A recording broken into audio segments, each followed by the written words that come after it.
Hey guys, welcome back. Last time we explored Eravante's castle and took him out. Well, technically he killed himself. Uh, but yeah, that was 4.5 hours. It was a big map, lots of stuff to do and lots of fights. And now we have looted the place and we're just leaving the castle.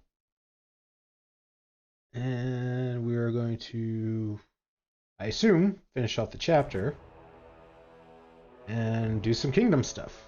We've got 120 days to the next curse. And then I'm assuming after that will be more story. Ooh. But I think today we're gonna finish off this chapter and kind of start the next.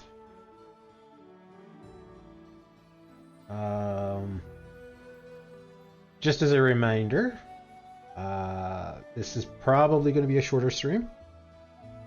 There is a game I'm playing off stream that is a free-to-play grind fest, and it's doing a week of double XP basically.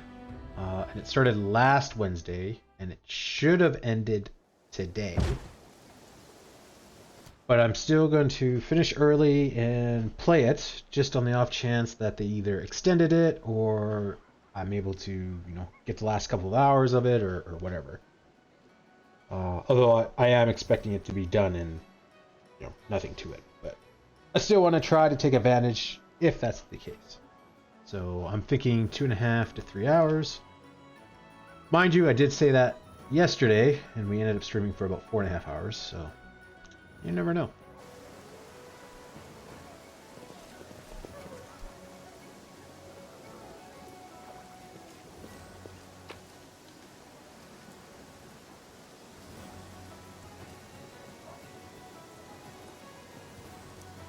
Do we not talk to anyone?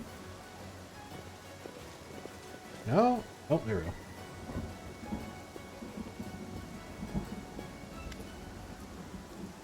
Your Highness, if you left the palace alive, you must be the new King of Pitax.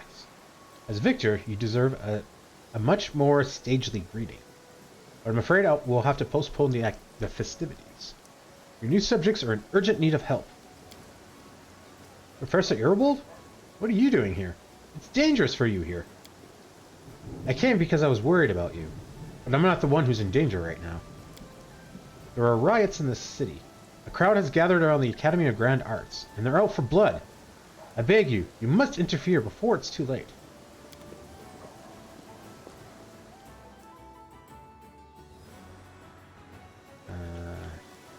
And now we realize a rebellion was a little too effective.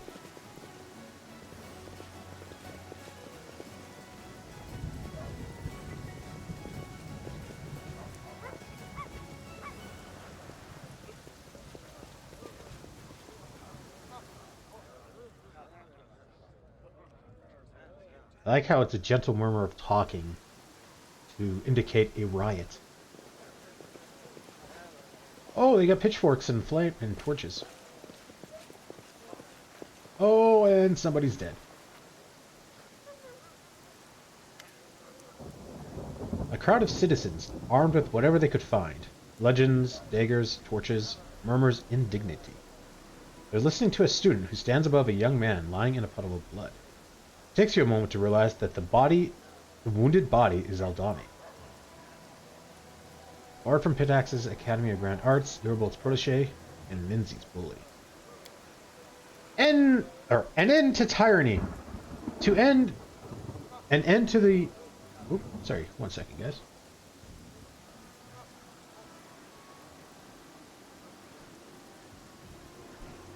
An end to tyranny.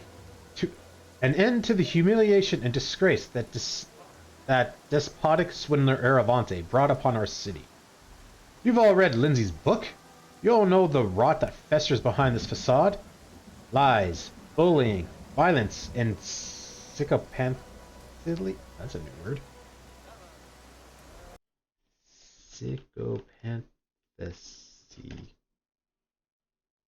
Sycophancy. Sycophancy. Behavior towards someone important in order to gain advantage. Word sounds familiar, not the meaning though.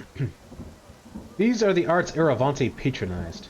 His favorite students are all murderers, like this scumbag. The girl delivers a Swiss kick to Eldani's body. Is this the kind of academy we need? Let the devils take it. Burn it to the ground. Burn away the rot so we can begin anew. Stop! What are you doing? I didn't write the book to... Lindsay's words are drowned out by the joyful roar of the crowd. Look! It's Lindsay! She's here with us! Our hero! Come, throw the first torch! What's going on? It's our new king! Hurrah! Hurrah for the Liberator! They killed Eldani. I didn't want this. They're gonna burn down the academy. All because of my book. Maybe you should have. That Eldani was an asshole and he got what he deserved. And you won! They're looking at you like their leader. And you didn't even raise a sword for it. A quill was enough.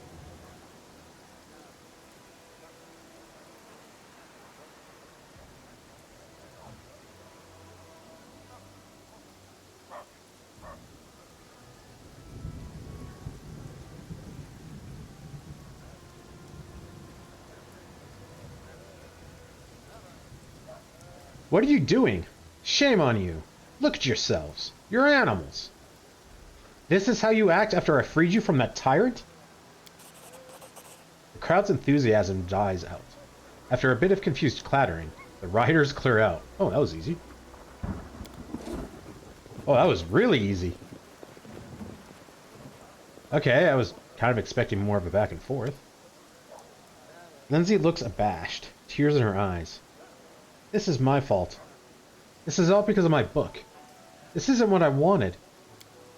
I wanted to punish Eladori, to tell the whole truth about him. But I didn't think he'd be killed. It may as well have been me who killed him. Professor Irabold was right. The quill is a deadly weapon. And I swung it like a toy, praising myself for my bravery and uncompromising attitude. I was so sure I was following a bard's calling. And I was ready to pay the price for that. But it never occurred to me that I might not be the one to end up being... It occurred to me that I might not end up being the one to pay it.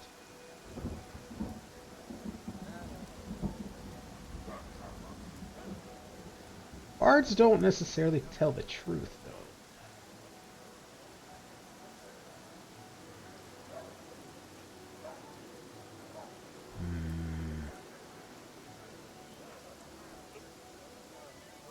Feel like these are going to swing to the extreme.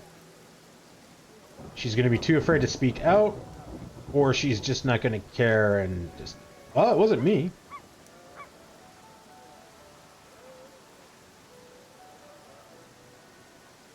I mean, your job is to entertain. You must really think highly of your books. You don't think this attack would have happened without you? The bard's job is to entertain their audience. Don't take responsibility for somebody else's deeds. Do you really think so? But they taught us. They taught... Damn it all. What does it matter what they taught us? It ends up like this, with stupidity and blood. And to hell with a bard's calling. The audience is made of idiots, and my calling is to entertain them. Yeah. You can see the pendulum swinging really hard either way.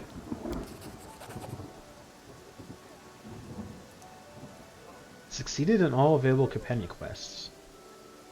Thank you. Seriously, thank you. You really brought me to my senses. I might have wandered a maze of pretty words and foggy ideals till I was old and gray. Let's go. I don't want to see Pitax or the Academy or any of these faces ever again. I think we just corrupted Lindsay.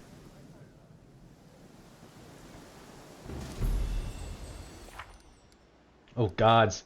I repent platitudes about the power of words so often, but I never really knew what they meant.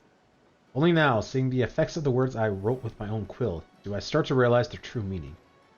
I now understand the true calling of a bard and the responsibility that places on my shoulders. I've made many mistakes, but me doesn't have to worry. In my magnum opus, the chronicles of his feats, I won't repeat them.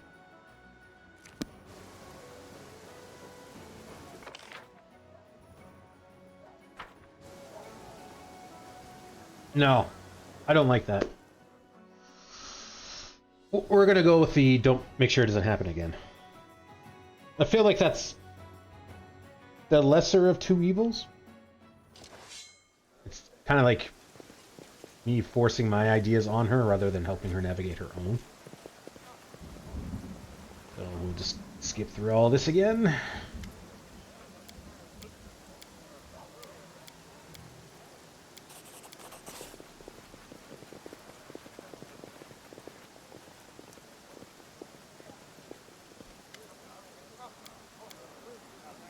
You made a mistake, and people suffered due to your lack of responsibility.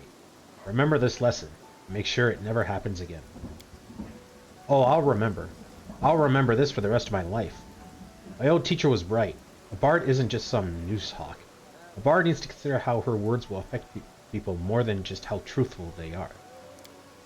Lindsay leans down to the slain bard. I'm sorry, Aldarni. I should have given you another chance. Forgive me. I realized too late how powerful the weapon I wield is. Only after it claimed your life. But now, you've given me a chance to change, you know? And I promise, I will not make the same mistake with my great chronicle. Lindsay wipes her hands over her face. Thank you. I was just a step away from quitting the bardic arts forever. Thank you for your words. And now, let's go. I can't stay here any longer. I have a lot to think about. And I feel like that's more in tune with my guy.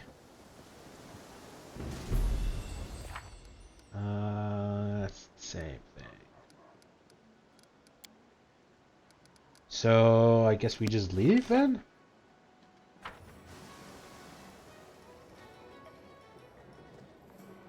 I was kind of expecting a, speech to the city of like, I am your ruler! You will listen to me? Something to that effect, but... Oh, alright. Let's go to the capital. The real capital.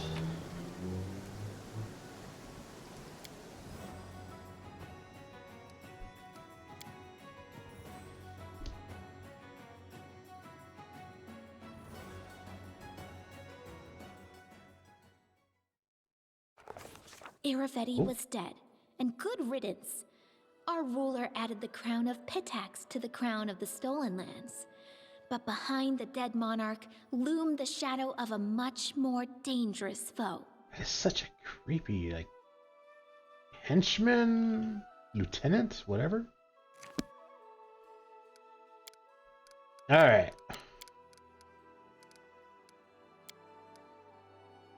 End of Pitax chapter?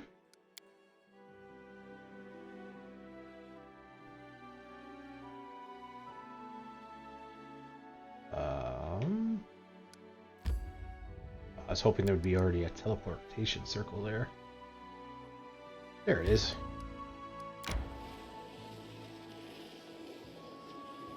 Oh, I probably have to claim it first.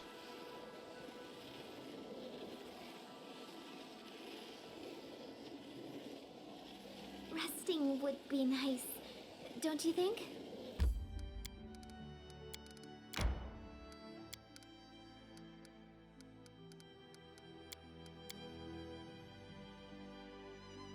I feel tired.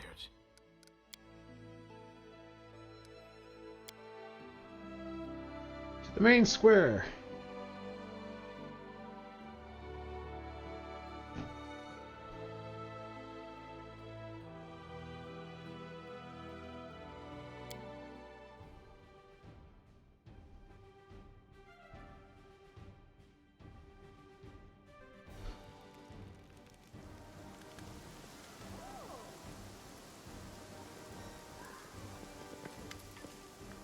See your goods. Okay, there's some stuff that I was gonna give to other people. don't remember any of them.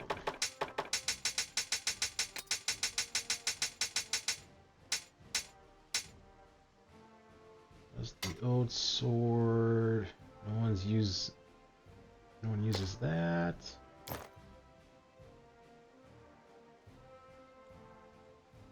Keep one of these. I think Jubilist had. Oh, I guess we can look, can't we?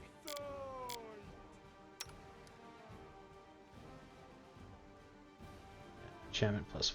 Yeah. So we don't need to do it.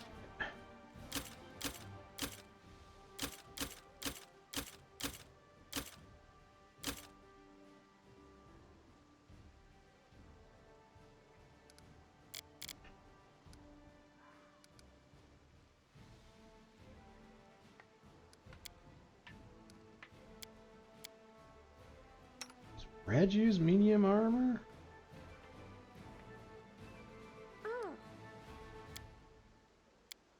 Use heavy. I think you use light. You might use medium.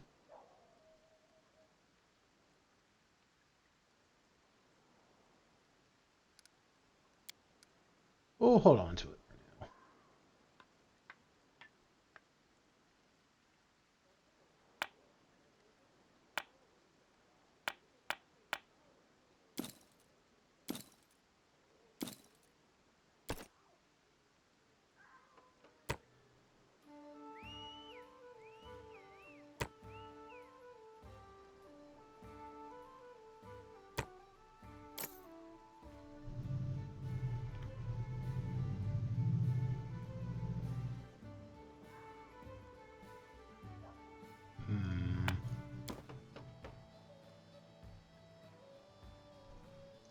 That, I think, is what Narissa's looking for, so I want to hold on to that.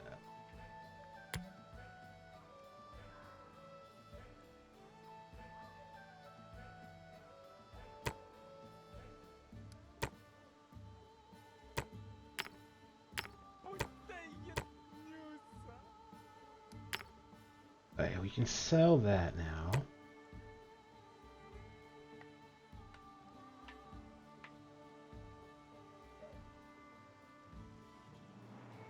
Yeah, we can sell these. We can always buy them back if we need to.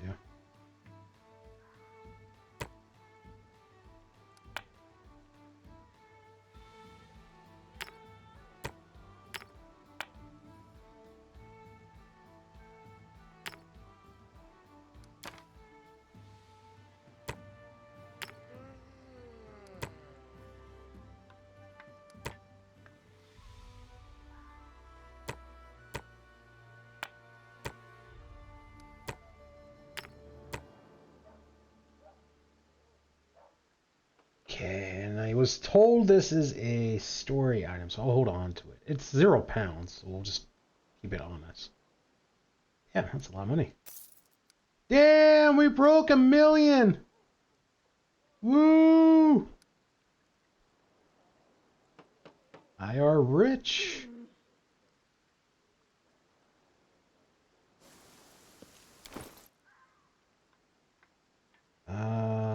Okay, so you can 4 max. We're not gonna get the full dex.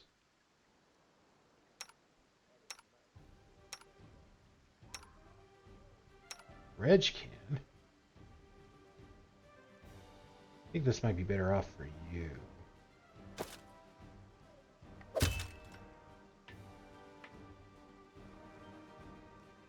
And Octavia can get that.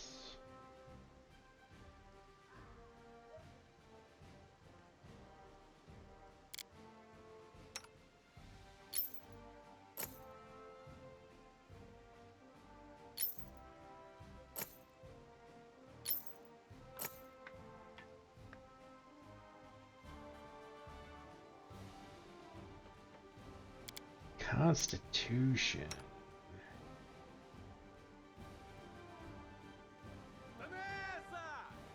Yeah, okay, we'll give it to the gun.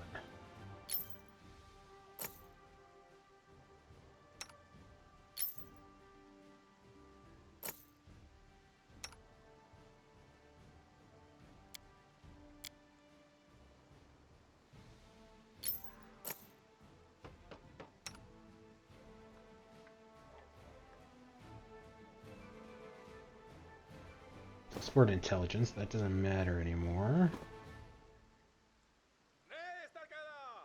We give you the resistance. Yeah, let's do that. Doesn't do anything. Oh, +5 to all. Okay, well, never mind then. What else does this do? War check and delay poison. Yeah.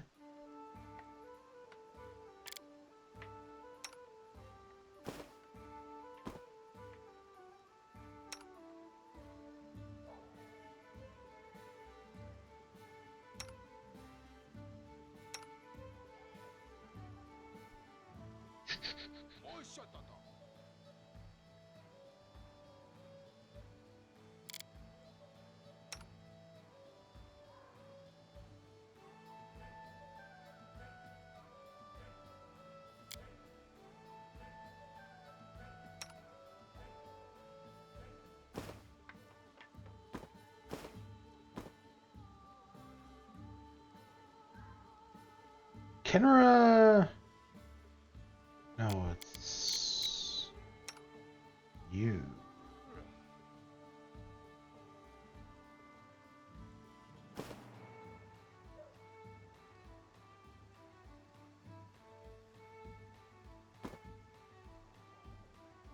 I think we're better off.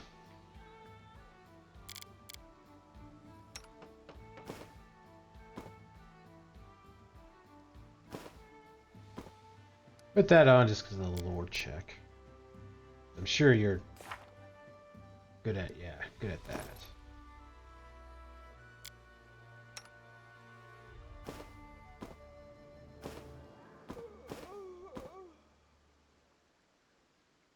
And I think we can sell that, Mystic key, and an item. Yeah, okay.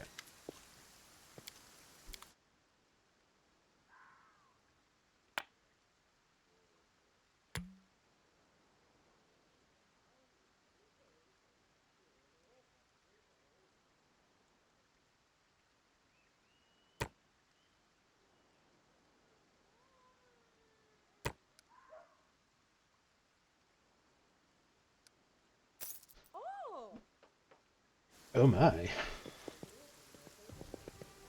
God, we're so fast.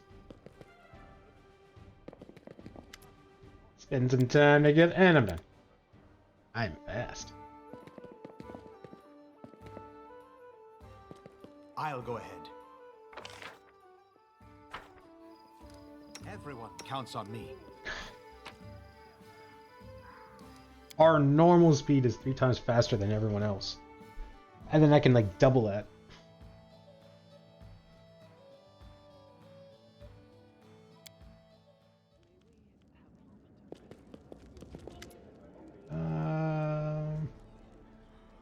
I found a remarkable artifact. Can you tell me anything about it?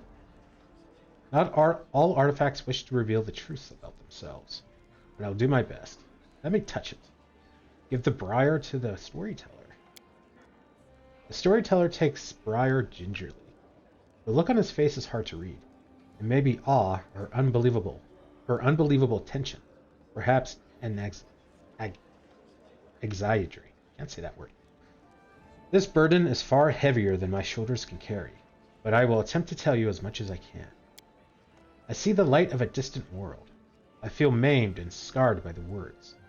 Let your unrequited love guide you, and I become just a part of myself, torn away, cast out, attached. Seek it, hunt it, lust for it. I am falling. I pierce the plains, pass by entire worlds. I am buried deep underground, concealed from the other larger part of me. I humbly wait, century after century. A tiny seedling feeds on my strength, growing to unbelievable size. Creatures, tiny and strange, but vile and wicked, settle in its roots. One of them comes into the hall of the heart of the tree in which I rest. But no, it is not one of these creatures. It is an alien being, hiding its true face.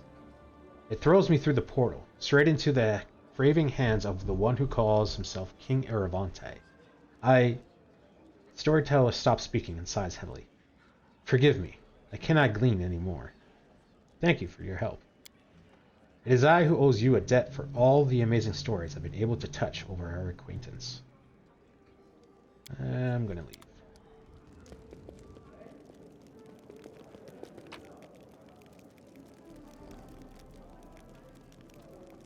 I don't think there's anything else. Oh.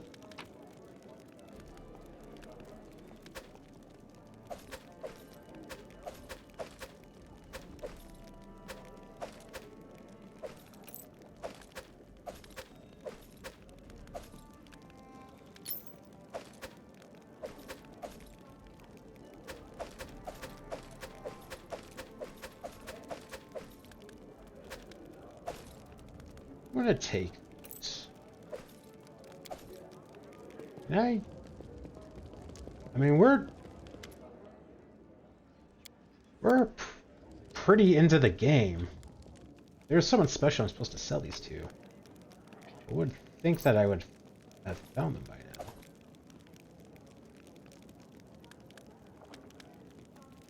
now. Let's see. Let's drop off some more healing potions, I think.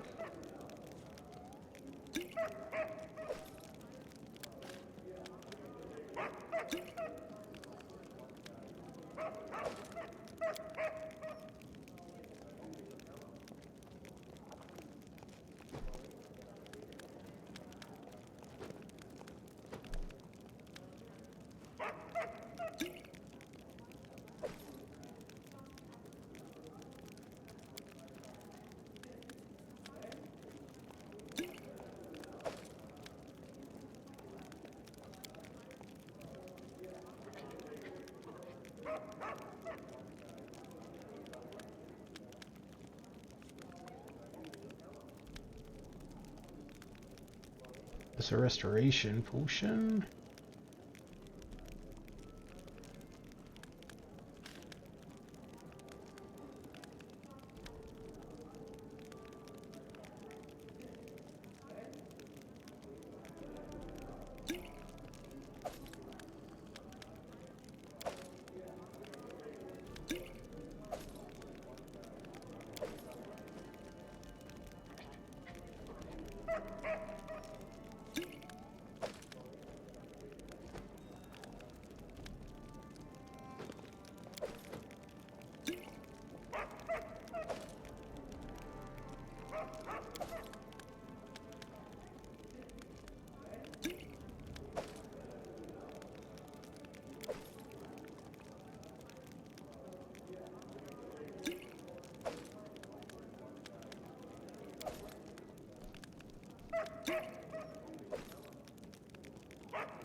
Okay, I think that's good. See what's going on with the kingdom before we rest for a day. Resting would be nice, don't you think?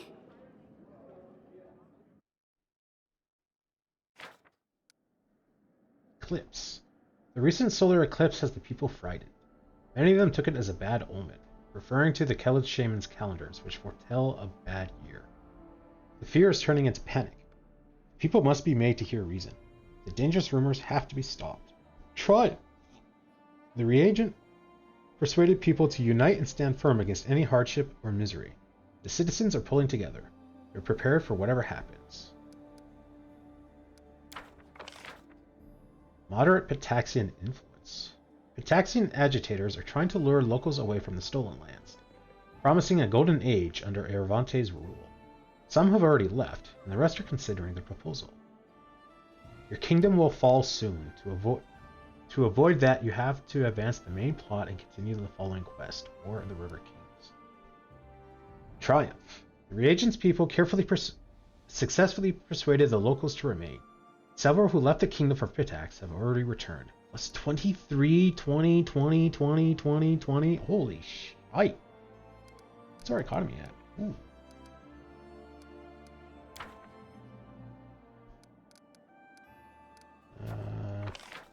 Research into the nature of curses, Briar. Briar is a truly unique and astonishing artifact, filled with the awesome power of the First World.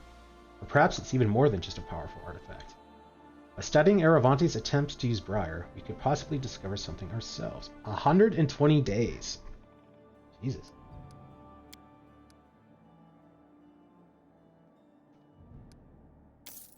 Well, I used to be a millionaire. Oh, I didn't even think about that. Tavia. How long are you going to be? 9 more days?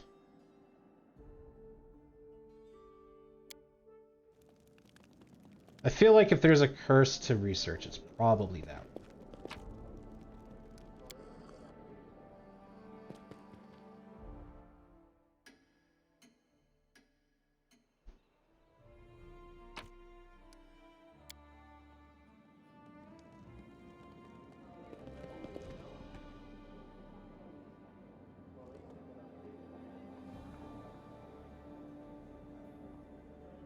Okay, well, I think it only takes a week for us to rank up now.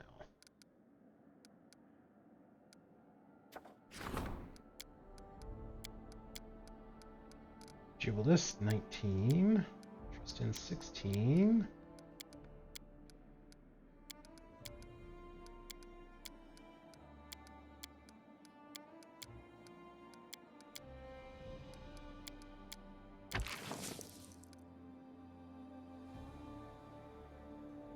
Yeah, 7 days to resolve. Nice.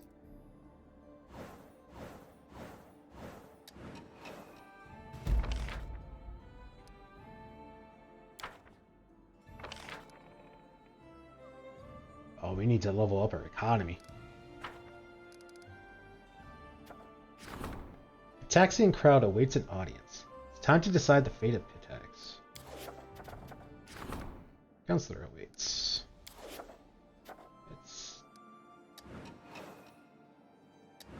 Get Octavia done. The contract. A notorious assassin from Daggermark is taking a contract on the king's head. An open challenge to a duel is not a likely result. An arrow to the back or a goblet full of poison, however. Failure. The assassin attack was barely repelled, and the deadly criminal was allowed to escape. Octavia, you let him escape? Happy birthday!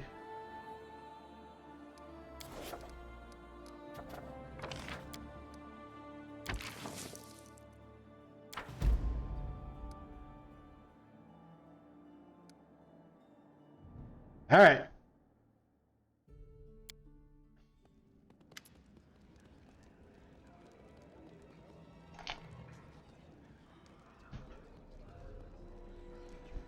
There is a whole delegation from Pitax to see you. They're standing by the doors, scowling at each other. It looks like they're about to come to blows. Sounds like the trade houses. Gaspierre de la Cienzia greets you with a polite bow. Your Highness, the old families, founders of Pitax, are grateful for you for sparing us of the usurper's tyranny.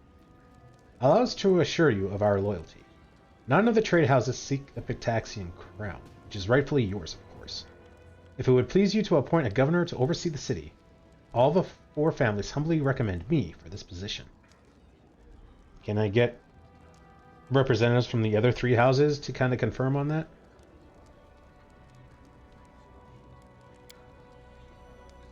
Charnel Rio. Oh, that's the Thieves Guild guy? Yeah, we're gonna have some problems, dude. Stares at Gaspierre with dim, bloodshot eyes. Your Highness. Of course, it wasn't always peaceful between us. The Thieves Guild used to fight against you a little. But that's all water under the bridge, right? Aravante's rule has ended, and the Guild, represented by me, promises you our support and share of our profits. Speaking of profits, if you appoint me as governor, then your share will make you gasp.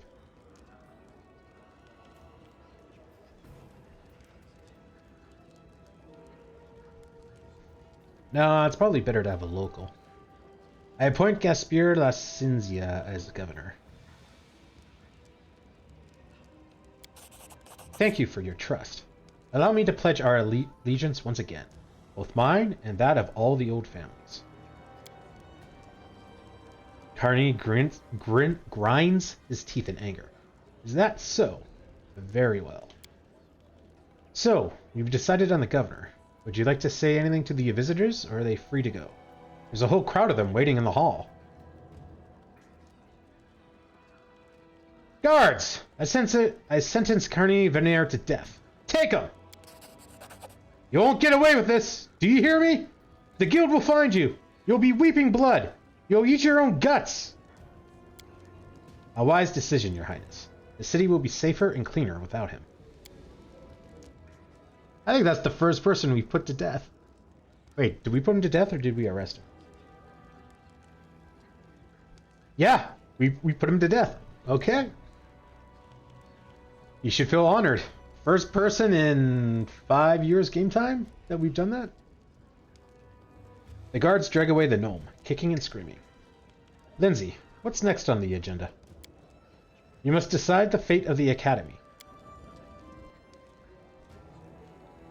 Anna Mead bows gracefully and gives you a charming smile.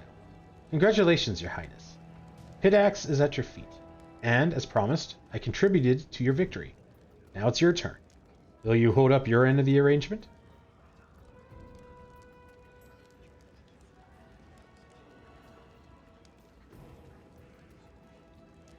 Anamede, I appoint you as the new headmaster of the Academy. Thank you, Your Highness. It is a great honor. Apparently I was right about you. I shan't disappoint you either, I promise. Good, because I can always appoint a new person. Is that all? Is there anyone else who can't wait to be seen? Who else wants an audience? Aris Calais, captain of the guard, comes to pledge allegiance to his king. That's odd. Didn't you tell me that you didn't pledge allegiance to the king, but to the city? Aris Calais greets you with a reserved bow. Your Highness, according to the tradition set forth by the first kings of Pitax, I have come to pledge my allegiance to the city and its citizens, before you and the crown. I shall serve Pitax faithfully and loyalty to my dying breath, and guard the peace of its streets.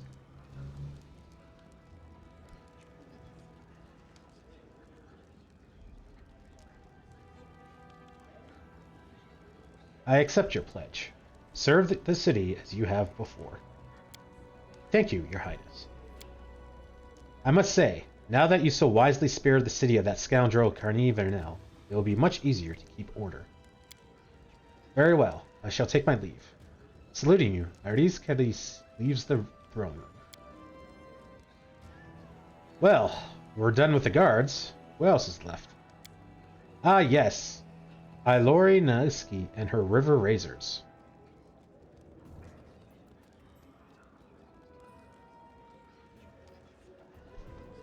I still don't really remember you. Hello, Your Highness. Well, What's next? To be honest, my fellows and I got so much loot storming the palace that we could live in comfort to a ripe old age. But I think it's still a little early for us to retire. Will you hire us to serve you? We've shown ourselves in battle, and we promise to serve you faithfully and loyally.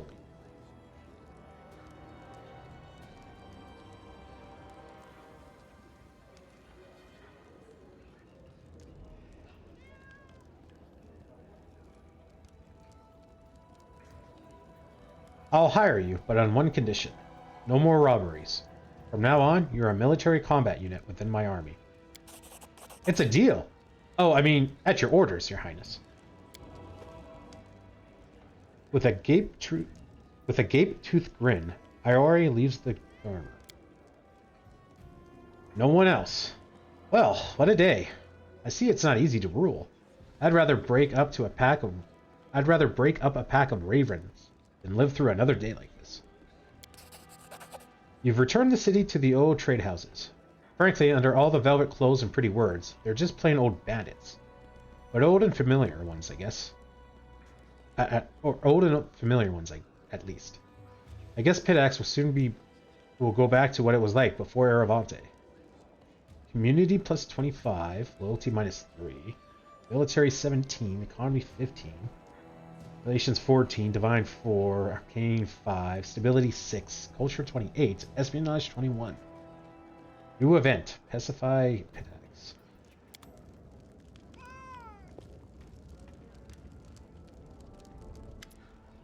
Me, The situation has developed. We must decide if we shall follow the letter of the law or do what my heart tells me is right. I've been doing what my heart has been telling me to do, and I've been no longer lawful. Also, still love the stool. That's great. Travelers' merchant vessels roam the rivers of the Stolen Lands. They sell low-priced goods and bypass the official fees. They sell nothing special, of course. Cheap clothes, utensils, simple tools. These are lifesavers for our peasants, who can afford little else. However, the merchants are unhappy with the current situation. They wish to fund a boat squad to hunt down and sink the travelers' boats. The merchants are allegedly enforcing the laws and fighting against the sale of stolen property. But in fact, they're only greedy to control the small percentage of goods that the travelers live on. It's up to you to decide what we should do. I'm sure you can see why this troubles me. We must interfere and prevent this injustice.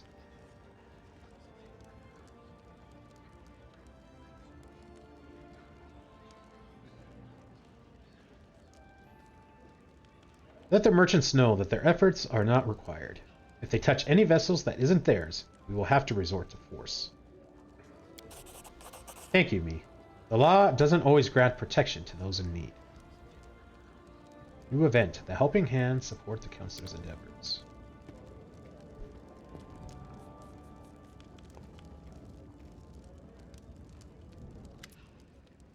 Nazrael bows ceremoniously. In accordance with our agreement, and more stuff. Deceiver. You respect our deal. That is commendable. I'm doing my best to serve you. Oh, there's going to be a few people. Potion of protection from spells. It was interesting. We didn't get to tell him what to do. Add all available regions to your lands. After all of Aravanti's actions in Pitax's lands and our own, I'm almost ready to believe that taking over other lands is a noble cause, as long as it's done with a pure heart. I'm sure the subjects of Pitax and other lands will feel better under the governance of our ruler. Barely having time to do them all. Regular clients have most peasants and hunters, but arcanists are showing up from time to time. Not only do they pay me for potions, but they also help me create some of them. Here's the gift for you on this occasion.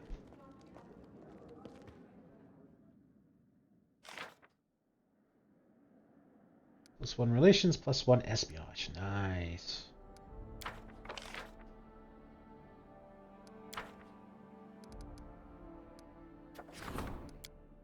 Rank up. Economy, the Helping Hand. Provides the counselor +2 bonus when resolving situations. You like that? Pacified Pitax. Pitaxians are not very fond of you after certain events. Still, a big helping hand of propaganda and some lavish displays could improve their attitude towards you.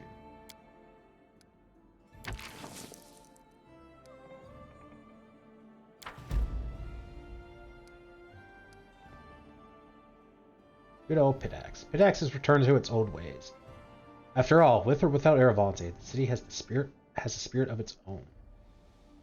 Enemies reign over the academy. Maestro Bellavera has turned the Academy of Grand Arts into a free-spirited education that welcomes true talent. Oh, good. Kinda thought she was going to be a little corrupt on that. Our river regiments, enforced by the Pitaxian pirates, have become a force to be reckoned with. Old grudges are not easily forgotten. The consequences will linger for some time.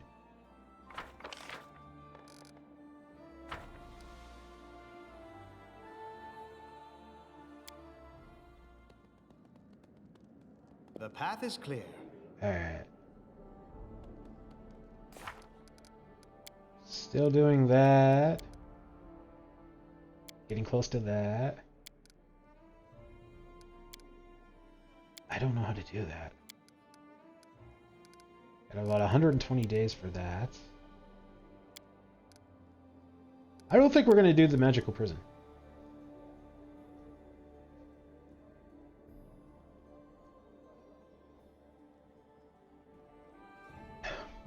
I'm not super interested in checking off 45 random beasts in the world.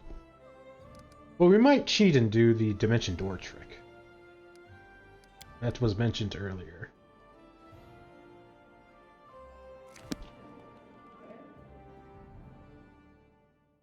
Alright.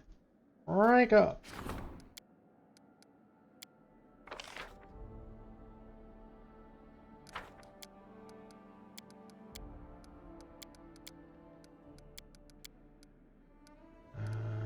Could do Keston. I think it's going to be Keston.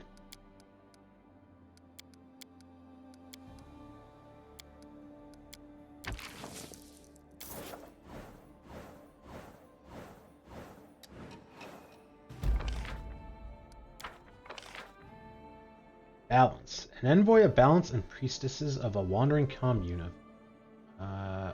the equilibrium. Failed!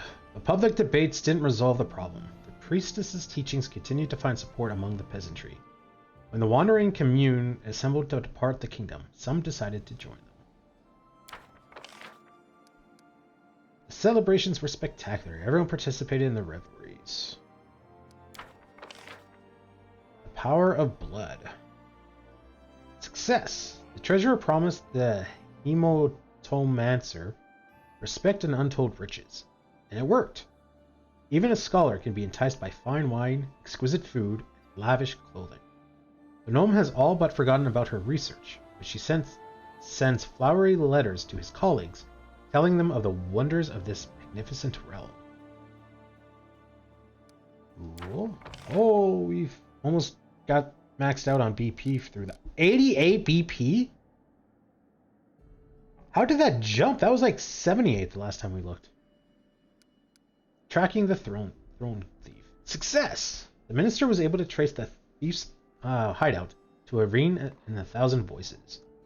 Surely the king will want to have a word with the infamous bandit. Yes. Yes, I do. Hunt the hunters. Opportunity. False lights. Problem. 55%. 50%. Curator needs help. Warden needs advice.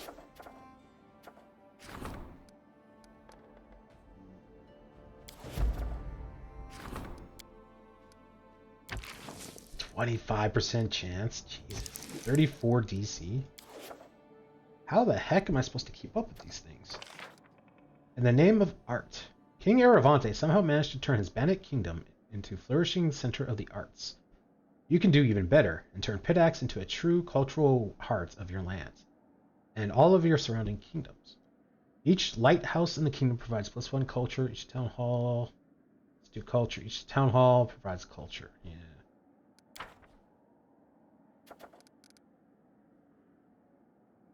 All right, let's see what people want.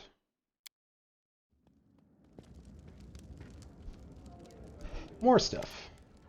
Oh, no, it's not. Never mind, I lied. Didn't look like the curator. Your Highness, I was informed that various political newspapers and leaflets have become very popular amongst your subjects. Many criticize the authorities, and some publish gossip and rumors that might be unpleasant to you personally.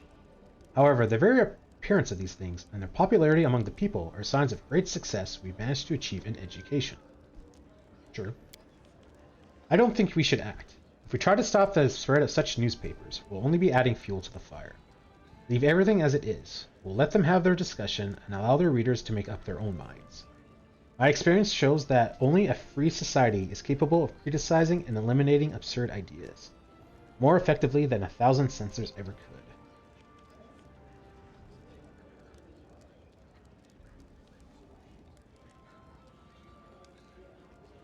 -2 BP. Oh.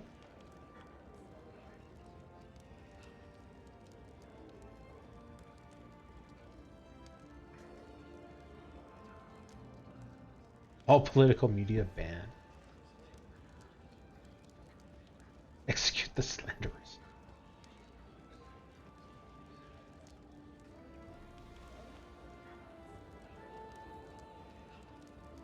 Ooh. Did my Twitch thing drop, or was that just my Twitch connection?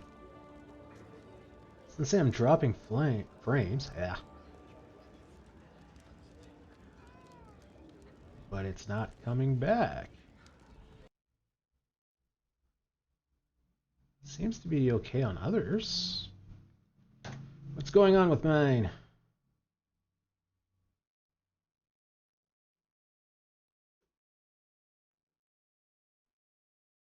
Okay, let's just mute the desktop audio for a second.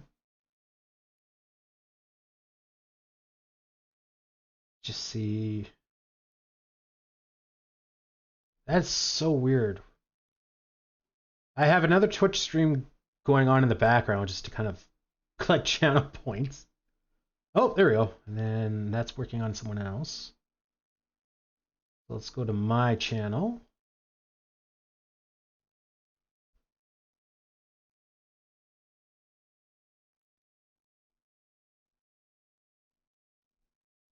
It's so weird.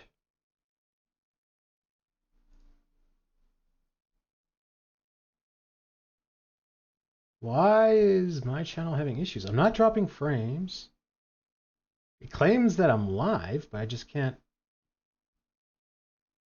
see the stream. What the dealio?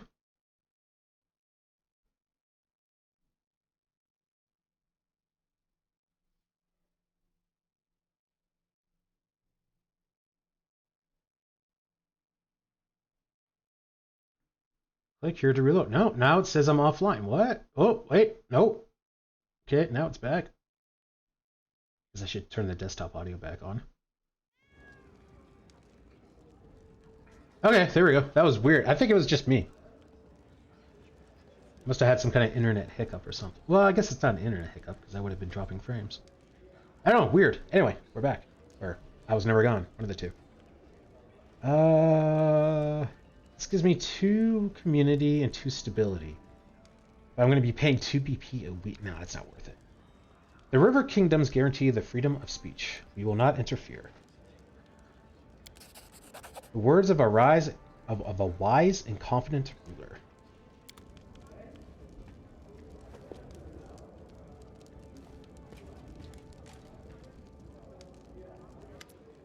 Your Highness, our border regions inform us that remnant groups of barbarians are still carrying out raids, burning villages and taking peasants as slaves. We must put an end to this. We could perform a preemptive strike. Send out a regiment, scour all the nooks and crannies that the barbarians might be hiding in. However, this could be risky and could mean playing the game by their rules. They will never face us in a decisive battle, but instead lure our troops deeper and deeper into unknown territory. They'd force us to fight in constant skirmishes and wear us down until our soldiers simply started deserting en masse. My advice, strengthen the guard in the settlements along the border and fortify our position there. Then the barbarians will have to come to us, and they'll be easier to deal with.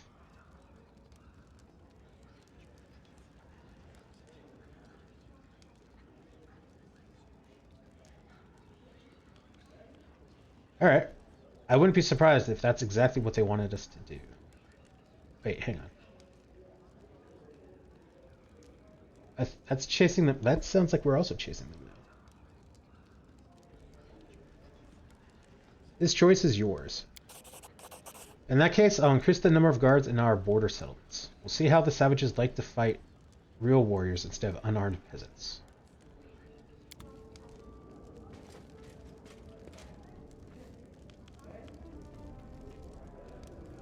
Free stuff. Tropor. Thank you for your gift.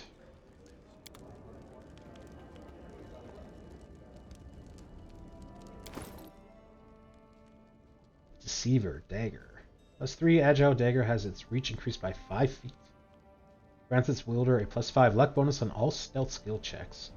And the ability to cast Displacement spell once per day as a 5th level wizard. +1 Light Hammer has a 19 to 20 times 3 critical range. And a successful critical hit has a chance to stun the enemy. Cool.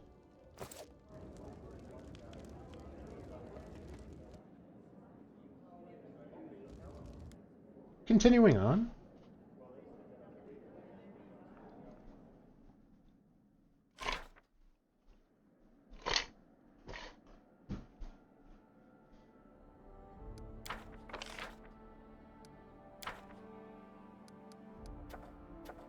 2 rank ups. Economy. Fortifying the foundation. The cost of buildings with the static stability bonus is reduced by 15%. Do not care about that.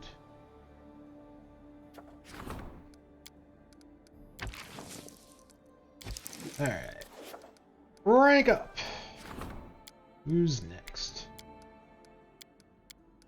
Lindsay's at 17.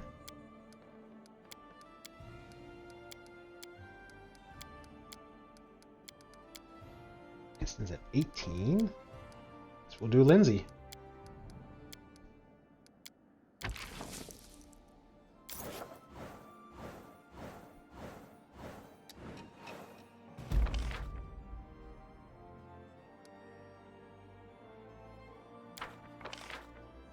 Doppelganger on the throne. Oh yeah, we gotta...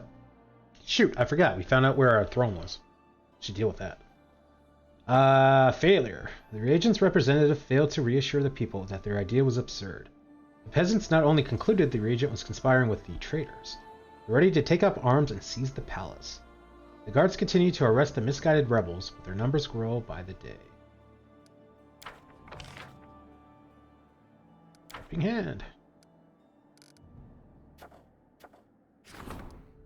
Melancholy. A mysterious wanderer passed through one of the local settlements. Soon after his visit, an unnatural melancholy gripped most of the villages. The mages claimed that it was the lost prince of the Fae himself. The stolen lands must be rid of every trace of his brief stay. No one can do it. Finest assassins in the world of magic. 0% chance to succeed. Okay. Grand Diplomat wants to discuss important matters. Claim Dunsword. Oh, I gotta... Okay, we gotta come back for that. Yeah, okay. We'll come back and do that.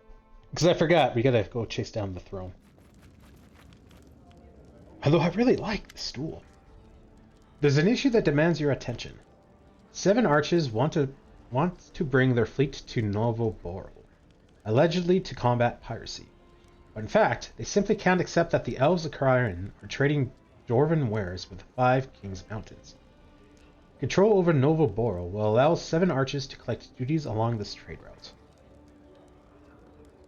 What the hell's going on? I don't understand any of this. Both Karian and the 7 archers are asking for diplomatic support. I think we should put 7 archers on a shorter leash. Their most recent step is just another attempt to take away someone else's living.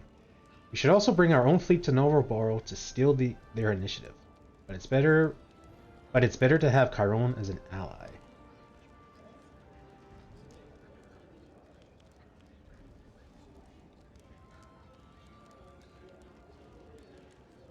Gain 2 BP each week. -7 relations.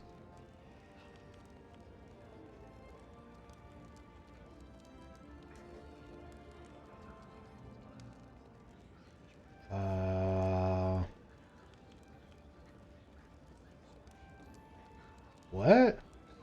Okay, hang on. What's going on? 7 archers wants to bring their fleet to combat piracy.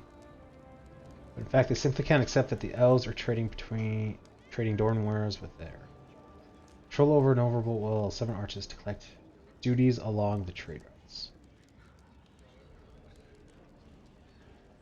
So she wants to help Chiron. Alright, let's stand up for Chiron. Wonderful. We'll let 7 archers know that we won't tolerate their brazen efforts to seize an honest trade route. Easier upgrades.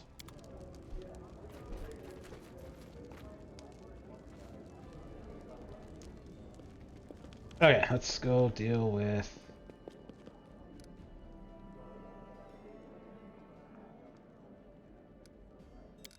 Or get our throne back, I should say.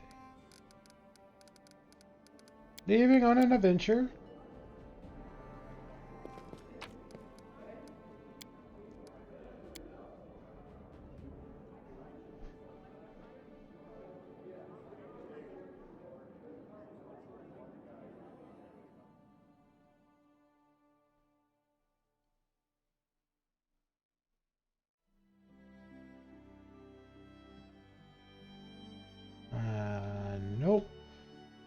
we have to go?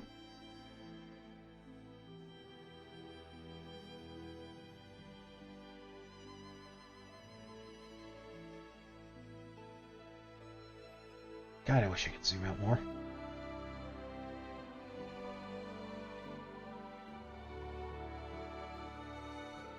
Seriously, where do I have to go?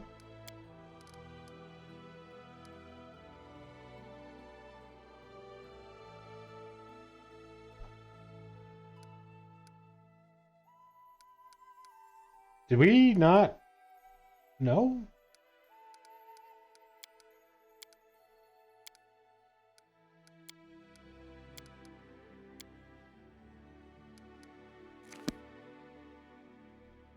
There's something like 1,000 or something.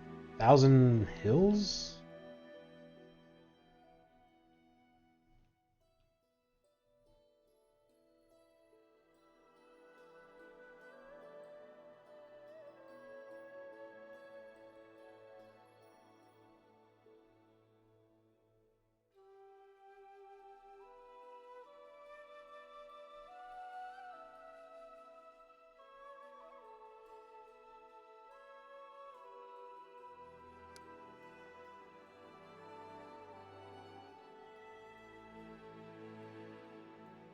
Oh, there's a road here now.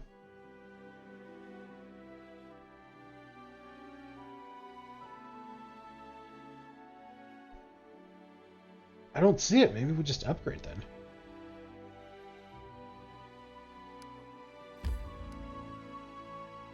I guess we maybe lied. We're not going on an adventure.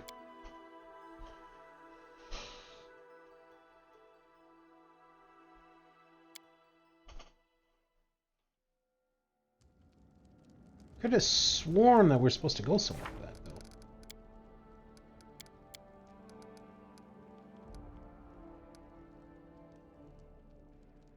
though. Hmm.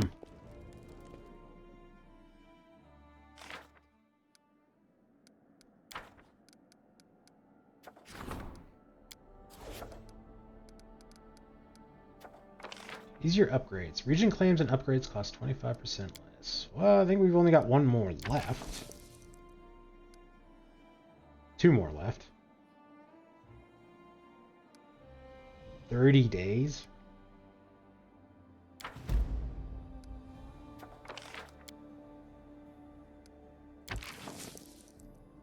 Insufficient money.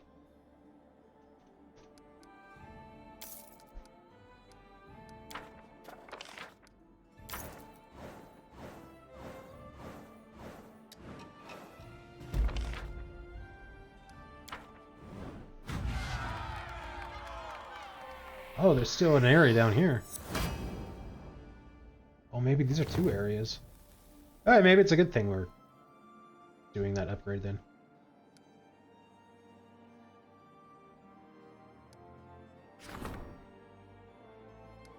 Only one upgrade can be chosen for this region. Unknown upgrade. Dunsword has become the key agricultural center of the Stolen Lands. Blooming Cyclops ruins are barely visible among the fields of the golden crops and the green gardens.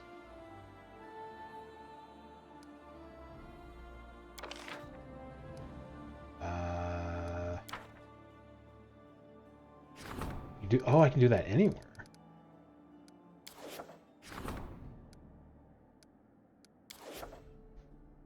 Interesting. Alright, let's deal with the events first. Going south. Triumph. The general supplied the daredevils with weapons and armor and gave them a few helpful tips along the way. Once the raiders returned, they generously rewarded the advisor. Cobblestone Druids. Disaster. The Druids were unable to come to an understanding with your priests due to religious differences.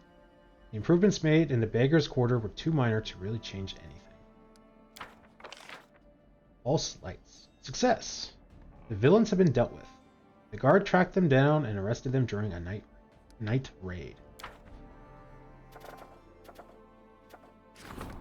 Celebrity. Opportunity. The hero's remains. Opportunity. People's defenders. 25% chance.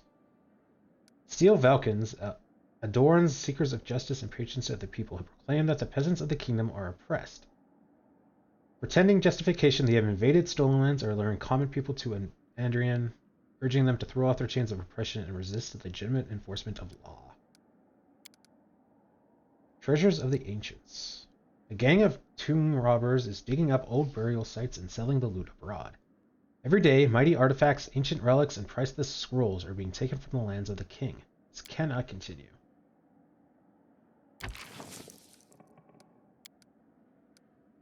A minister demands your attention.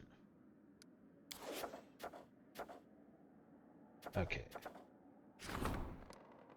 That's not going to happen. Melancholy. 5% chance. Opportunity. 0% chance. Actually, you know what? Ignore. Does that mean this goes away? Okay, yeah, okay. Cool. Problem will keep. This we will ignore.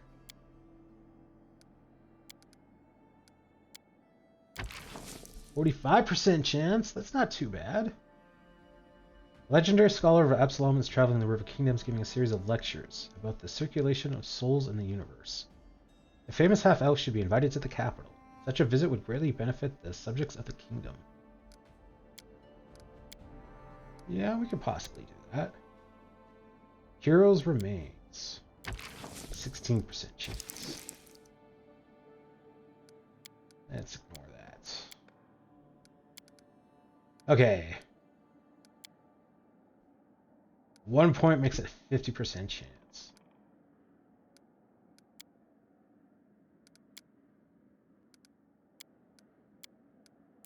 Yeah, okay, let's use 2.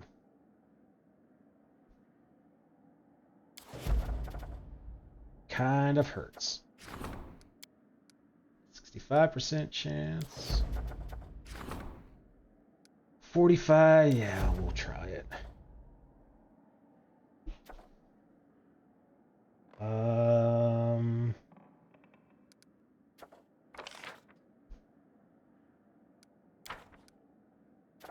I already claimed it. Right. Counselor solves problems with a +1 bonus. I thought it was +2. Alright, let's see what the minister wants.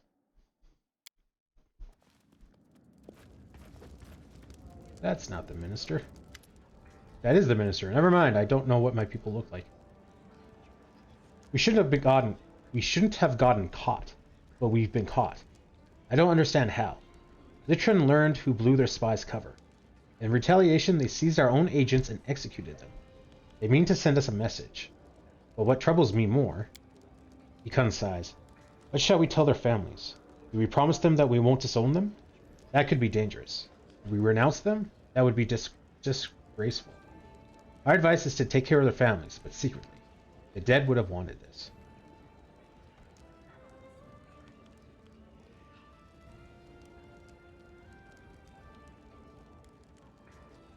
-1 BP a week? Ugh.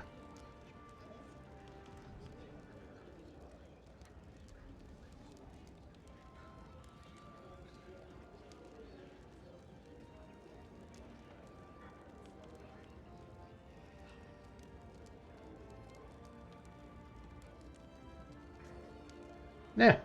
They died for us and our cause. We shall openly honor the dead. It's dangerous. It's going to irritate our neighbors. But it's noble.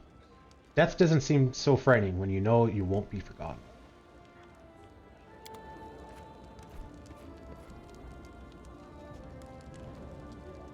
Free stuff!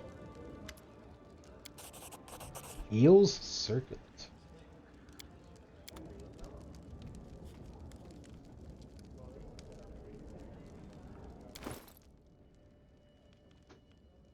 The Circulate grants its wearer a +4 enchantment bonus to intelligence and the ability to cast Lightning Bolt spell at will as a 5th level wizard. Wait. Cast a Lightning Bolt spell lightning bolt spell at will. Does that mean I could just keep casting it? Because that would be awesome.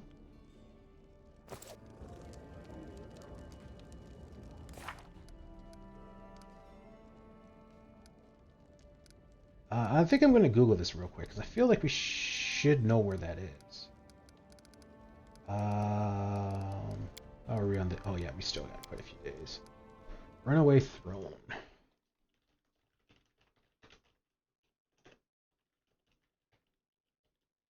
I feel like we were told to go somewhere.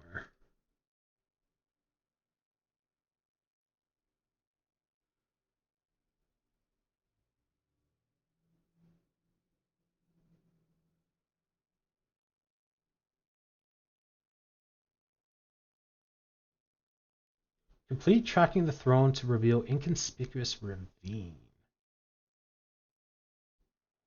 I don't remember that name, but that might be where we need to go.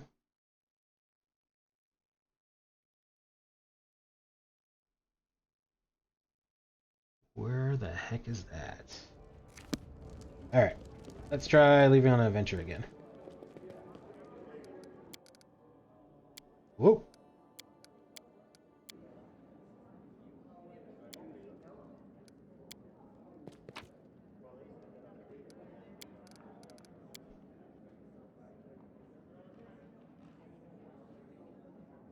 Giggling Hill. That's over by Pitax.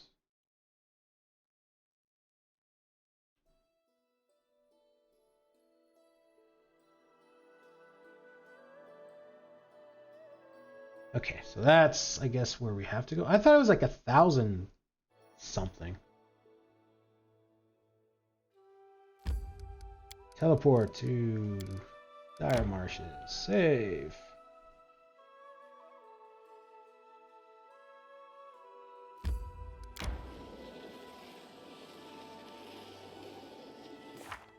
Oh wow, we're almost leveled up again.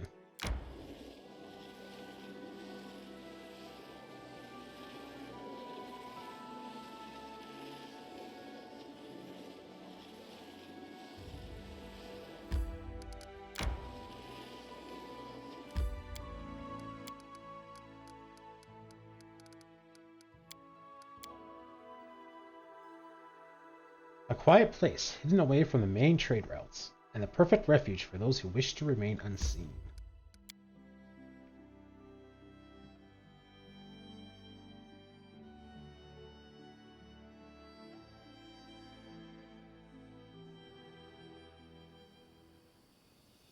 Ha! It's just out in the open. Oh, we've already explored around here, apparently.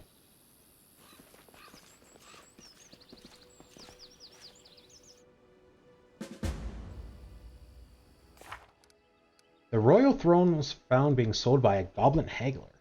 How did he come up with such an idea? No, we can think about that later. For now, we have to get the relic back to where it belongs. As you come closer, the goblin gives a wide grin and waves at you.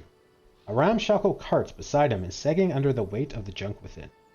Amid the trash, however, you notice the glinting of gold and what seems to be hints of fine cloth. Seems like only the owner of the cart can sort through this mess. Hail, travelers! Welcome to Chawark's cart around shop. I be having all. Pokers, glinters, clothers. Choose what you like if you have money. Chawark appraises you with greedy eyes, as if sizing up how much coin you have on you. I be going new dungeon, have new goods. I sell, you buy. Let's see your wares. I do not remember coming across him. How goes the trading? Since Goblin King be downed, it be too bad. Me be self-riding roads and wandering around villages. No one be giving money. I'll just come watch and point finger. Hey, Chawark, we've already met. Remember me? Chawark looks you up and down with indifferent expression. You adventurers all be the same. Dirty, skinny. Why should I be remembering your kind? But if you be buying stuff... Charwark thinks for a moment, then shakes his head sadly, as if confirming his memory of you is lost. Hey, this is my throne! Eh? Ah, this cherry. It be good cherry, sturdy. Ornamentes on side, soft seat, fine back. I be giving it off for 100 money. You not be regretting it. Why you be staring at me like that? Is that a deal stare?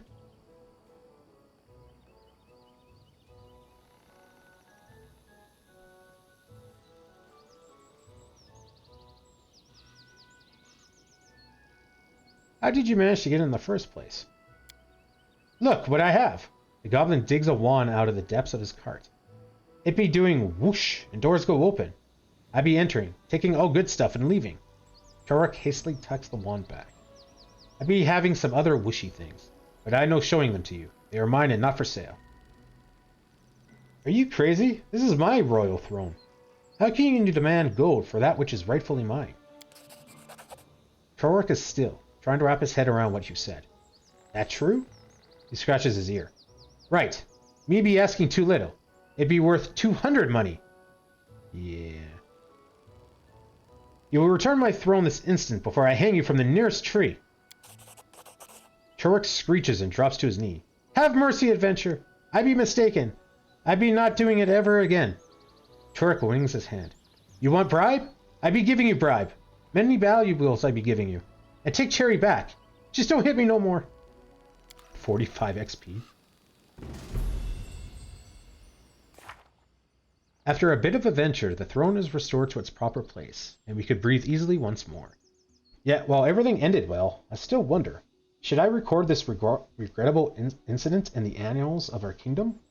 Or would it be better to hide the story from the eyes of His Highness's descendants? Freaking right about it, man. Remember that time when our king lost his throne to a goblin?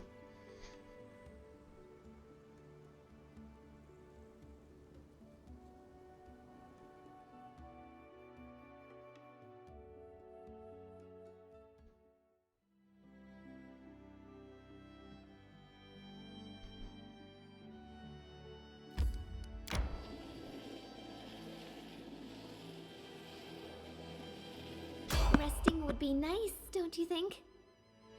Peaceful travelers. Probably skeleton guy.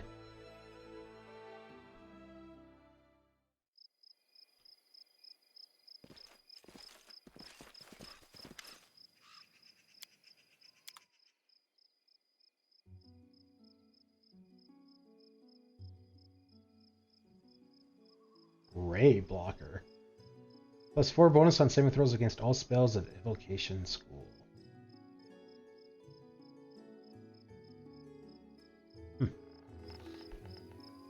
How do I have so many torches? Did I get torches from the goblin?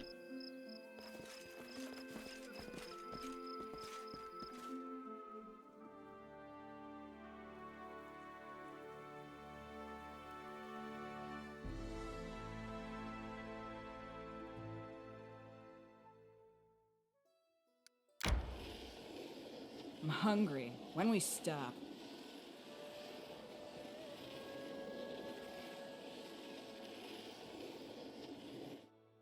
We should gather our strength.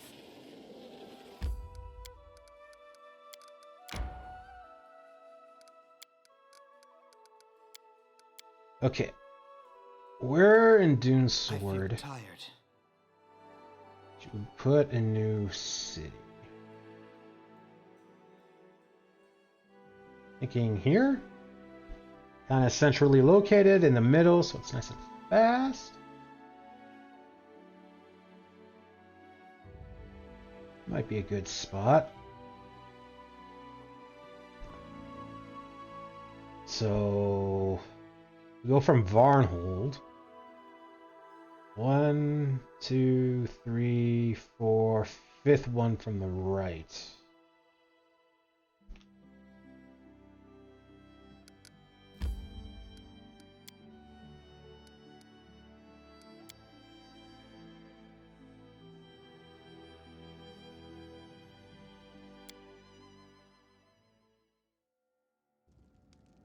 May we have a moment of respite?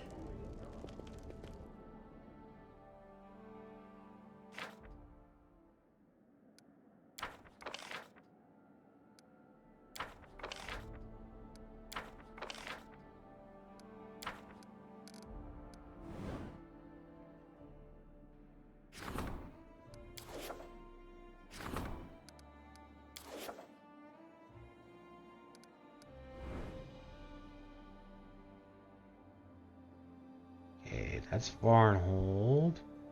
Oh, nuts.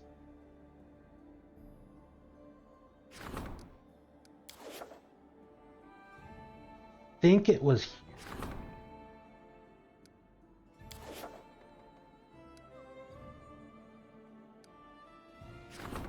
Hopefully it was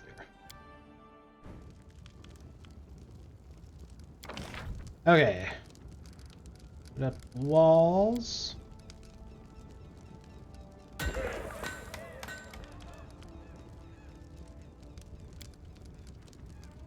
Watchtower. And we want a bulletin board.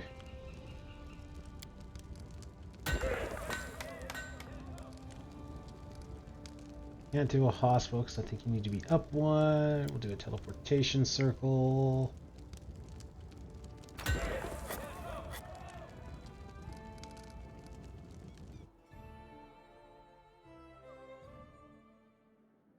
Put a pit axe, put a teleportation circle there. Yeah, assuming you have room. Wow. Fancy. Oh, we can put an aviary.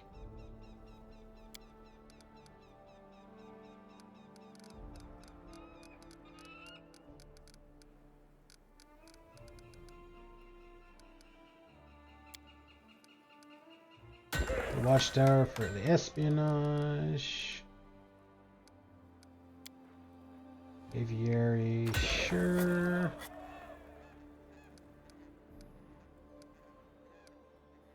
Bulletin board, yes.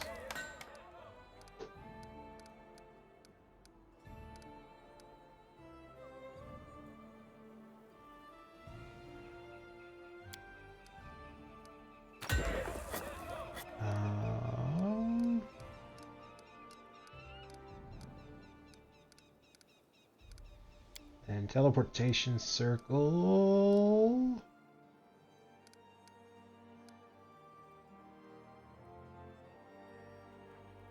Over there.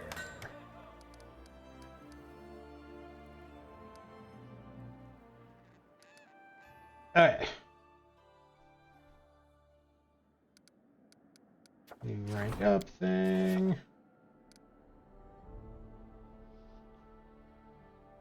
And let's save it and see if I actually founded that. Tired. We'll do rest first. Then we'll see if I actually founded that city in the right spot or not.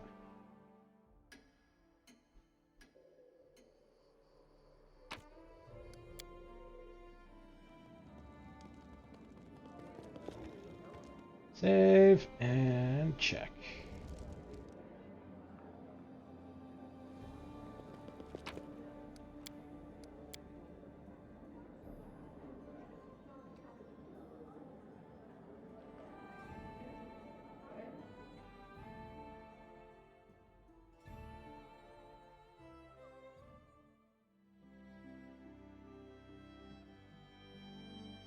Blood burrows? Yeah. Yeah, that's where we wanted to be. Nice. Just save some time. Let's load the quick save. And I'm going to take a 2-minute break to grab some water. I will be right back, guys.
I'm back. Thanks for waiting, guys.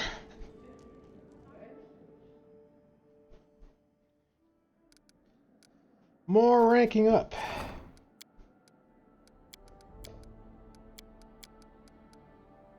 "15 Johad, I think we need to upgrade you."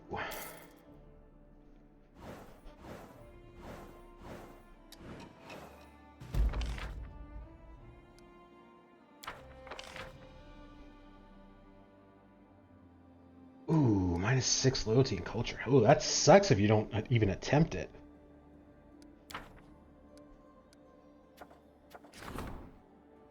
High Priest seeks your advice. Come on. Let me do some upgrades. One day with Jubilus left. Kinda think I should upgrade him to get the economy up. Your Highness, the fame of our domain is increasing. Many priests look to erect their temples in the capital. The competition has stirred up no little tension and even some arguments. We must opt for one of the great gods, thus winning the hearts of his many followers. The most influential priests are those of Caden, Gorum, Abadar, and Asmodeus. My advice is that you take a closer look at Abadar. I don't really care. Tell me about the gods. Caden loves freedom and the simple pleasures of life. People feel at ease with him. They drink, have fun, live an easy life. He promotes feasts, fairs, and brewing. Abadar is the god of cities and laws, merchants and trade. All he cares about is law and order. It wouldn't be an easy life for his followers in the Stolen Lands, but his patronage might make your citizens a bit more obedient. Gorum is the dark patron of battle, the master of violence, bold and merciless. His followers believe only in power. They are soldiers, barbarians, mercenaries, and murderers. Asmodeus is the strongest of the archdevils. Jelex, a powerful kingdom, has long prospered under his patronage. He believes in discipline and obedience, and the right of the strong to rule the weak. I wouldn't advise getting involved with him. Our neighbors will turn against us, and his patronage will bring a curse on us. Oh, you mean like the curse that we've been dealing with the last 6 years already? Why don't you suggest a temple to your own god? Why would I? Take a look around. This land is covered in forests. There are plenty of deer in the thickets. Wildlife thrives in healthy lands, and its people are decent and honest. This land is already under Estelle's protection. Why would we need another temple?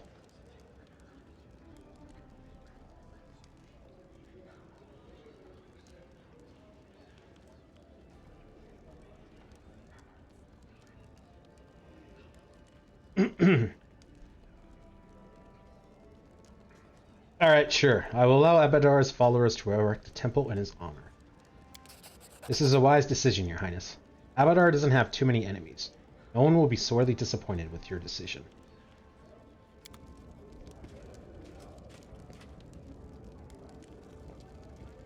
Free stuff! Rose Thorn's arrows. Continue your work.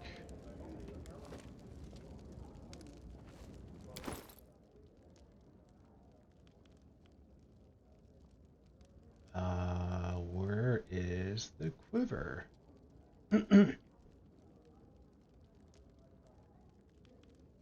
Oh, there it is. The owner of this quiver can use it to shoot 20 unholy speed arrows or bolts per day. These arrows do an additional 2d8 unholy damage on a hit. Using this quiver grants chances to weaken the target for 1d6 rounds as if it's under the curse of the weakness spell.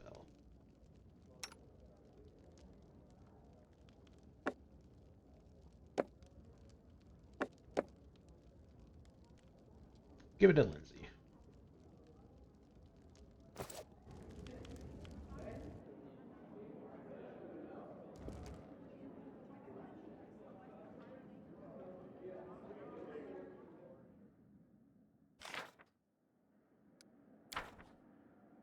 Another rank up.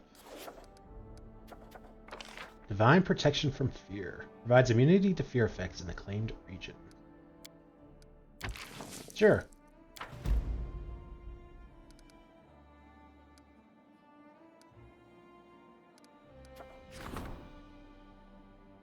Oh, how long was this? If this is still has 90 days.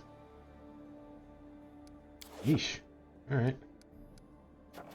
Another rank up. 16 Valerie.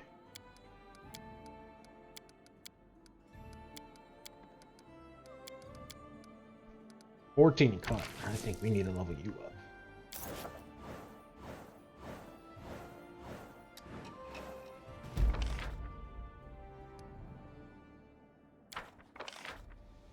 Celebrity. Disaster. The lecturer wasn't interested in visiting the capital and soon left the country. Treasures of the Ancients. Success. The warden asked an aristocratic friend to masquerade as a collector from Galt and lure the tomb robbers into a trap. They were arrested by the guards. Contagious Madness. A gang of dark fairy from Uterin arrived at the capital. They're poisoning sleeping townsfolk with midnight milk, a dangerous substance that grants amazing dreams that shatters one's sanity. And indeed, the citizens are going insane. 16% chance?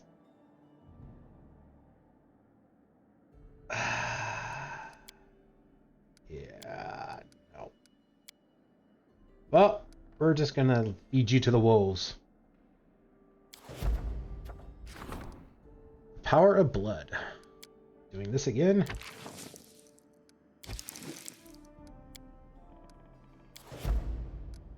Alright. Who's next? Do Jubilus to get the economy up.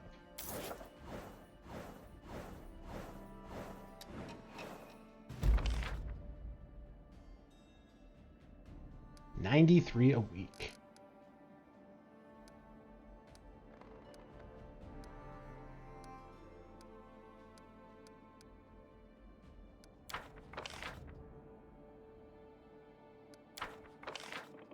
People's Defenders. Triumph. The general's people surrounded the Steel Valkyns' camp in the middle of the night and captured them before they could sound the alarm. In order to avoid war with Adoran, they allowed these captives to return to their masters alive, but their weapons and equipment were seized by the kingdom's army.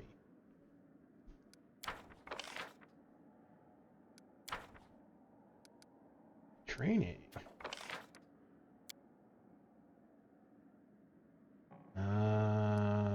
Let's go Lindsay. You're in the middle.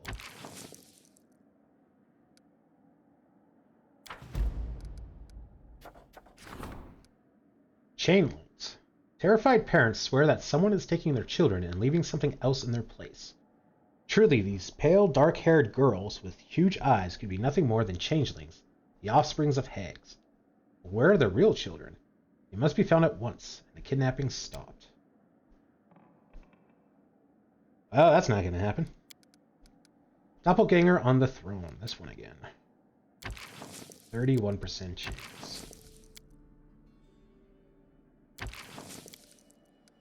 It came from under the ground. The people of the capital were greatly alarmed. From underneath the pavement, pickaxes, crumbling rocks, and terrifying voices can be heard.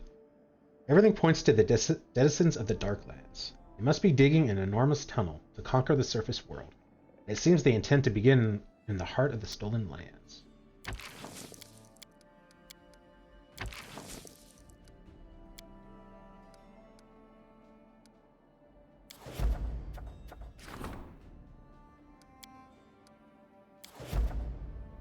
Treasure requests your attention.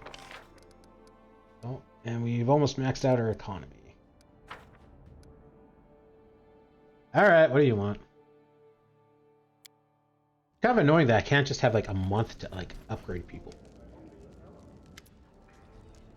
Your Highness, an ambassador of Trade Union in Daggermark has arrived at your court. The Union is asking for permission to trade in our domain. They're willing to pay a generous fee. It is worth considering who we are dealing with. In Daggermark, your power and privilege depend directly upon the weight of your coin purse, whereas leaders of other countries often often word act as profiteers and bandits, it's through profiteering and banditry that rulers of Daggermark rise to power. To be clear, the city is thriving.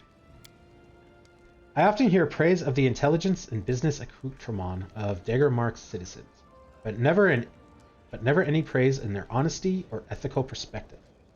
It's up to you to decide who you make deals with, but I don't mind playing this little business game that we've been offered.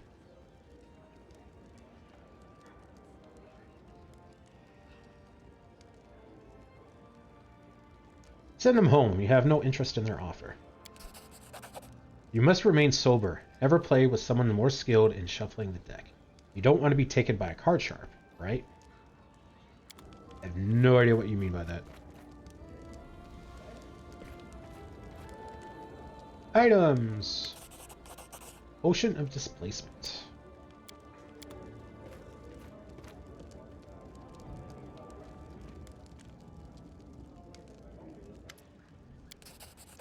Integrity.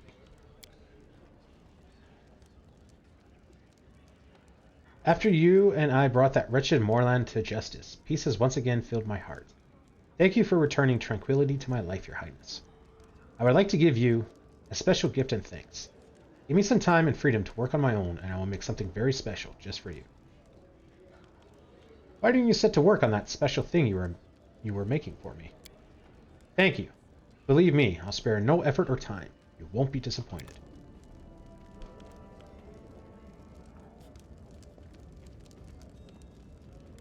Oh, this is, yeah, crazy lady. Serpent Prince.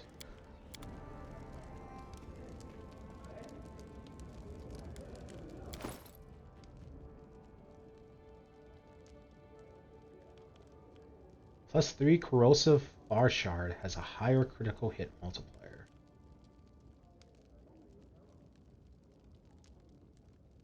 This robe grants its wearer a +3 resistance bonus on will, fortitude, and reflex saving throws, and the ability to cast blindness spell once per day as a 5th level wizard. Meh.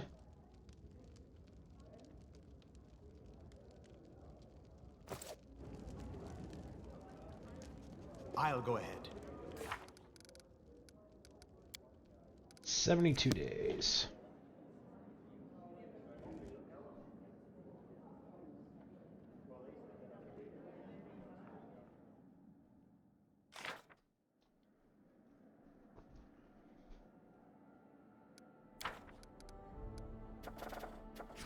Another rank up. Octavia. Okay, Cassiel's at 17.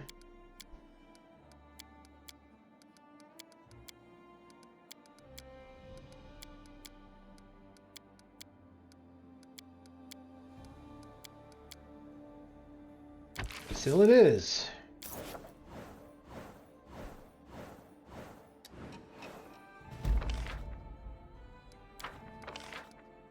Contagious Madness. Success. For a sizable fee, Embereth travelers agreed to help the guard. They used all the skill and experience they gained in the forest to drive the dark creatures from the city. Pacify Pitax. Success. The Pitaxians have forgotten all about those unfortunate events. Or they pretended to forget. But it's something at least. Divine protection from fear. White Tiger's opportunity balance problem. 45% chance, not bad. An envoy of balance and priestess of a wandering commune. We already read that one. General Custom Audience.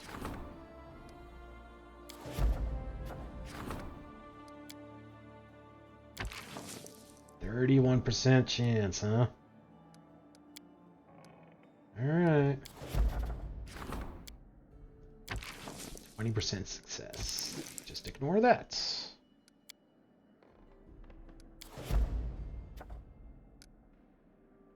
Alright, General, what do you want? Everybody, at least one advisor a week wants to say something. I just want to spend some time upgrading. I have alarming news, Your Highness. I've just audited the officers' reports, and I have to admit, The war with the Keloids cost us dearly. It was a glorious victory, but we lost many lives. Why are you bringing this up now? That was like over a year ago now. Our losses must be replenished. But with who? A general mobilization would end with a mob of angry peasants in the ranks. Every volunteer has already joined. I guess we'll be looking at forced conscription.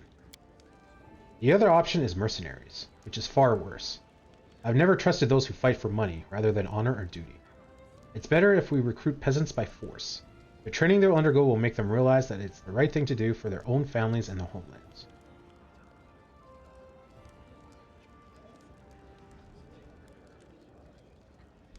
It's a lot of money. -5 economy sucks, but we get 5 every week.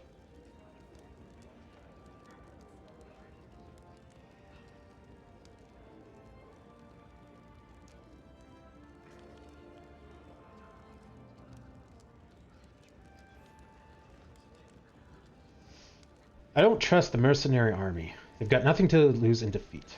Let us begin a period of mandatory military service. Unrest dropped? You did not tell me that was a thing? Oh yeah, you did. Unrest state worsens. Oh well, I think we got a thing that ups it every week or month or something, so. I'll commence military conscription at once. Soldiers with families to defend are far more reliable than mercenaries who only care about their own skin and their pay. A mercenary will flee, while a true defender holds out to the end. Also, they will learn skills they can possibly use. Hopefully not against us in open rebellion. The path is clear. I mean, I'm just saying, I just kind of started a rebellion in another kingdom. Rather not have that happen here.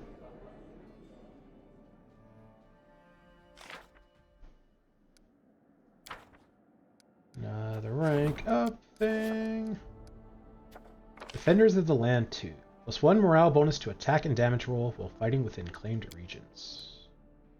Sure.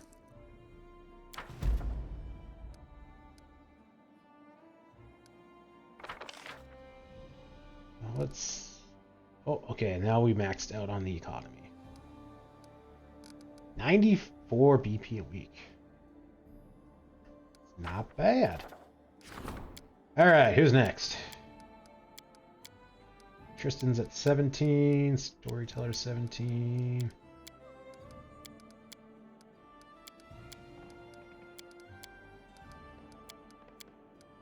Oh, Tristan it is, I think. Valerie's busy.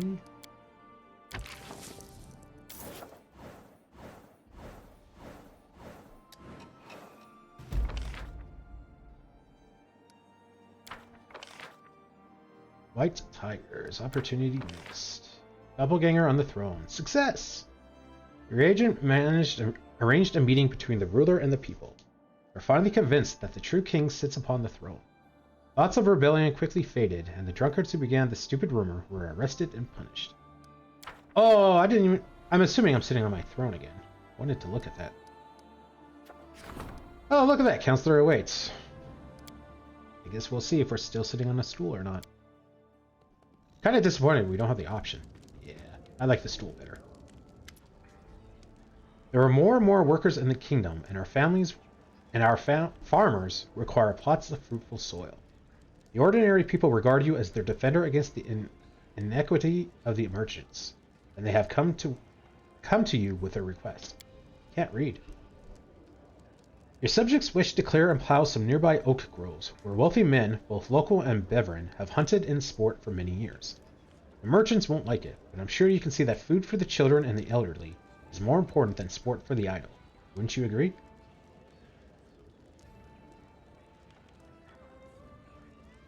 The land must bear fruit and feed the people, not amuse a crowd of wealthy crooks. Allow the peasants to plow these new fields. You are merciful. The people will never forget who granted them land for their honest labor. I feel like I've really stuck it to the merchants lately.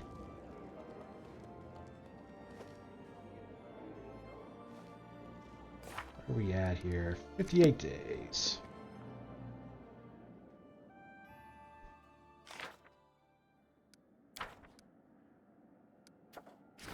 Okay, Tristan's at 19.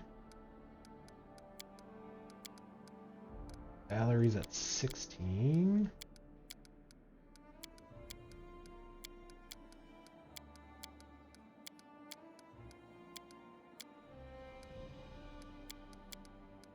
I think Valerie wins.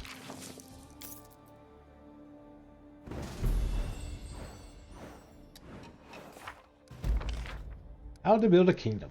Finished. Kingdom, we stole these lands is thriving, and with it, its subjects. Of course, me won't be resting on his laurels, but so many unusual and important things are going on that I'm forced to take some time off this part of my manuscript.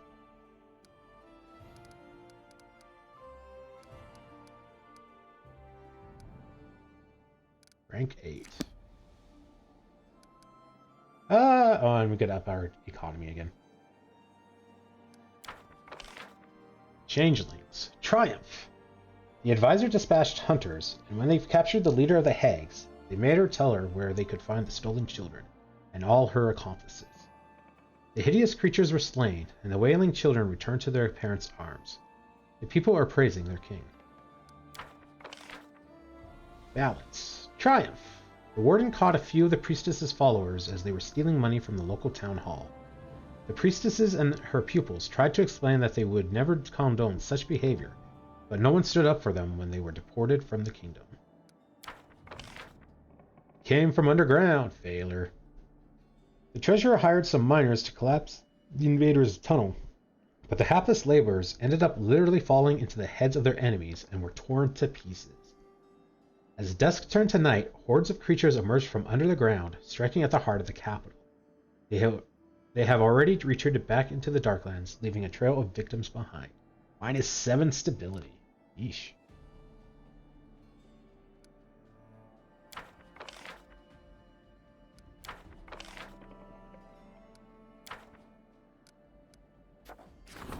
Guests from Thornkeep. The gangs of Thornkeep have made a habit of passing through this region on their way to raid their neighbors. Then, on the return, hiding just beyond the kingdom's borders. They pitched camp not 100 paces from our lands, though officially they were within Thornkeep's domain. However, the kingdom's neighbors think they are being attacked by raiders from the stolen lands.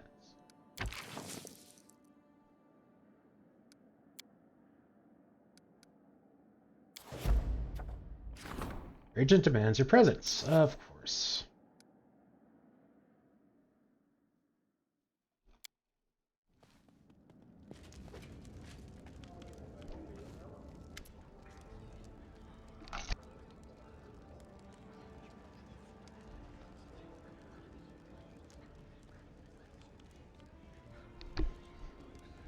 Me, your kingdom is growing bigger. No matter how many advisors you hire, your officers can't address every problem and issue. A monarch should have vassals, knights, mayors, guild leaders, local chiefs, and elders. As if it is they that form the natural aristocracy. Can't say that word. The high society of any kingdom. There was a time when bandit chiefs were the aristocracy, can't say that stupid word, of the stolen lands, but we put an end to that. Many knights of honor now look to serve you, to become your faithful vassals and enforce the laws of your land. It is only natural that the law now rests on the shoulders of your royal vassals, not representatives of the people. Mayors and chiefs come and go, but fancy people remain, committing themselves to a ruler and raising worthy successors from a young age. They are obligated by the nobility that naturally arises from their responsibility to their subjects.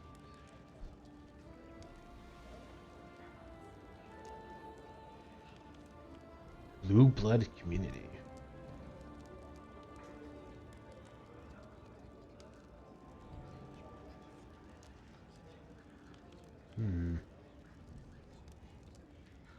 Yeah, okay, let's go with democracy. The stolen lands managed without aristocrats before. They can live without them now and in the future. Let the people decide who they want as governors. You shouldn't. Governance is not something you can learn as a merchant or a craftsman. It takes talent and an understanding of social responsibility. Community leaders hardly possess such skill. Yeah, but I've seen more than my share of people thinking they own the place. Not dealing with those assholes. Rank up. Economy. Loyalty of the masses. Increases loyalty by +1 whenever the regent has a success or triumph. Sure. Community of loyalists. +2 reagents when solving situations. Rank up. 17.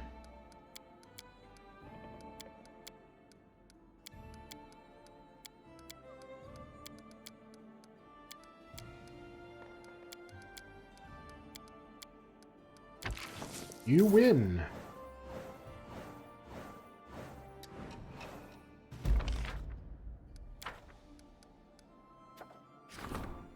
The waters are fields. The Beveran great houses of Lebenda and Lotokava are fighting over river trade. It isn't a full-blown war, only a disagreement. But the ships of the two houses are regularly sinking one another. Supporting one side may result in relations with a rich trade partner. Sure.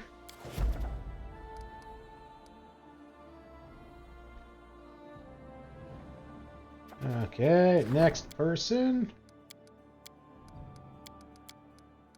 Lindsay's at 19, Johad's at 18.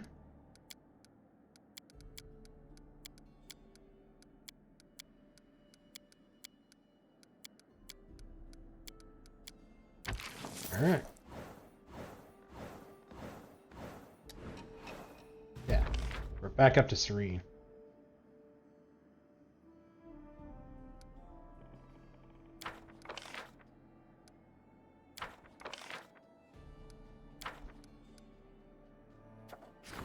Going south. Opportunity. Power of blood. Opportunity. Contagious madness. Problem.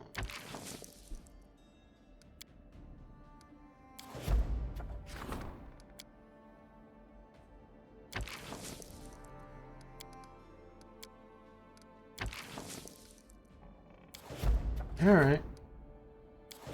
Not great odds, but decent. Oh, really? You can't upgrade Drillhead right now? Lindsay's at 19. Valerie's at 19. Go with Lindsay.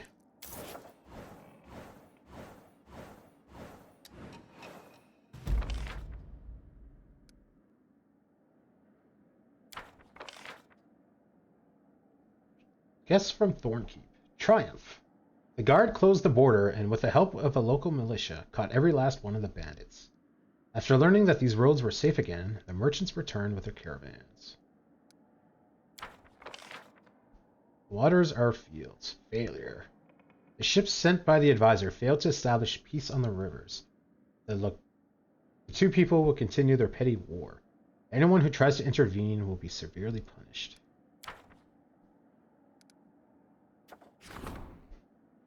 Rage of the sky and the wind. Cannot do.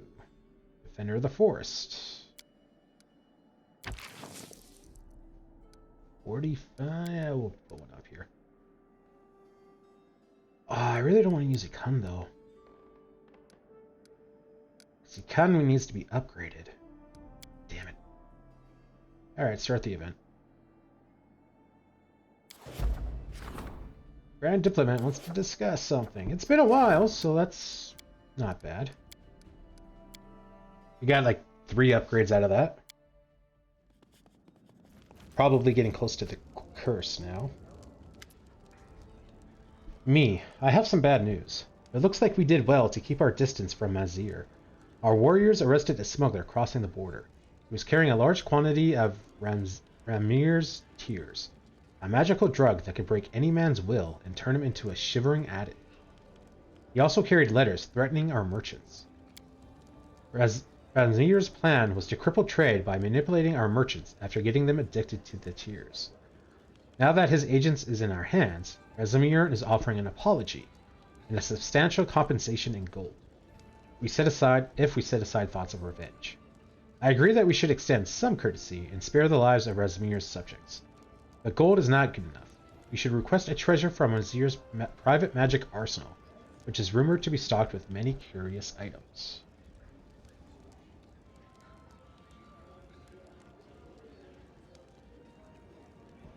Item, Ruin. Quarterstaff +5, which is an additional 2d6 force damage, and has special effects determined by the wielder's alignment. Nice. Butcher. For any problems that can be handled by the Grand Diplomat or Minister, roll 2 checks and pick the best result.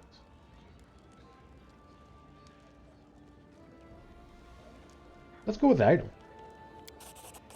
Perfect. I can't wait to see this new wonder from Rezmiran. It will have to be something amazing.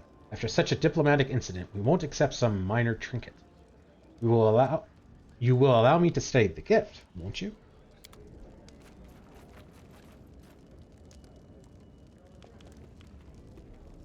Oh yeah, we're probably going to get a few items now.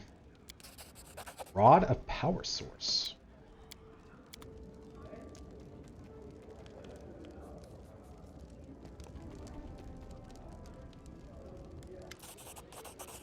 Wind Breath.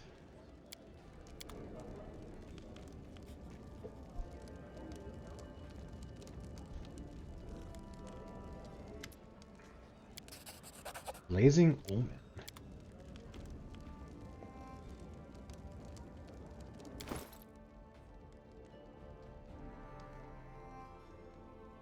+3 Chainmail grants its wearer the ability to cast Fireball spell once per day as a 5th level wizard.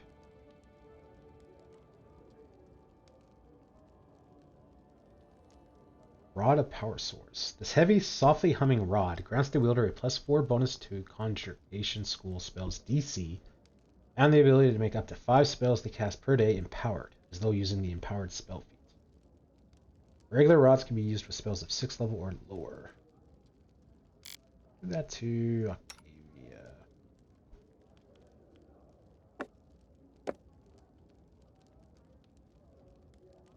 Didn't we get a 3rd item?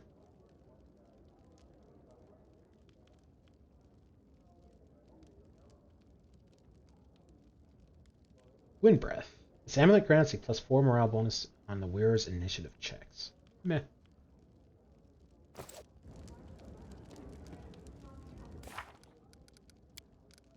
$30 days. Okay, so we've got...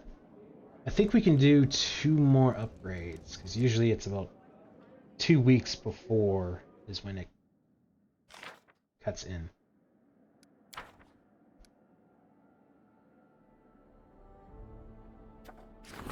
Another one. Lindsay's at 21. Keston's at 18.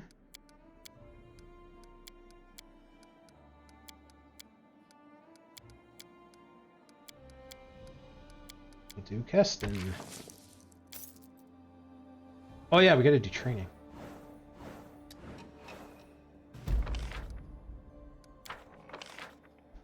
The Power of Blood. Triumph.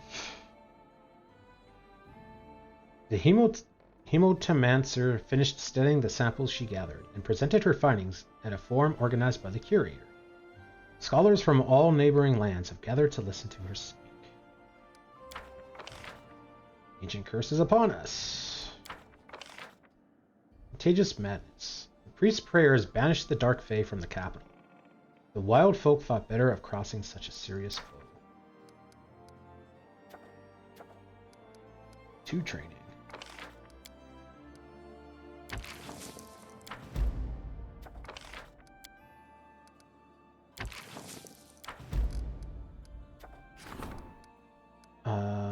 Balance.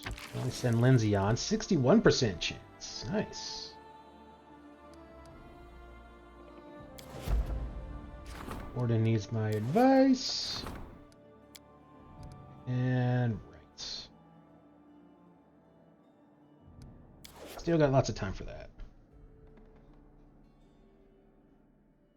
Okay, I think we'll do one more training because there's a There's usually like a kingdom thing we have to do with the curse. Keston's ever-grim visage is painted with concern. Ill news, Your Highness. The guard refuses to go out on patrols. The officers have declared that their people will not take up weapons until the conditions of their service are improved. Truth be told, it is rare for a kingdom to see their guard take part in so many wars, battles, raids, and monster hunts. Your Highness may instead pay for the services of mercenaries, but I think that our boys deserve some time off. They risk their lives every day, and they need to spend more time with their families, while they still can. Minus 2 BP a week. Oh.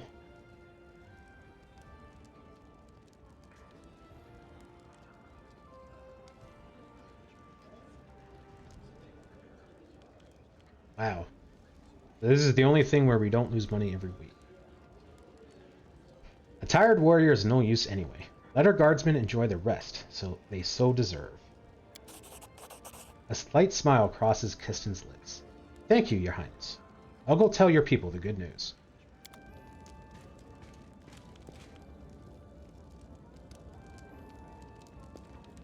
Alright, let's save it and do one more training.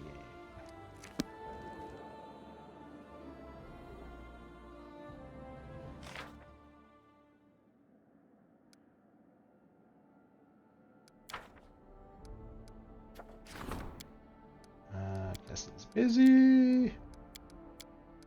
Julius is at 21. We might have to upgrade him for the economy anyway. Tristan's at 20. Valerie's at 19. Let's go with Valerie.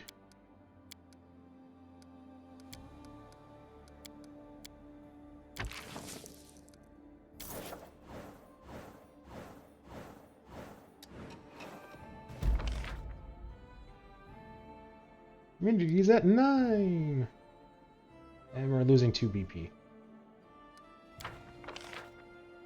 Defender of the Forest. Triumph. Our scout slipped into his circle and gave the druid a sleeping potion. He was then seized and imprisoned, and his will was broken by torture and captivity. He's ready to do anything to regain his freedom. He remains prisoner, but occasionally is allowed out to bless the local fields and enjoy the singing birds. Kinda feel bad for him. Going south. Failure. The proud raiders declined the general aid. Yeah. The Wrath of the Forest. 55%. Woodcutters have encroached on a sacred grove, stoking the wrath of some treants who reside there. The enraged giants are now attacking anyone who enters the forest. Someone must make peace with the keepers of the grove or find another way to deal with them. Population census. Opportunity. Colony. Opportunity. Regent demands your presence. Duma's accountants, famous for their thorough nature, are offering their services in counting all the kingdom's subjects. The census will lead to the discovery of tax evaders, refugees, and criminals hiding from the authorities.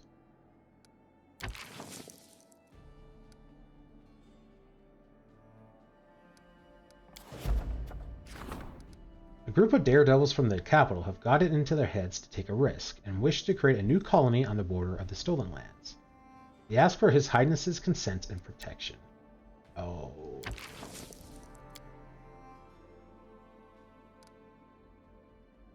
Might be able to deal with you with other people.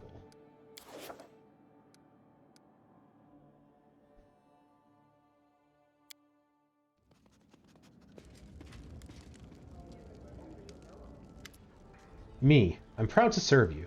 No one would have believed that the Stolen Lands could have turned from a criminal hotbed into a secure, legitimate country in such a short time. But you did it. Our youth dream of becoming craftsmen, farmers, and guards when they grow up, not forced bandits. People that once cowered in fear of bandits now boldly report every crime. It's no longer so easy for a bandit to hide among our honest citizens. People are grateful to you for the change. A guild of river shipbuilders arrived at the palace today. They are highly respected in the river kingdoms.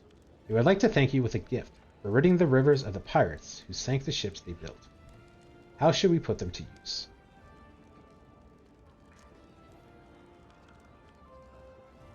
Plus 15 economy? Holy crap.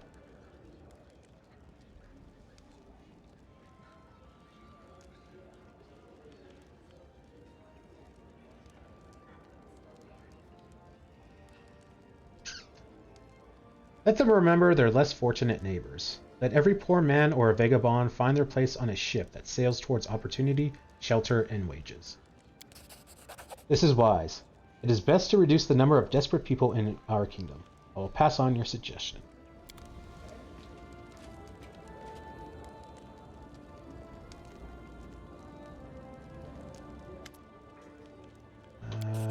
Dragonfly ring. I am intrigued.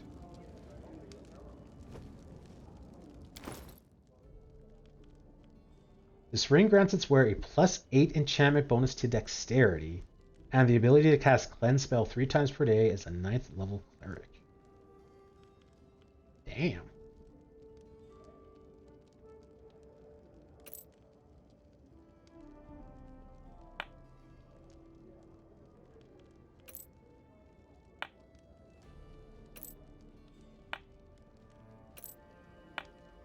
Hmm.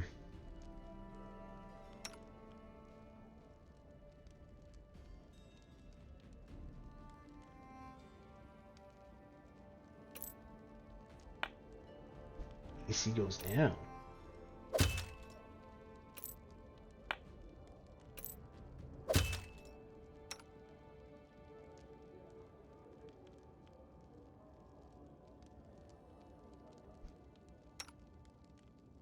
Hmm.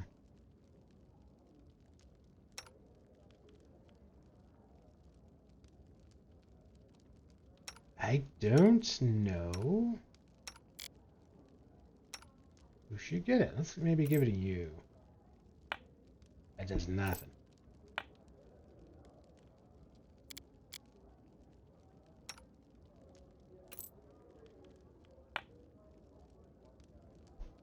$34 dex. Wow. Oh, that did nothing on AC because of this. Okay, so you're at 27 AC. Your AC goes up. By 1, but it still goes up. I think maybe we'll do that. Or maybe give it to the Kun.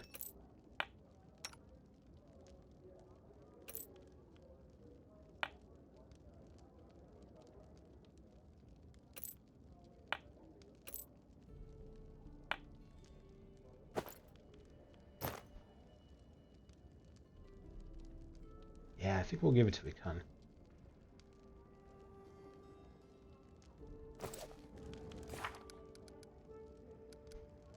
$16 We'll save it. I don't think I can do another training. We'll try it, but I think I might have to skip a couple days.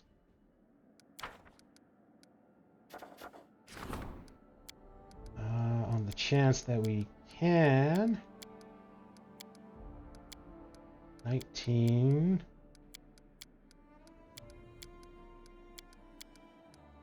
That's it. Yeah.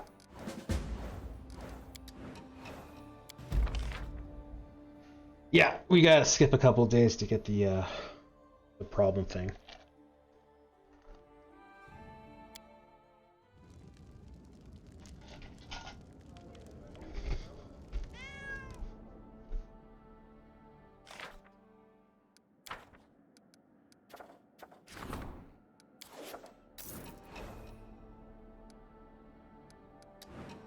There we go.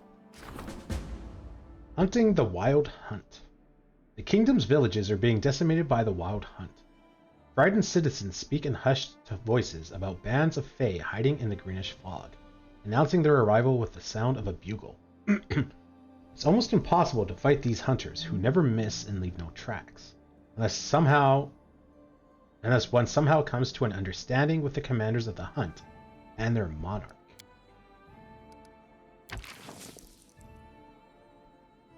Don't think this success chance actually means anything.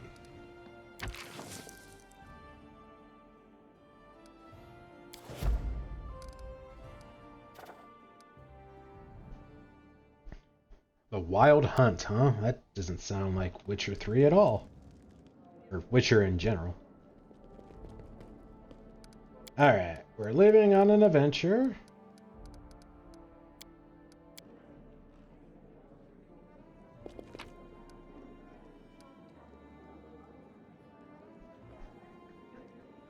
Yeah, maybe we should sell stuff.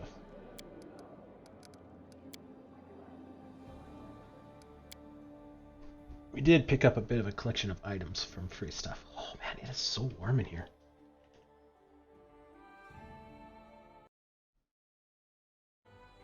I'm gonna turn on the fan, guys. Hopefully it's not too annoying. Ooh. I think I got it so that you only hear it when I'm talking. But otherwise, the OBS's gate, I think, is set up so that if I'm not talking, you don't hear it.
Hey, almost made it to 1 million again.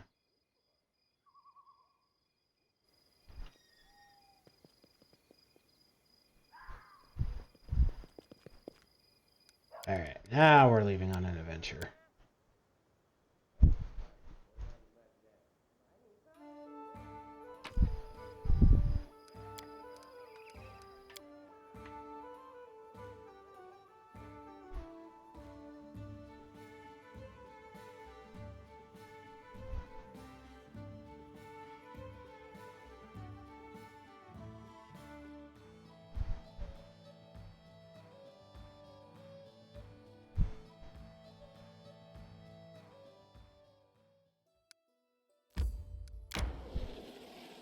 Whoop, whoop, whoop, whoop, whoop, whoop.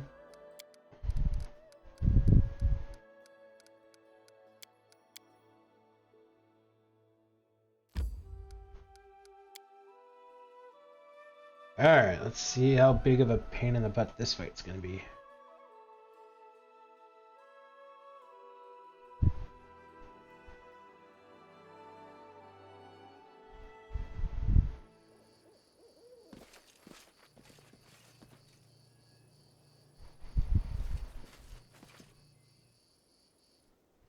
Save it. How may I help? Some free buffs. Don't hesitate. Adayan. Did nothing. Confide in me. I am your shield. Yeah, did nothing. Right here, my friend. Good to know. I shall not fail. Adayan. Did nothing. Something bothering you? I'm listening. Did nothing. Okay, so that is not useful anymore. Share your troubles.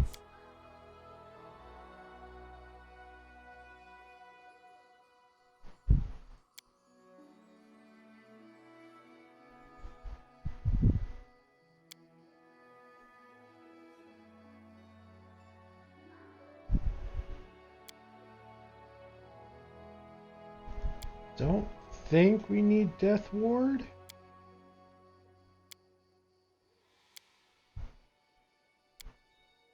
Lindsay the Magnificent? Lindsay the Illustrious. I More simple, like Lindsay the Great. Where are you going? Maybe Lindsay the Indecisive. Well, you didn't get the bonus, which is annoying, but you don't really fight, so I don't think that's a huge issue. I wrote it like I saw it. Saving throws and attack. Yeah, okay. No. Because that would be good in case he gets firebombed or something. Where the hell is he going? What troubles you?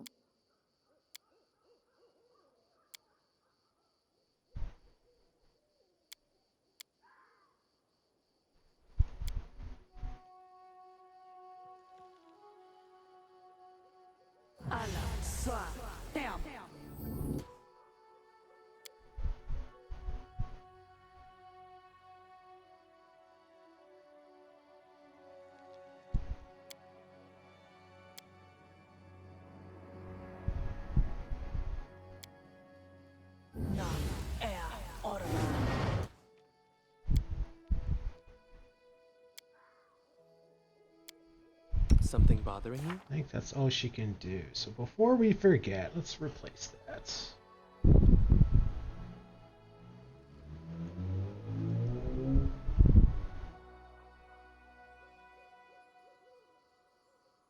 Bane might be okay.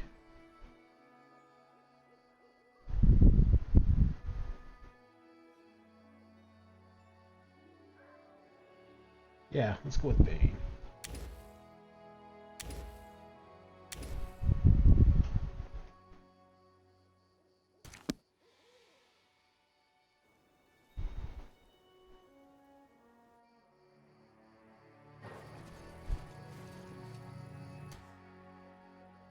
Anything is possible.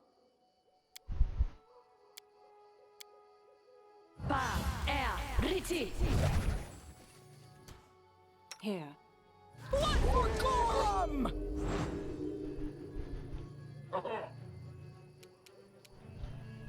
was not expecting gaze checks immediately.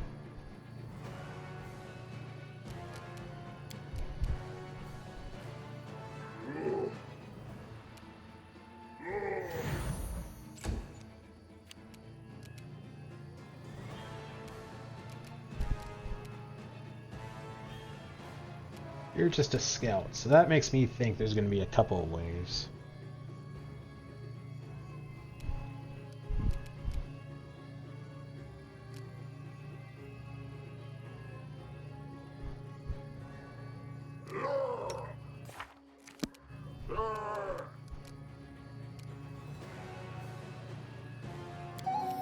Let's try that.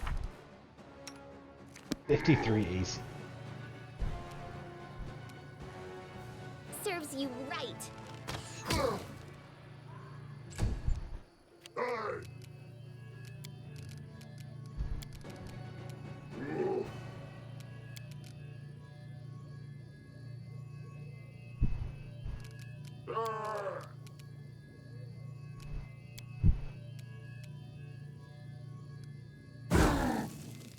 That's not a lot of damage.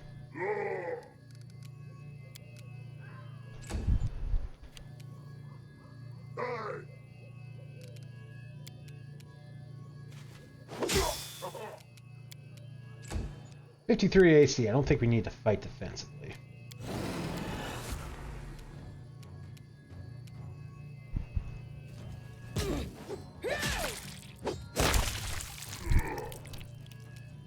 Damn. Also sucks that you got hit.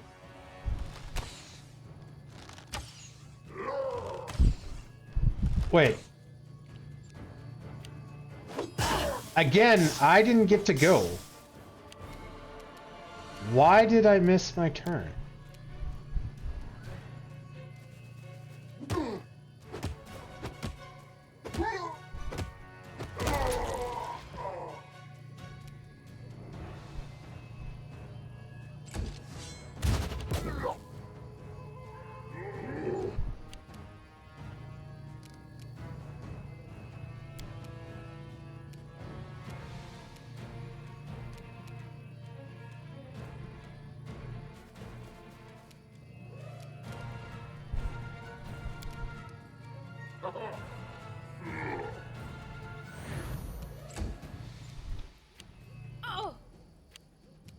Wait, what? What?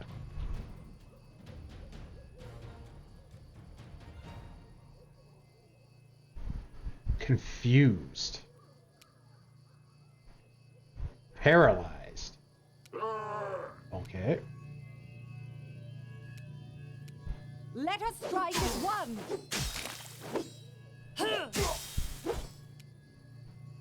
You did -2 wisdom on her? What? Oh, yeah, the poison thing. Nice. Very nice.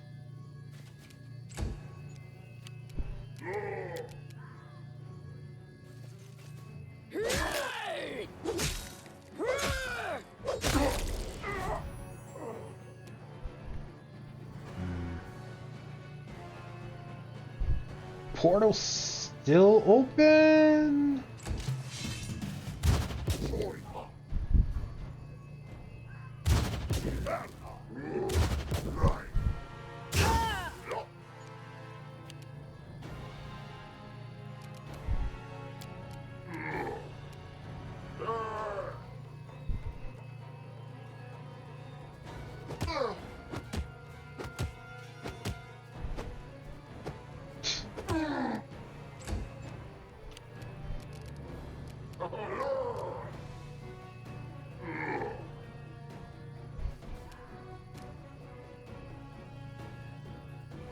We'll wait for Amari to come back in.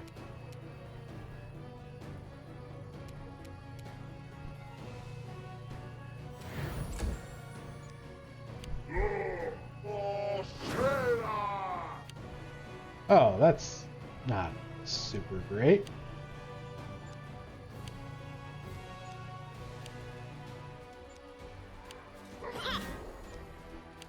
Okay, it's a good thing we put mirror image on Lindsay.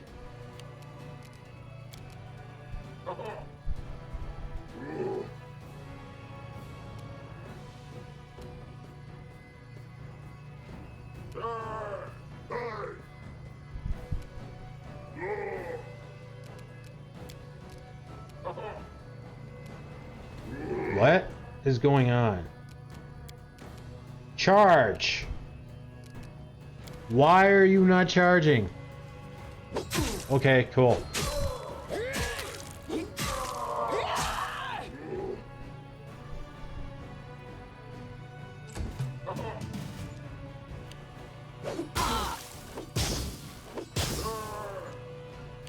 Wow. You are super easy to hit now that you're paralyzed. That is not great. A solid plan. Ooh, another natural one. That's like the third one that showed up.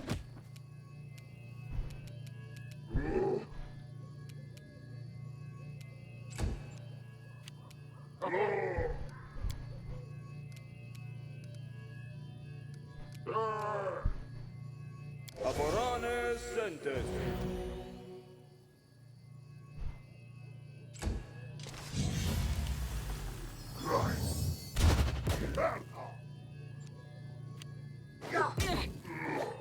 Two to hit.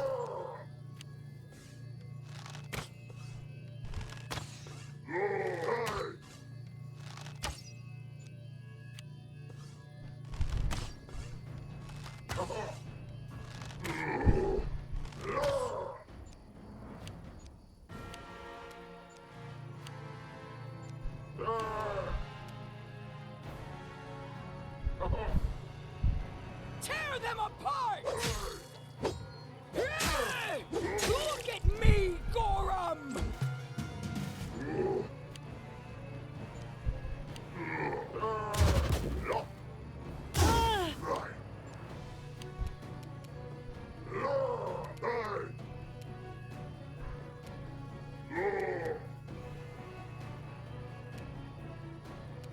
Forwards.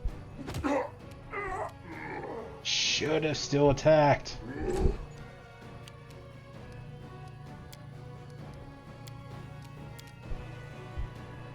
Amranda Grado. That didn't do much damage.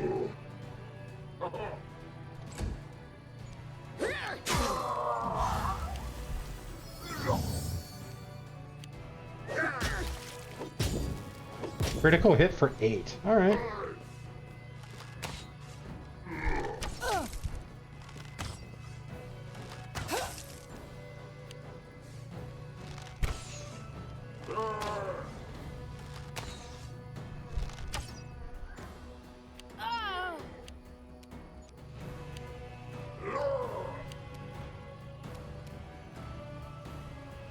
They go down!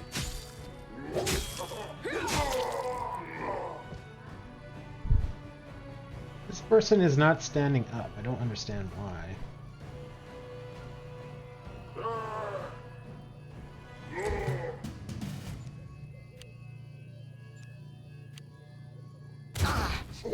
Ow! I can't keep this up much longer. Aim carefully.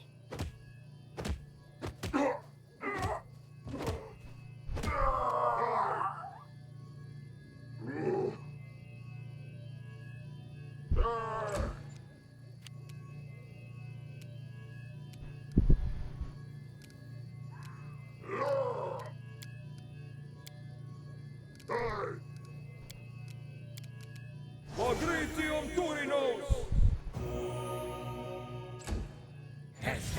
Haxi, Yas.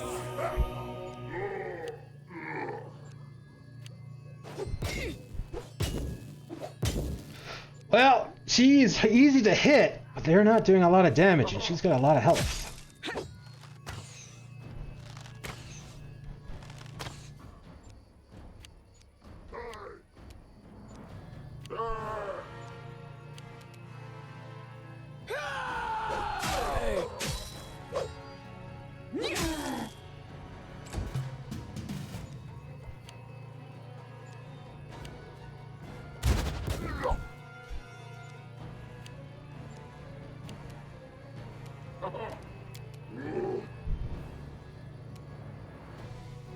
Attack!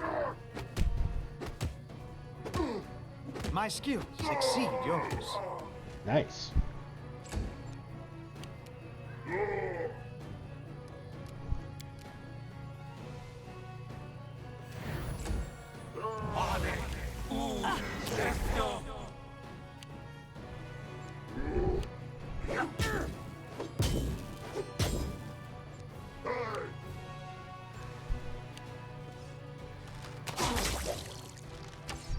Ow!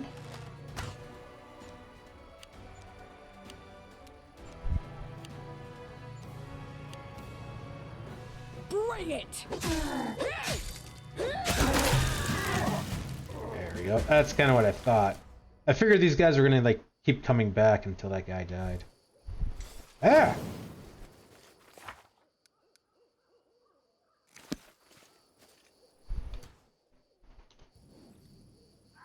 Yeah, well, that went pretty well.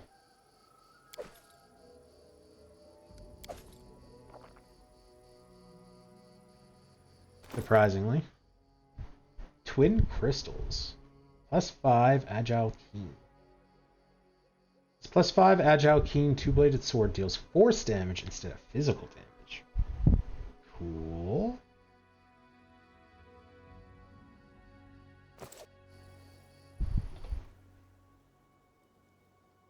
Well, that was pretty good considering we only had 2 people doing damage that entire time. Valerie was still tanking like a boss, even though she had like Don't hesitate. a bit less AC. I'll go ahead. But all right, I didn't even look at their levels.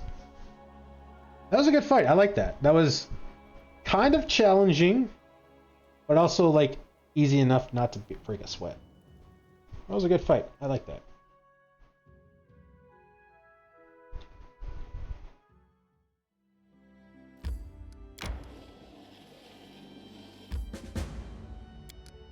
Await a report. The attacks in our kingdom have stopped. Did we win? We have to wait for news to arrive.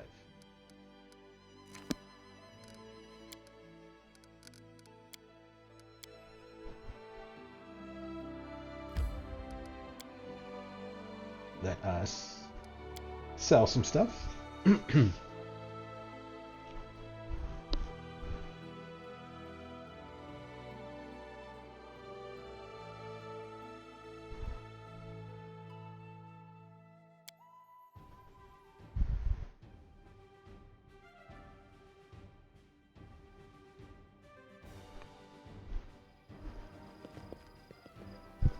path is clear.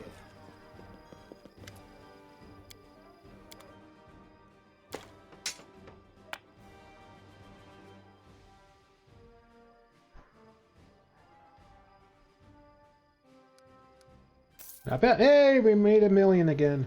Tread lightly. Good news, baby. I'm rich. Will you sleep with me now?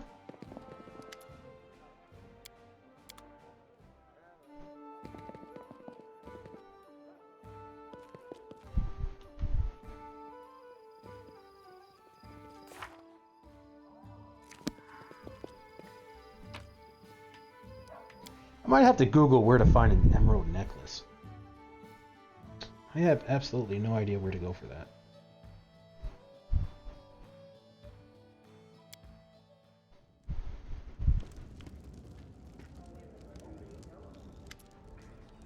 We're fighting someone else's war. We aren't Garleton. We aren't Litran. We have no stake in this fight. Let us escape it before we're stabbed in the back. Petitioning for peace is an option, though unreliable. Let's distract them first. You cannot deal with the Grey Gardeners, but death already stalks them closely. Grey Gardeners? It's like Grey Wardens from Dragon Age.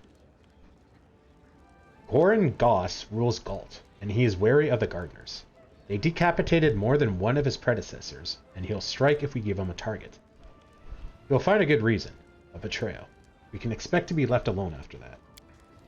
We have another option, but it leads us down a dangerous path. There is an order of vengeance in Galton, wild avengers with deeply wounded hearts. They look to settle scores, but their numbers are too few. You could draw them into an alliance with Galton, and their numbers will grow. They would return to Galt to extract their vengeance, and the Gardeners would become too busy to bother with us. But blood will flow, and they'll remember what we've done.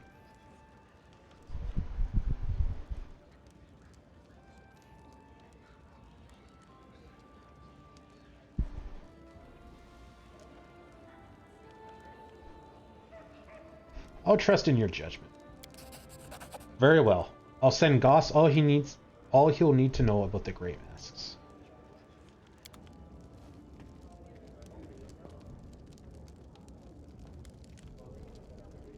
Items.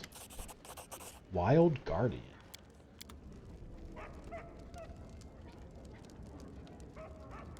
Let us be careful.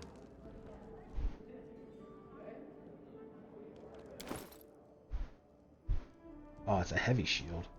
+3 heavy wooden shield grants its wearer +3 resistance bonus to will saving throws, and +4 enhancement to constitution. Harm could probably use that.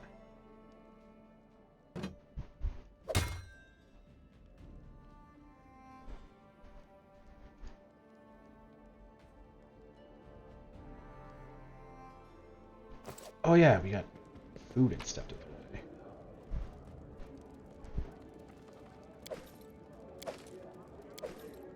Ta-da!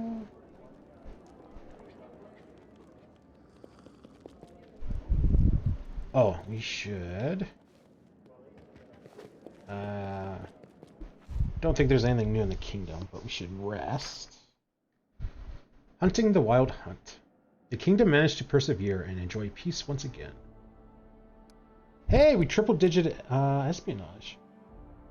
Wow, it might not be our lowest stat for much longer. That's cool. The minister demands your attention.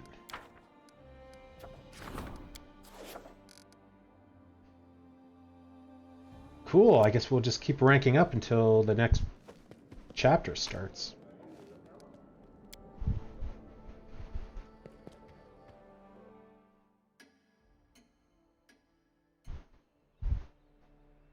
The path is clear.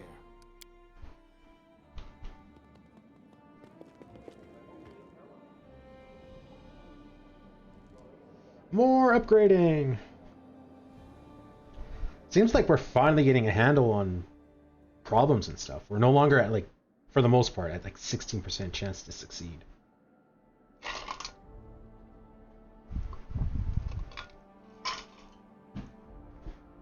That's cool. Alright, who needs upgrading?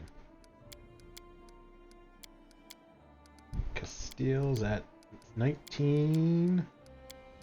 I thought we just upgraded you.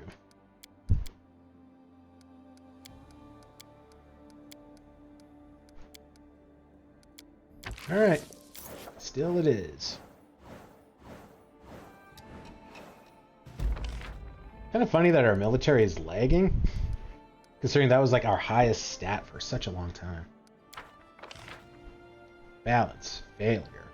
The public debates didn't resolve the problem. The priestess's teachings continued to find support among the peasantry. When the wandering commune assembled to depart the kingdom, some decided to join them. Wrath of the Forest. Triumph. The treants have agreed to allow the woodsmen to do their jobs, so long as they plant as many trees as they chop.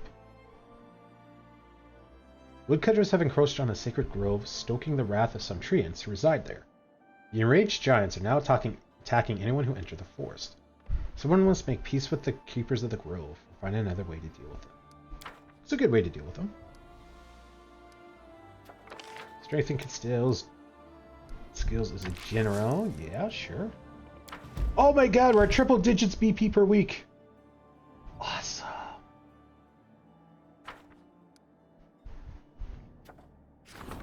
Streams of power. Some local spellcasters have discovered an amazing and very valuable location. We have read that. 35% chance. General requests an audience. Of course he does. Training grounds. Training in the harsh hills of Glenburn would provide your troops with survival skills and endurance. Military stability and espionage scores increase too for each other after each region with military upgrades. What the heck does that mean? Sure. Oh, I didn't think that was going to be a time thing.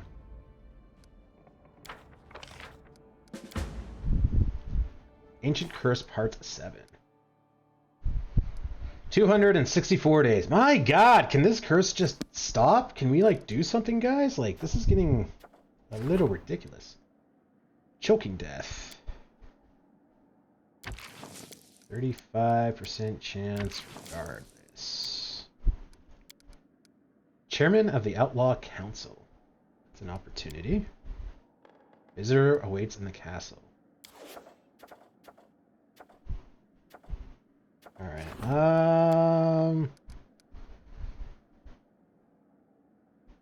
sure, we'll send in Jolhad.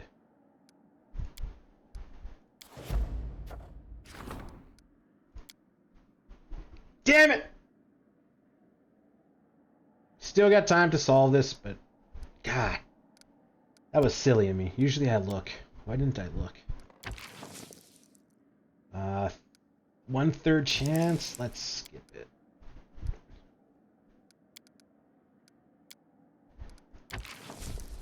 Nope. And that's all we got. All right.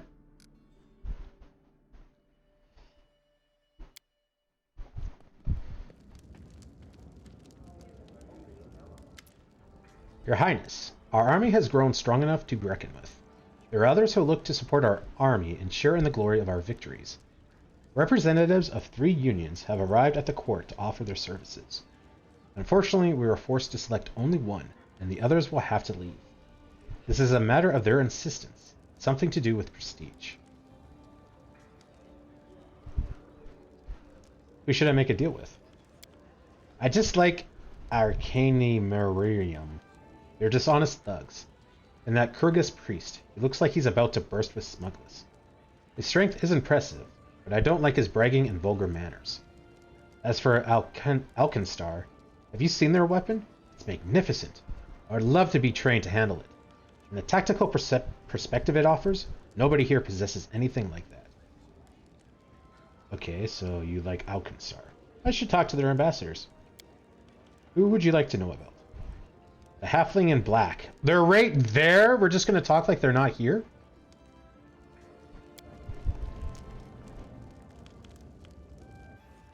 The halfling standing before you wears fine black cashmere. He has a couple of strange-looking palm-sized crossbows in his wristband. His expensive attire does nothing to disguise the scars on his face and hands, or his sturdy posture. Your guest seems more accustomed to sitting in the saddle and wearing traveling clothes, rather than visiting palaces wearing expensive attire. Greetings, Your Highness. I am Captain Romallo. I represent the Smoky Dawn Arms Factory in the Grand Duchy of Alkenstar. Our enterprise is prepared to provide your army with the finest weapons ever made.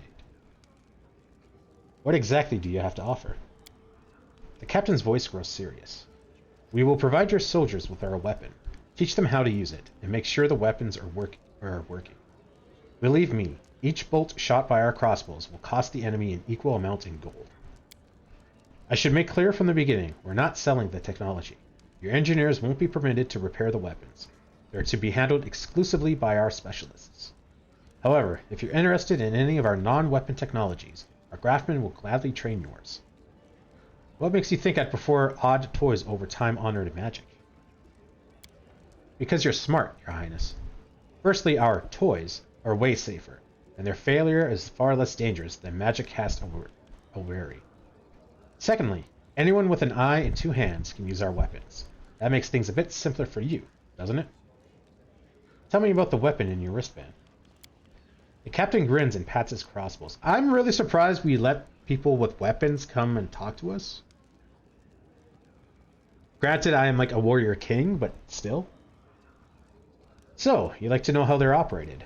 What gears these small death machines... What gears bring these small death machines to life? How can they rain bolts down upon an enemy without ever recharging? It's a secret. We make our living from other people's ignorance of how our weapons work. Nevertheless, I will tell you a secret about these two crossbows of mine. The left one is for normal work.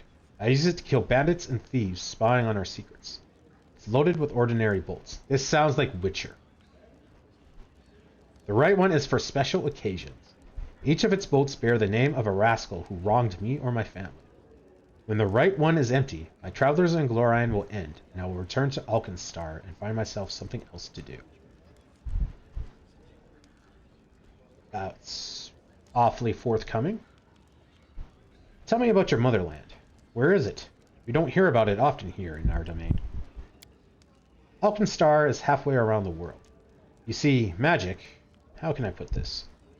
It doesn't work in our lands. Don't ask me why. That's a question for the researchers and historians. But we ordinary people of Alkenstar managed to turn this nuance into a greater good. This nuisance into a greater good. Romello rubs his chin. We gave up magic for the sake of science.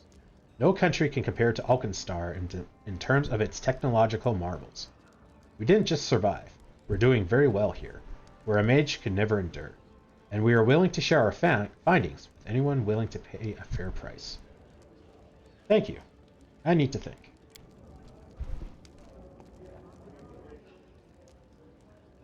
I'm sure we'll have the most productive association, Your Highness. With the sorceress. A sturdy, middle-aged woman in practical gray attire bows to you. You can tell by the numerous strings and laces on her neck that she's wearing quite a number of amulets under her robe. Her hair is short and cropped. First Foreman Raquetilia at your service, Your Highness. Reporting for negotiations on behalf of the Wands Brigade, graduates of the Archimeriarum. What do you have to offer my troops? Our experience. You're hiring the Wands Brigade, an independent squad of mages, not merely as soldiers, but as advisors and trainers for your other troops. Each of us not only possess magic, but also extensive combat experience. What's more important, we know when and how to use it. We're not theoreticians or professors, Your Highness. We're arcane practitioners, combat specialists, and front-end workers. We're willing to share our knowledge with your military mages. Your title is very unusual. Every member of our brigade is an Arcane Miriam graduate. We have combat experience and a desire to build a mercenary career. We've been preparing to accept our orders since we entered the Wands Brigade. What is this Arcane Miriam so famous for? It is the oldest, biggest, and most prestigious arcane academy in Absalom. It's very influential. Students come from all over the world to master the art of magic. Mind you, the school is tuition free. They teach both magic and practical skills, both of which are certainly useful to combat mages. For instance, if you've learned to summon enraged monsters, it might also be a good idea to learn to run fast. A smile brushes lightly over Ractilia's face. I need to think. Always at your service. With the dwarf.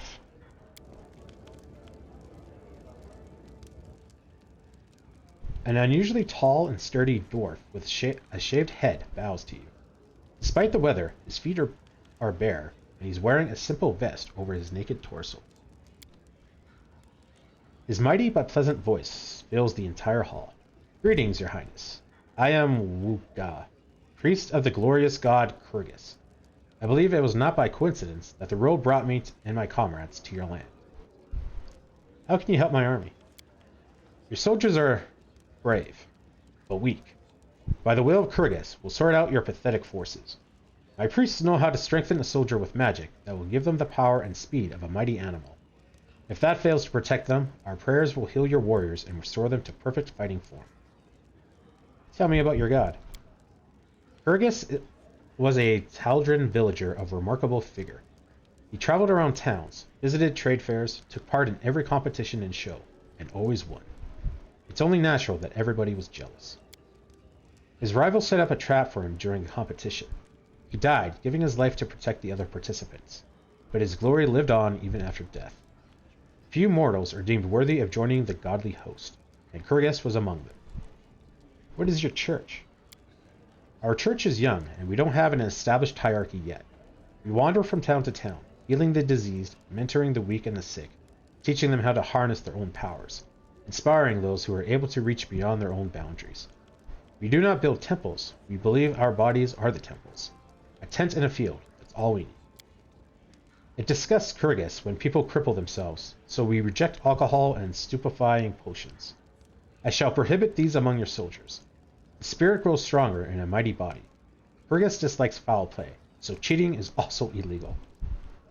You look outlandish. Where have you come from? Dwarf laughs approvingly. Well, thank you. I wish you could meet my grandfather. He was a real hero, stately and notable. Myself, I'm a mere peasant from a small village on unclaimed land. I was once a fighter. However peaceful I may be, I am still very passionate.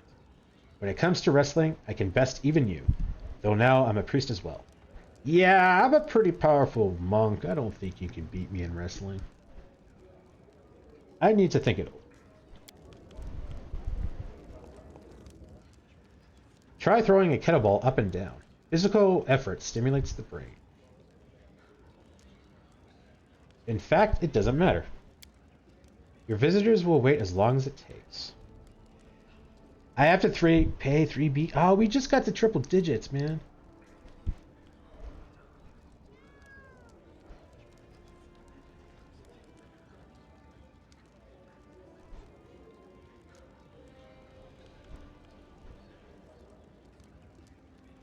The same effect. You understand our army's needs better than I do. You make your own decision. I'll immediately begin training our shooters to use the weapons of Alkenstar. I'll ask the ambassador for one for myself, to steady our new armaments.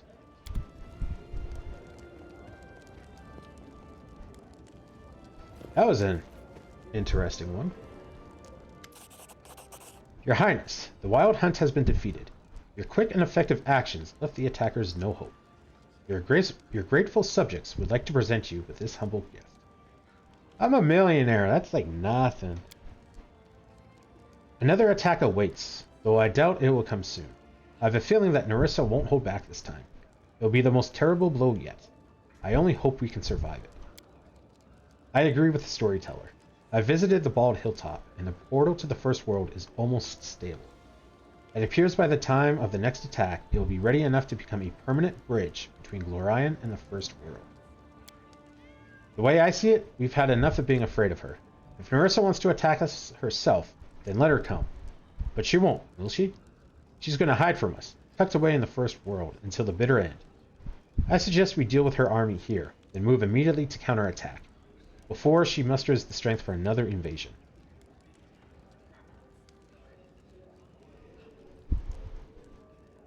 Are you sure this attack will be the last? When you deal with the Fae, you can't be sure of anything. My guess, however, is based more on fact than speculation. Never before has there been a portal to the First World that is so stable. We've also cornered Nerissa like never before. I bet she's absolutely beside herself. Can we use the portal on the Bald Hilltop to get to the First World? I suppose so. The portal used to snap shut after every attack, but by now it should be a reliable passage to the First World. It probably leads directly to Nerissa's lair, wherever that may be. So can we just go now? Tristan's face is determined. I agree with your plan. We will enter the portal I helped create and end the war I helped begin. Do you think Nerissa will appear personally to command the attack? I bet she won't. It isn't her style. She likes just watching from a distance while she plans her next insidious trick. But I think she's just plain afraid of us. In any case, first we have to repel the attack. Or we can go now. The next attack isn't for another year. Let's just go now. The storyteller nods gravely. This will be a difficult battle. We shouldn't underestimate the enemy, especially one as cunning as Nerissa.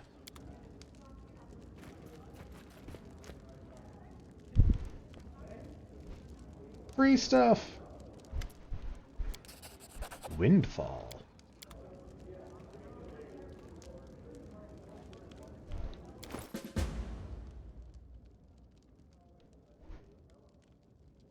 This belt grants its wearer a +1 luck bonus on all attack rolls and saving throws.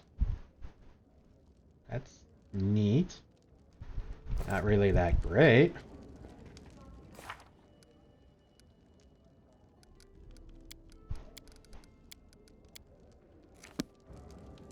Alright.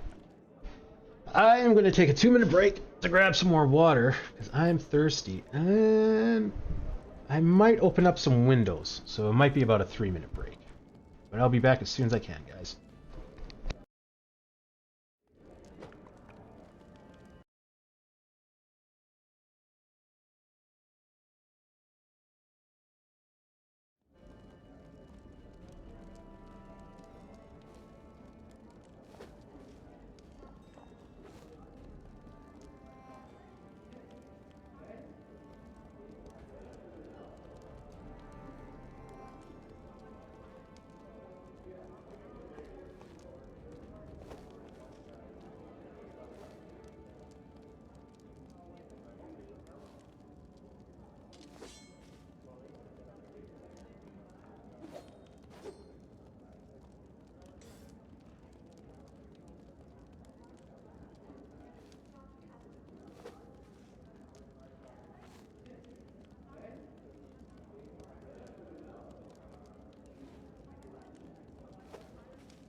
I'm back. Thanks for waiting, guys. Hey, Grimvers, how are you? Middle of the week, and it's hot. So I've been better, but I've definitely been worse.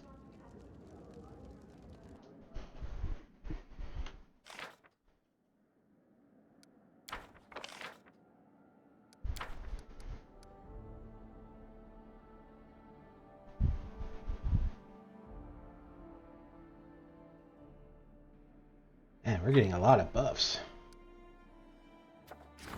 Okay, next one to upgrade. Tristan at 20.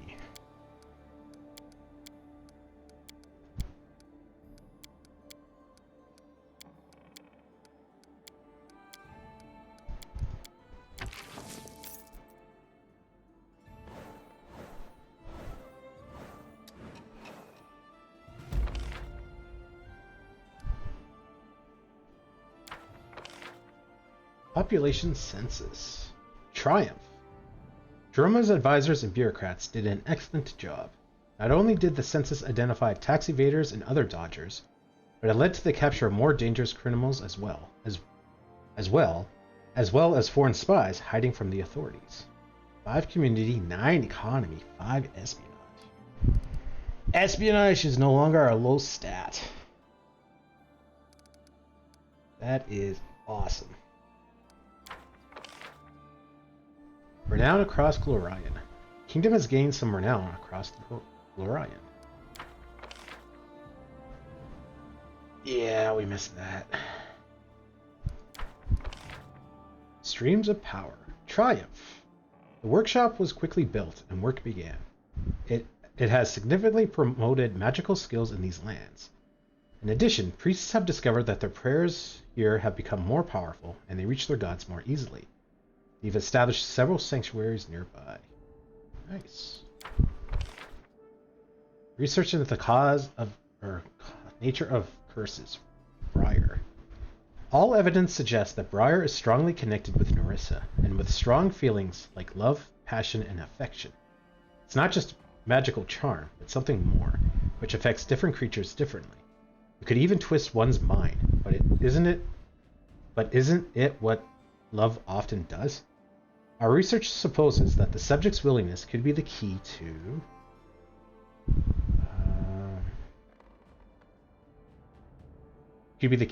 the riddle. Only when given and accepted willingly does the Briar show its true potential. This research has increased our understanding of arcane and divine magic. We've acquired a deeper understanding of the nature of curses. Only when given and accepted willingly does it show its true potential. Alright. Counselor waiting in the throne room, of course.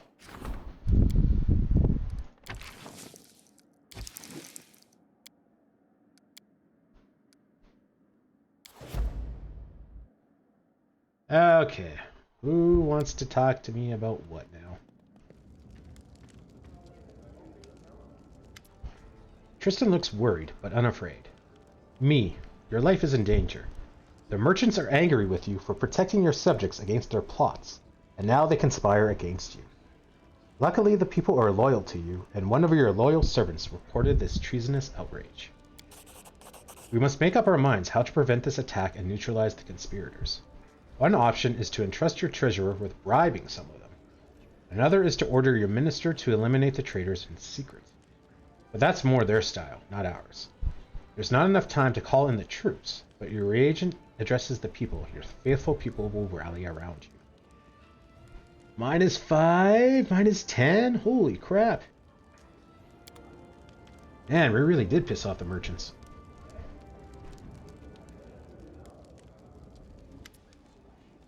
A dwarf in worn clothes and a dusty cloak clears her throat before she speaks. Your Honor, I am so happy to be allowed to speak to the king in person. I'm sorry if I sound clumsy. I'm just a common woman.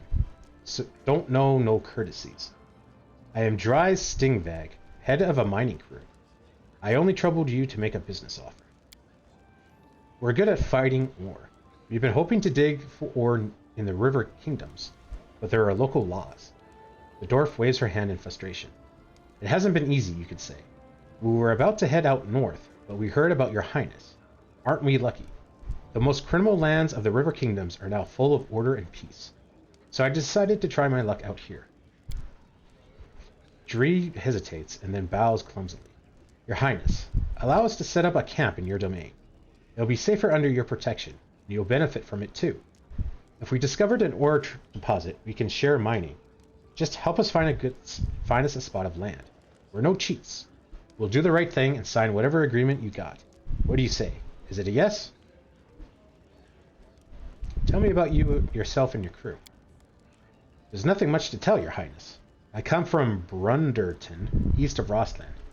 Half my crew comes from there too. The others are just a mixed lot. Toreg knows from where. But you know what's good about us? Every one of us is a true master of their craft.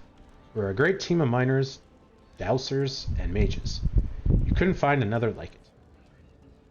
What's wrong with the River Kingdoms? Dree cringes. You never know if you'll even survive through the day. One kingdom bans religion, another declared that the local king was a god, and a third one is underwater. No way. No, thank you. Their lands seem promising. But I'm not risking the heads of my crew. We can stand up for ourselves, but we're not warriors, you know. We're miners. What are you looking for in the stolen lands?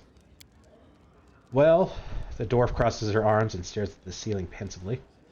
We've got to dig in before we know for sure, but I expect we'll find anthracite and iron ore here. Besides, Numera's not far away. Who knows what could have fallen from the skies long ago?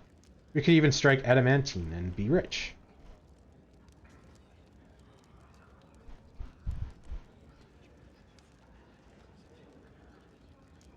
Three-quarters of your profit? Holy crap. I've no reason to prohibit you anything. Respect the local laws, and you'll be welcome anywhere in my kingdom. Thank you, your highness. I won't be any trouble for you to it won't be any trouble for you to assign us a location. After that, there's nothing to worry about. Our bookkeeper will work out all the details with your advisors. It's a deal. Dree shuffles her feet. I'll be on my way then. Thank you again, your highness. We'll set off to work as soon as we finish the camp. We'll take care now.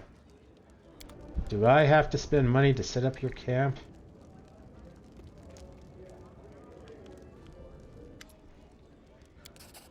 Tempest.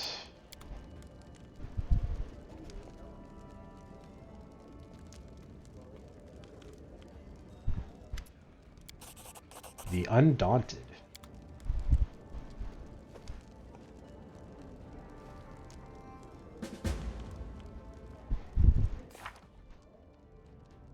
Kingdom Quest, Nature's Wrath.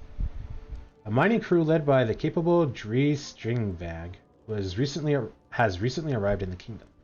They hope to live and work peacefully in the Stolen Lands, which has become safer and quieter thanks to the new ruler. Or is that merely how it seems? Dree Stingvag needs help finding a proper place, clearing the location, and finding a water source, all of which can be assigned to your subjects. Or, since it's their stuff, they could do it. Tempest. This +3 shock great axe grants its wielder the ability to cast Remove Paralysis spell twice per day as a 3rd level cleric. This +4 Flaming Abbreviation Bane quarterstaff grants its wielder a +3 morale bonus on persuasion skill checks when used to intimidate, and the ability to cast Remove Paralysis spell once per day as a 4th level cleric. Oh, didn't I get a awesome quarterstaff? I must have sold it. Crap. I think I did sell it. Totally forgot about that. Okay, well this is probably better than the nunchucks that we found like 10 hours into the game. It is. Flaming enchantment abbreviation brain. Okay.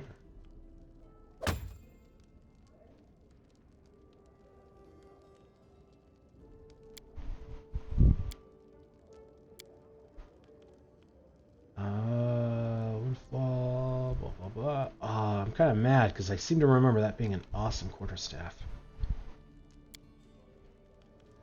well.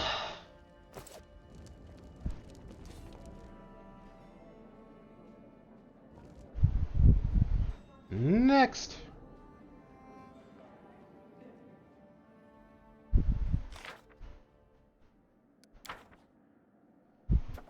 Merchant conspiracy. The merchants are conspiring against the king. Through their wealth and influence, they can both hire mercenaries and bribe His Highness's servants. A preemptive cautionary strike is in order. 50% chance. 35.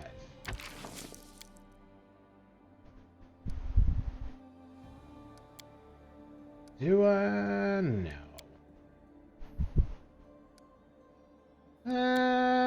Yeah. Spend a point so that we can send a message. Dree Stingvag's miners.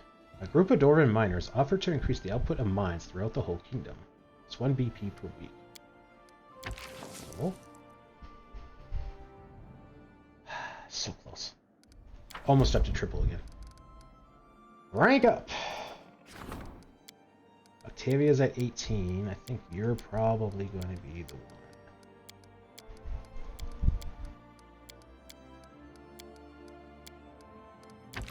Yep.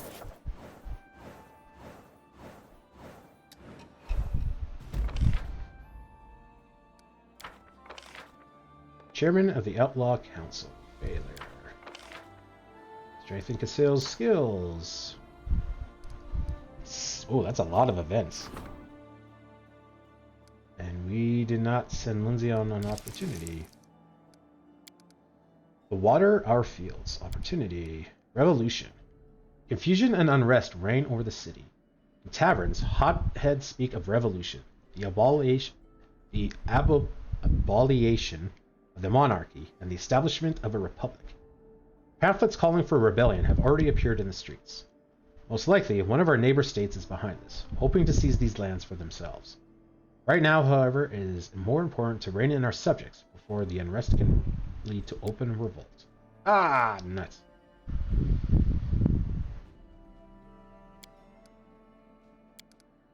Opportunity. The morning after. The sky is shining all through the night. It was the eye of a merry Fae festival. Drunk and raving, the Fae retreated to the world come morning, but they left chaos behind. One of the rivers has changed its course, a forest has disappeared, and a hill has turned into a gaping hole in the ground. That is a hell of a party. The changes have terrified the peasants. To make matters worse, our mages agree that nature will soon revolt against this blatant interference and unleash its wrath upon the villagers.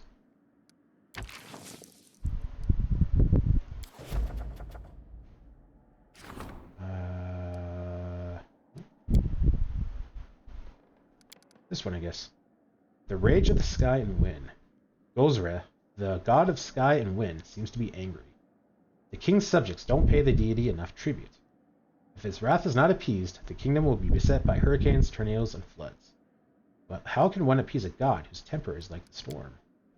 Can't do it. The wrath of the forest. Can't do it. Master asks for guidance. That's not great. 1/3 chance to succeed. 40% chance to succeed. Can't do that. 65% chance. The highest ranking priest of Abadar in the kingdom has passed away. Now the clergy must elect a new leader. If any of the candidates should win thanks to the king's support, their gratitude would be immeasurable. Immeasurable. Yeah. 2/3 chance? Why not?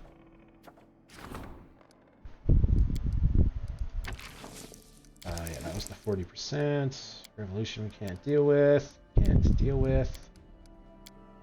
Can't deal with. And then we're back here.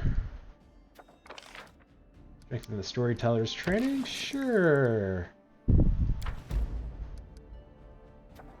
Claim the Tours of Livanese. We will do that after. Because that takes a week.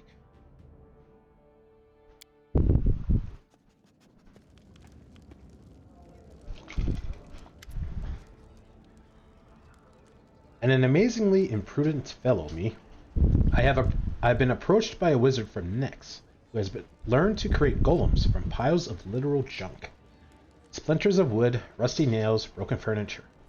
He asks your permission to set up shop in the capital and start selling these junk golems. In return, he promises to provide us with a few of his finer creations. Now, you may find this surprising, but I'm convinced that we must reject this proposal. Do you know how golems are created? A mage must first ensnare a living spirit from one of the elemental planes, most typically an earth elemental, and bind it to the construct. This means that golems are no better than slaves, after all. Or, no better than slaves. After all, elemental spirits are living, sentient beings. The mage even brags that his golems never go out of control, as if total domination of a spirit makes the whole thing any less cruel.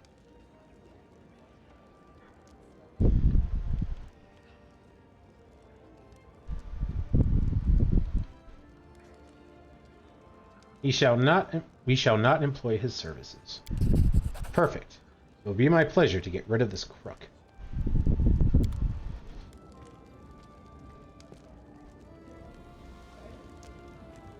And crazy lady.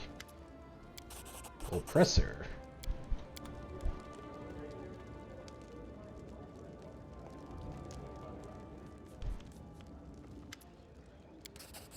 Envy of the Master.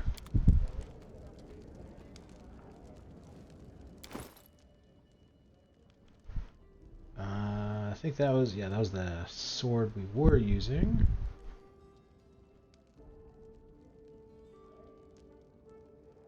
What is this Envy of the Master?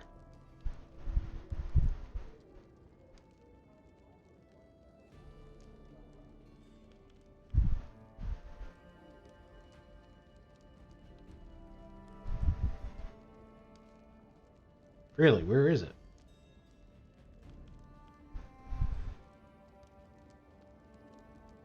Hall?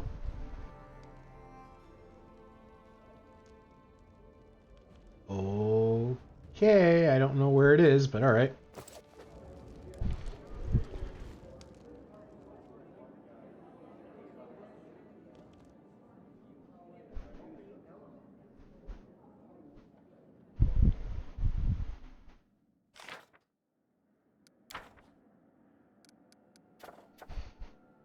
And another rank up. Oh, we can't do any claiming. Alright, well, let's rank up then. Lindsay's at 21.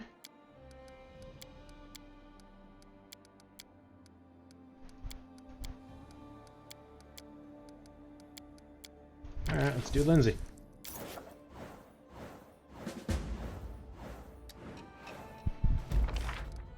The camp is completed. The doors have started working. What matter of riches will Dree and her friends find under the earth?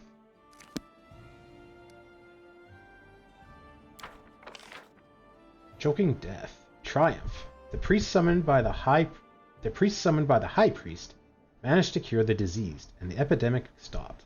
This impressed many ordinary citizens who turned to the temples with renewed interest.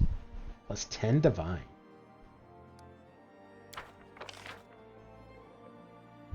The doors have improved the mines. Plus 1 BP per week.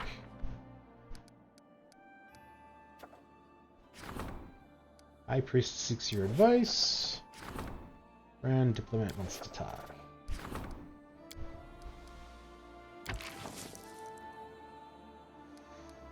$45. I'd rather not.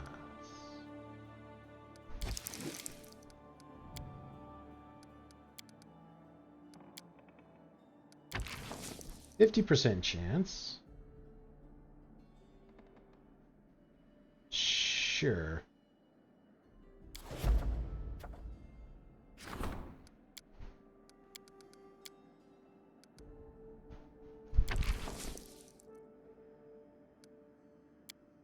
All right.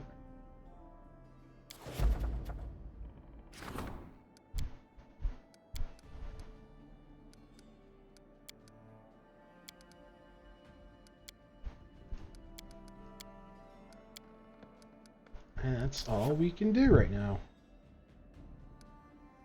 Alright. Talk to me.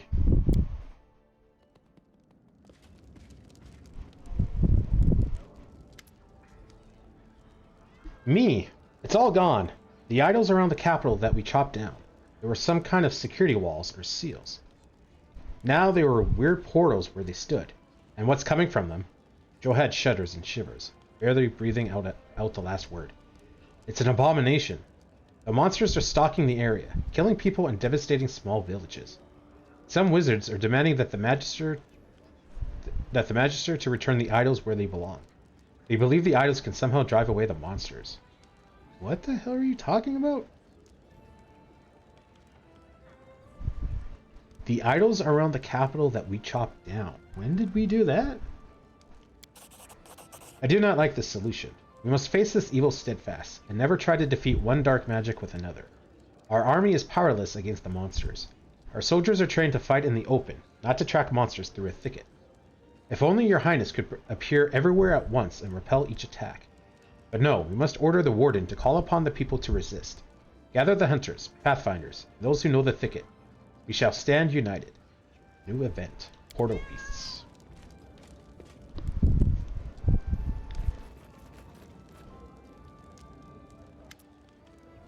Me. 7 Arches is trying to extract revenge for a refusal to aid in the Navarro-Boro conflict.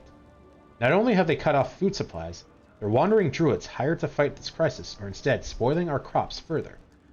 Faced with the risk of starvation, our people are panicking and fighting for food in the markets.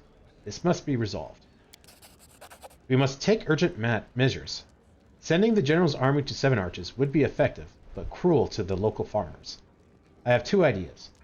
First, the response they expect from us is to tighten our belts, stockpile bread, and order the warden to distribute it evenly. The second, and the better plan, is to have the high priest persuade the local druids to fix the situation with this year's harvest.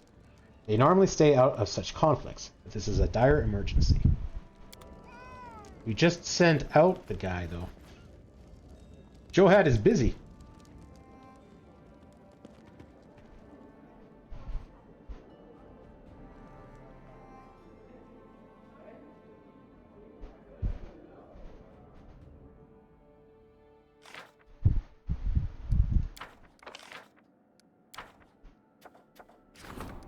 Magical portals have begun to appear, centered around decaying idols from the distant past. Beasts pour from them, then scatter throughout the land, stalking its citizens as prey. They must be stopped before the kingdom is left barren and abandoned. The local soldiers are untrained in forced combat, so an alternative solution must be found.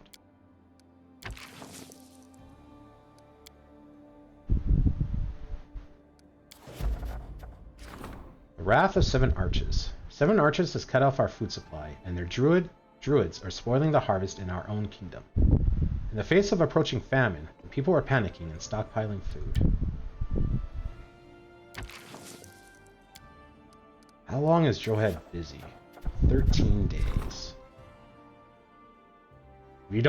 Even if we don't have enough time. I think there's 30 days in the month, and there's 12 days. He's gone for 13.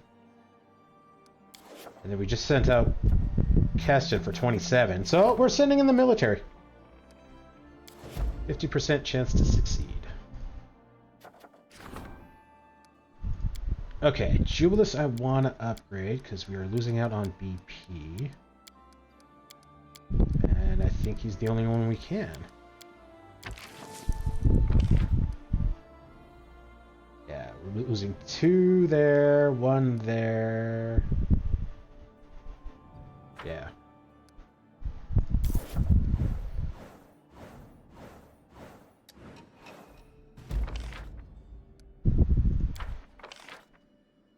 Now we're only losing 1, and our BP went up. Nice. Colony, failure. A new priest of Abadar. Failure. The candidate favored by the king's advisors declined their offer. And in her next sermon, she ridiculed the king's inept henchmen. +2 espionage. We failed, but we still got a bonus? These opportunities are weird. The morning after, failure. The advisor's servants tried desperately to repair the damage, but they couldn't manage to overcome the strange fey magic. The displacement of the river caused a drought in several villages, and a thunderstorm destroyed several houses. Many frightened people fled the lands. That's unfortunate. 5 new events. Opportunity. Black Mass. Demeliza, the hag matriarch of the Stout Sisters Coven, has announced that her next gathering will take place in our very own woods. More and more hags are coming to the region to take part in the celebrations, which include some rather gruesome rituals. They'll be terrorizing the locals with all manner of vile deeds. Can't deal with it. Fae tricks. Some fays are having a wild night in the local settlements. In the morning, the king's servants discovered that they turned all the villagers into talking animals. They must be rescued at once. 20% chance to succeed. Holy shit. 37 DC? Man, I thought I was actually getting a hold on some of this stuff. Alright, fine, we'll use 2. Ice Cold Wrath. It is quite unknown how a kingdom so far away from Elysian could have angered a winter witch. But for some reason, the furious woman has conjured an enormous snowstorm and sent it towards the stolen lands. Can't deal with it. Treasure requests. Audience.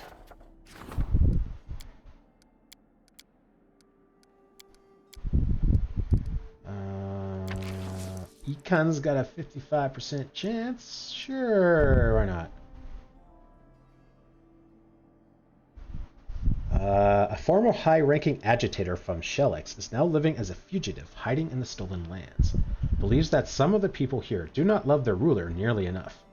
He has offered to work for the kingdom as a propagandist for a time, at least until Shelix hounds pick up his trail again.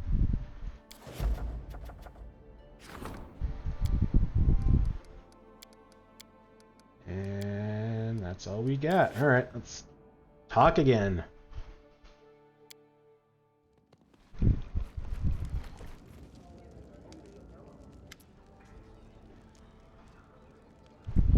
Your citizens are grateful to you, me. Thanks to you, their pockets are filled. Strange that it's not me they're thanking. Now that you're a true king, why don't we start producing coins with your face on them? For the record, this is the way for us to get our own currency at our disposal, which will have a positive impact on the market due to inflation. You're not listening to me, are you? I'll put it simply. Producing coins does have a price, but it will pay off over time.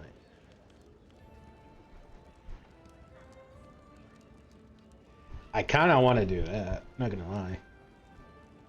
Start producing these coins. Jubilus nods approvingly. Everything is already in motion.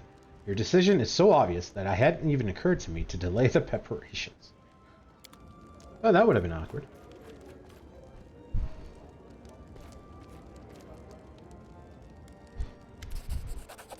Alkaline mace.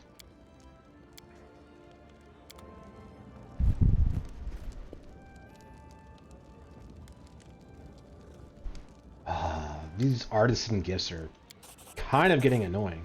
Strigoli's Embrace. I mean, it's nice. They're kind of giving me a source of income, but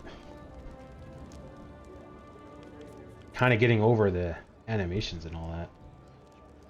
Greetings. I've decided to take a break and spend some time traveling your lands, and I'm surprised how well things are going here in your kingdom. Trade is thriving, and I can easily acquire rare materials and gemstones for my jewelry. And there are so many talented people around.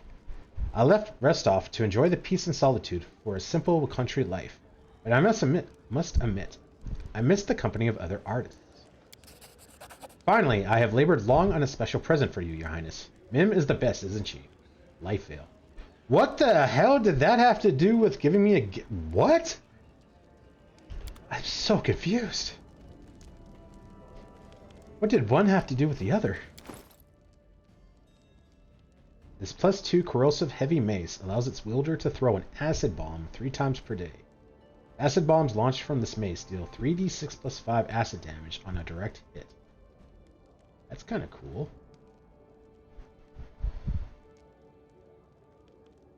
This amulet grants its wearer a +6 enchantment bonus to Constitution and the ability to cast Cure serious wound spell as a 5th level cleric twice per day. Meh.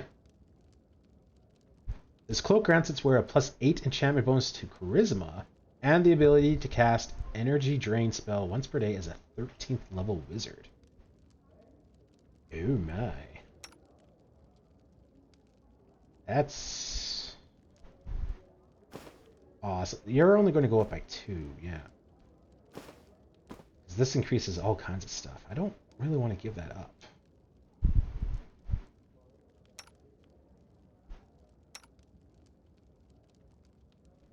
Hey, Octavia, I think, has something?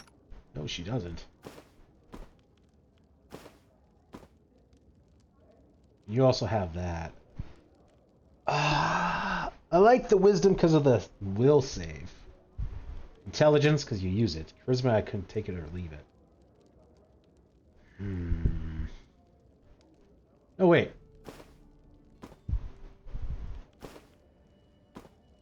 Is will?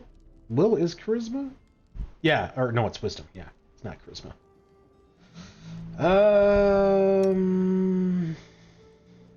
Could give it a Kenora. Only a +1 resistance. Charisma, you're not going to get a whole lot of benefit out of that, though. The only one I think would get advantage is Lindsay.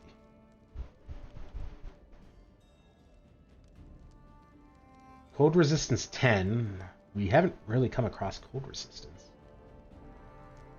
+1 to all saving throws is kind of weak right now. Yeah, okay.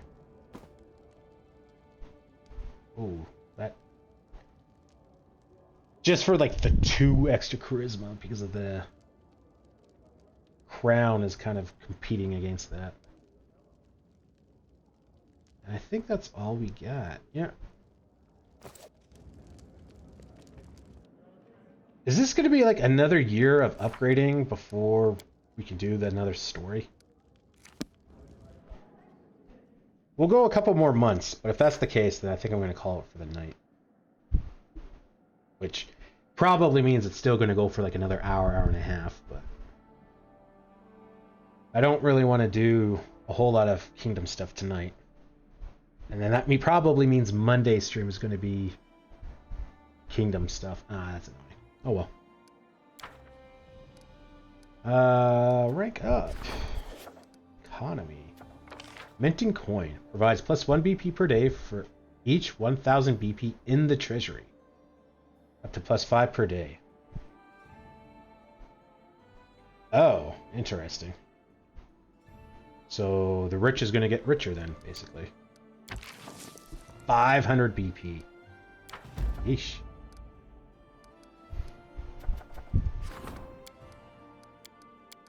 I think everyone is busy except for one person.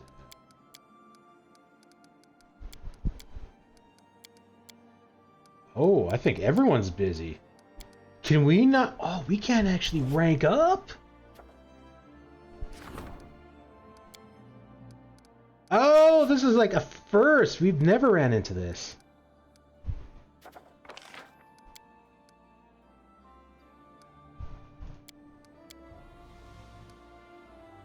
I mean, we may as well do some of this stuff. Because I think we get extra money if they're upgraded. I think there's a bonus for that. Can we... We can't upgrade Tristan? He's available.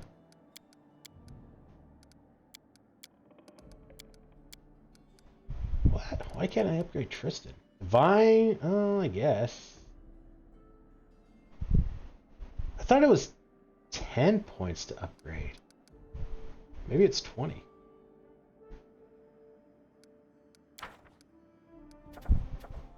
Treasurer, Warden, Reagent, Minister, General, Magister, Treasurer, Warden, Reagent. Yeah. Yeah, maybe our stats isn't high enough. That could explain, because we can't level up Econ. Don't think we can up... Yeah, okay, I think maybe now we're finally butting up against our maximum stuff here. We need points now. All right, well, let's do this then, I guess. It's going to cost us money, but we got lots of money, I guess.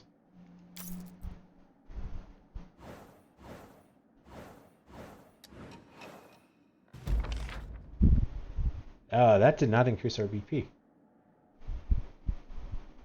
I thought upgrading for some reason would... Merchant Conspiracy. Triumph. The people answered the reagent's call to protect the king. The watchful subjects identified and detained the merchant's assassins.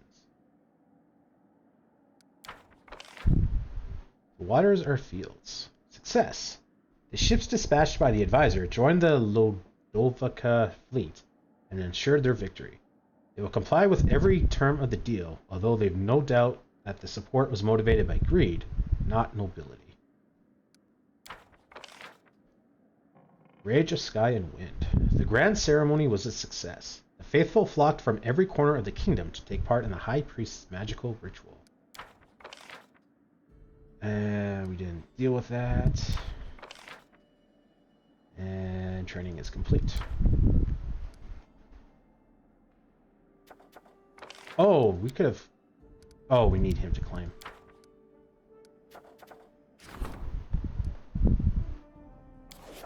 I think you're the only one we can. Well, I guess the curator too.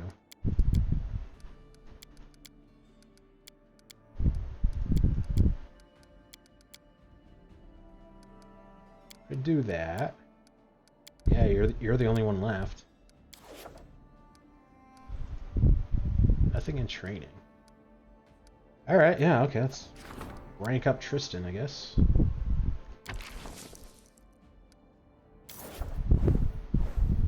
May as well do that, because claiming is going to take a week, so...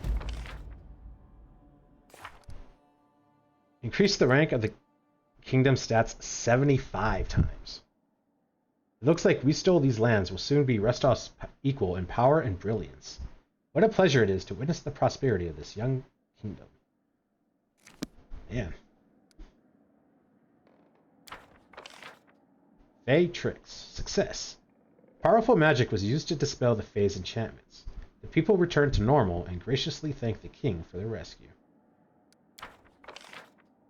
The Wrath of Seven Arches. Disaster. The general soldiers sent to Seven Arches' outskirts faced their own army at the border. Unfortunately, our forces bore heavy losses and had no choice but to retreat. When the people learned that the king's plan was failing, they began to flee to more prosperous regions. -8. Ouch. We rolled a 1. Really? A freaking 1. And didn't we use 2 crisis points on this? And we rolled a freaking 1? No, we couldn't have used crisis points. That prevents disaster outright. Still, a freaking 1?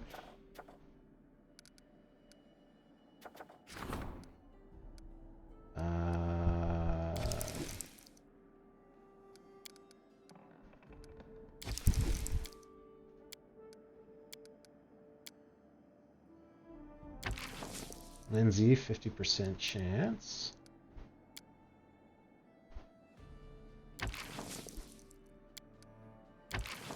You're at 40%. 75%. Nice. The Hungry Vassal. Some halfling, one of the major landowners in the area, has gotten it into her head that she should rule the kingdom. What's more, she already has a whole army of mercenaries at her command. Her appetite should be kept in check. Yeah. Counselor awaits.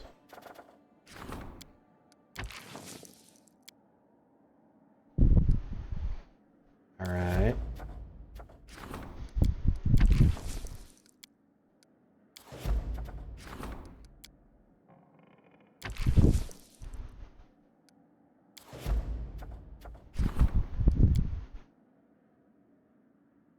In times immemorial, a band of underwater creatures, thanks to an ancient magic, were able to travel to the very heart of the river kingdoms. Today, the Magister of Outsea, a town where underwater and terrestrial creatures live side by side, is close to opening a way back to the open sea for his countrymen. But there is but one problem. The mighty spell could turn to brine all of the fresh waters in the river kingdoms, which would cause a natural disaster. You think? The Magister must be stopped before it's too late. 5% chance. Oh, because it's a tough thing. Okay.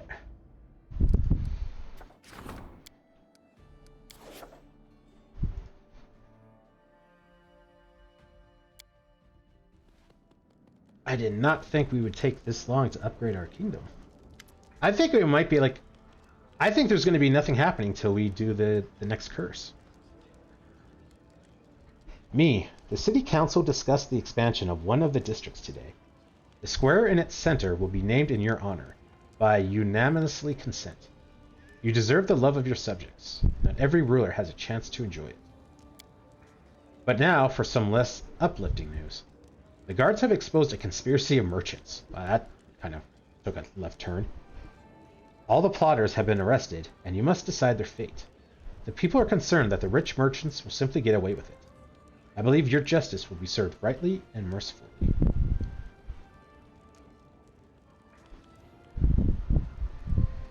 Yeah, -5 economy, but we'll get that back in a week.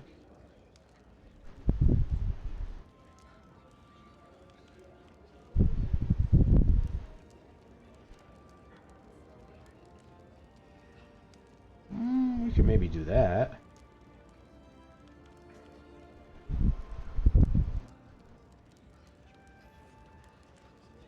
Yeah, alright, let's do this.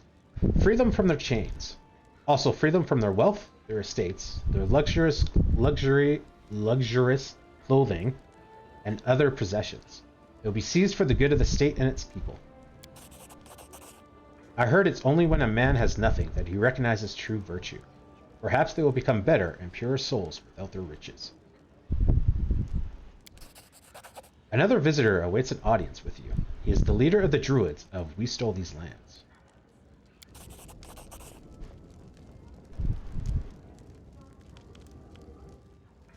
A sturdy old man with a shaggy beard begins to clear his throat.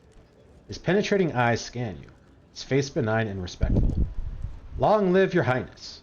I am here to speak on behalf of your vassals, those who survive by farming the land, which my brothers and sisters have sworn to protect. We were only their defenders before you came. We didn't think of you as a friend at first, but I admit, we were wrong. Cool. What did I do to make you change your mind? We've seen many things, but a ruler who stands up for the ordinary people against the rich, that's something new. The petty merchants that rob the people are like the bandits now. They're singing a different tune and engage in honest trade. For this, I thank you on behalf of the Druid Circle. Tell us what your people can do. Tell us what your people can do for you, and your words will be ours. People heed their druids.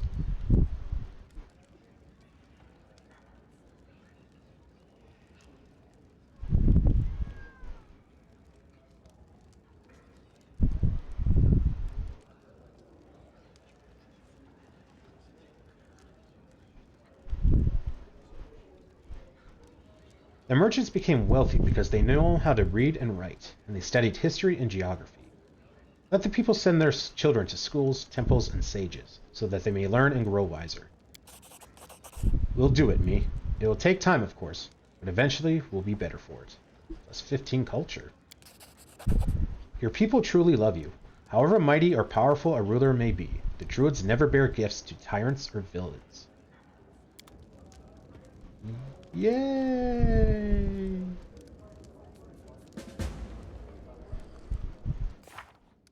Whatever it is that's threatening the miners, we must find it as quickly as we can.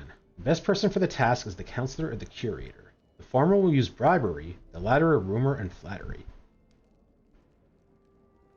The counselor will bribe people? Interesting. The search for the villains has begun. We'll bring fire down upon their heads as soon as we find them. What the heck is going on? I kind of walked halfway into that conversation. Sounds like they're in trouble.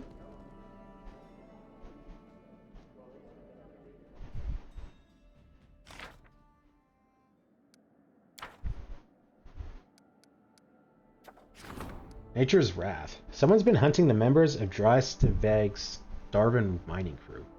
Whenever a worker is left alone, he leaves the camp by himself, he disappears. The Dwarves suspect their competitors. The locals fear that the mysterious kidnappers might take them next. Can't do it. And a rank up. Alright. What do we got for leveling up, I guess? Octavia, she's at 20.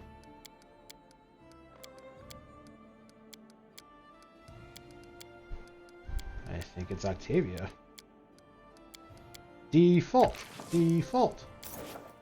The two Swedish words in the English dictionary.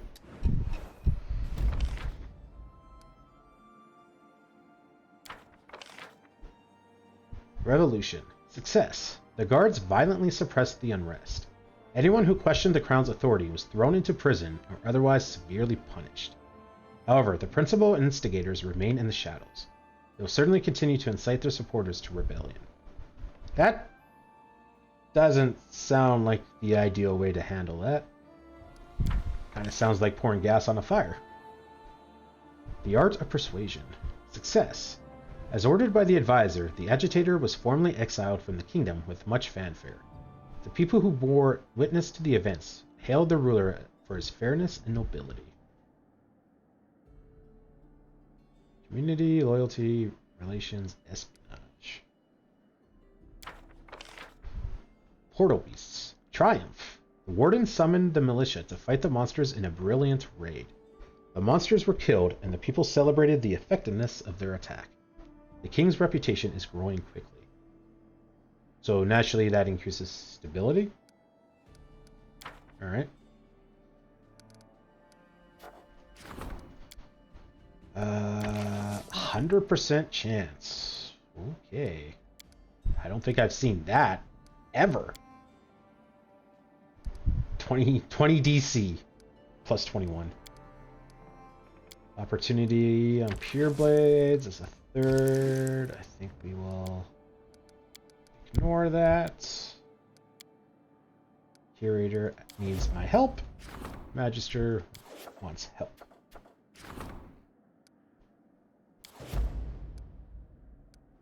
And another rank up. Oh man, there's so many people that want to talk to me. I just want to upgrade.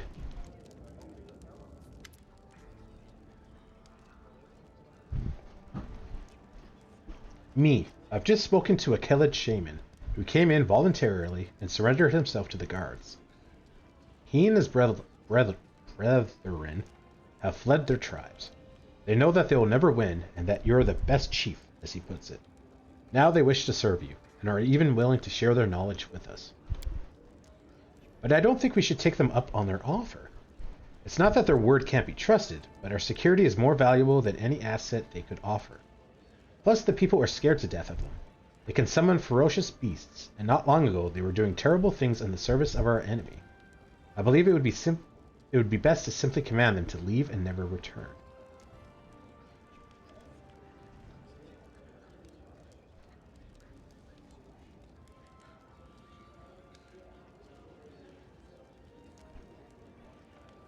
Execute them? No, they may remain in my lands, for as long as they serve me faithfully and loyally. This is not the best decision. Your subjects will surely not approve of this, and I can't blame them. Octavia falls silent, contemplating something. Is that... That can't be the game telling me that I've gone against her too much and she's thinking about not being my advisor anymore. Because I think I've gone against my advisors a total of like 3 or 4 times in the entire game. That can't be the game hinting at that. Oh! Interesting. So I think earlier when I was having troubles with Twitch, I think I think OBS couldn't connect. Because OBS is saying that I've been live for just about 4 hours. But Twitch is saying that I've only been online for 3 hours. So there's about a 40-minute discrepancy there. And I think it was about 40 minutes when we were running into troubles. So maybe it wasn't Twitch, maybe it wasn't a Twitch issue or a me issue. I think maybe OBS was having problems. Interesting. I'll have to look. Maybe there's a 40-minute VOD already. Anyway. I've been approached by more than one young Maestro Macis, Your Highness. Despite certain difficulties, he's still hard at work on his opera about your adventures in the Stolen Lands. This time he's asked us for financial support. It seems the scant funds he's brought from Absalom are running dry. If we don't help him, he'll have to start making commissions again. My advice stands. We mustn't interfere with the creative process. A good artist must be able to work on multiple pieces at the same time.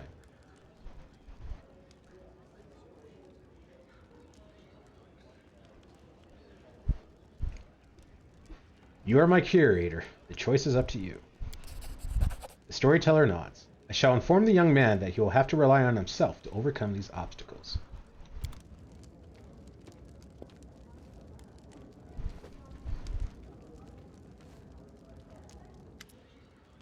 I couldn't be more proud of my decision to do business in your lands, Your Highness. It's easy to stay in touch with my old contacts here, and gain new ones as well. And some of those new contacts are gorgeous. There are plenty of powerful arcanists in the capital these days, and with their help I can acquire truly unique artifacts. Wand of Dictum. Alright.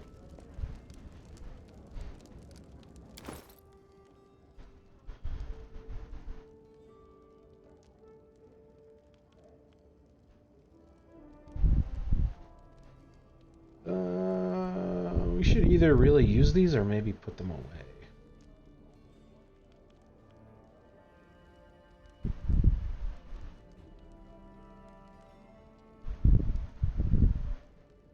Two wands of fireball. Can they stack? No, they can't.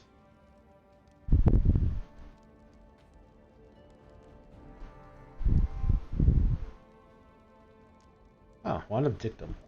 Any non-lawful creature within the area of dictum spells suffers the following ill effects. Oh, it's one of those things. Yeah, okay.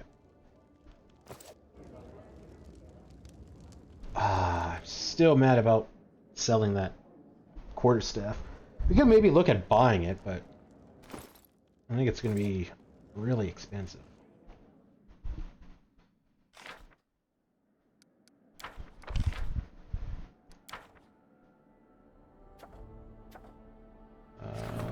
Rank up.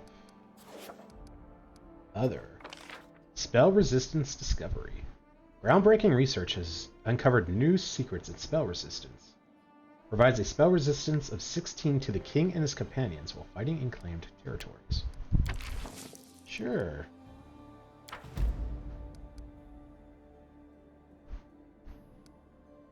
And back to ranking up.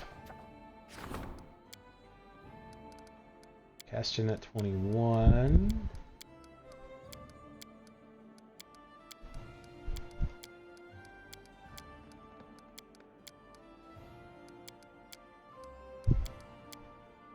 Storyteller at 20.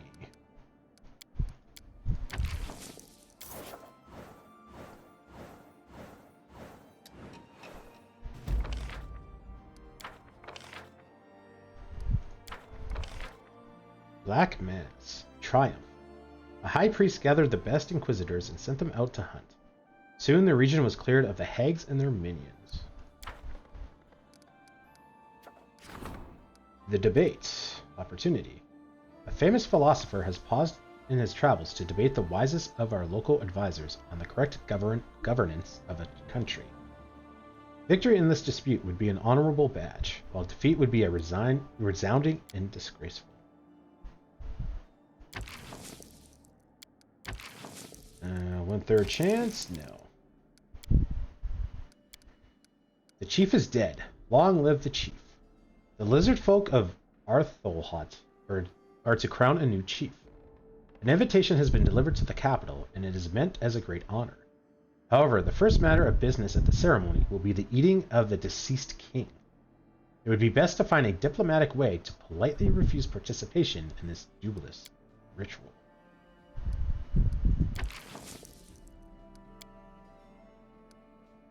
Okay, I guess we're not leveling up the storyteller. And everyone's busy.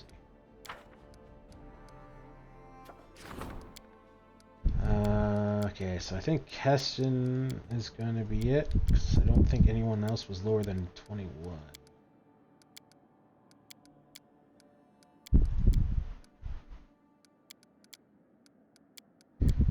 Yeah, we ran into Keston first, so he gets it.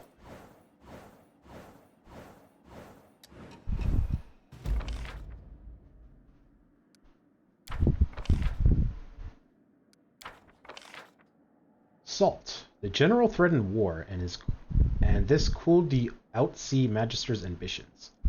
Outsea backed down, and the waters of the River Kingdoms are no longer in danger. Ice Cold Wrath. Failure. The Grand Diplomat didn't manage to intimidate the witch, nor reach an agreement with her. The weather grows colder by the day, and the farmers are suffering terrible losses. Roll to 3. The Hungry Vassal. Triumph. The counselor's words had a miraculous effect on the landowner. She dismissed her guard, divided her wealth among her peasants, and became a wandering monk. Okay. The Mercenary Army. One of the neighboring rulers is in a difficult situation. He faces war, but has no means to wage it, and we have read this.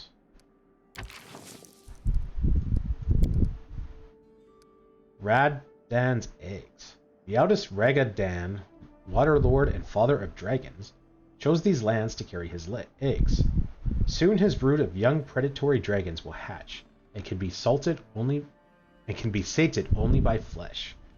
The eggs must be cleared away before the rivers run red with blood. And we can't do it.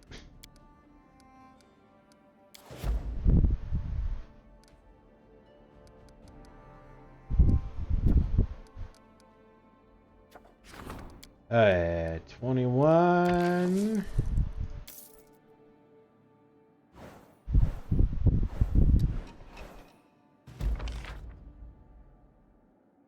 Is it only 5 days to do training now? I'm gonna have to look at that. That's awesome. Triumph. The advisor managed to politely decline the invitation. The lizard folk thoughtfully listened to a lengthy explanation about cultural differences and how the king is rather busy at the moment, without really understanding what was being said. They were nevertheless content with this polite refusal.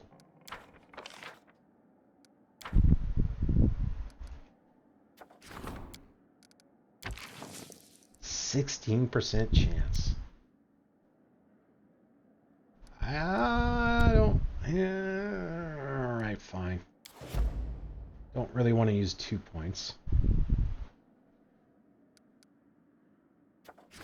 Okay, so 21 is, I think, the one to get. I think Johad is the only one left.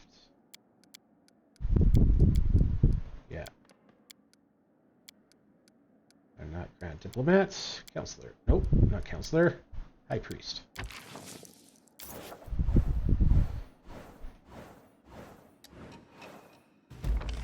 No, I think it's 7 days. Because we were at day 6. Maybe the UI like froze for a second there and it just automatically updated to 5 or something. Cool, now we just need to have a crap ton of money in our treasury to take advantage of this. Population census.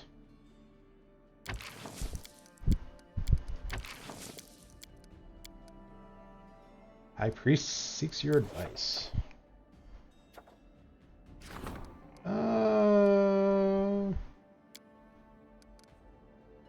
Yes, Valerie reagents. That's what, community?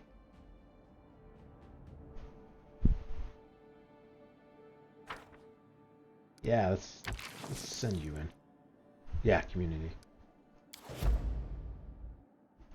Oh yeah, that was pretty good. We got like 7 training in without being interrupted.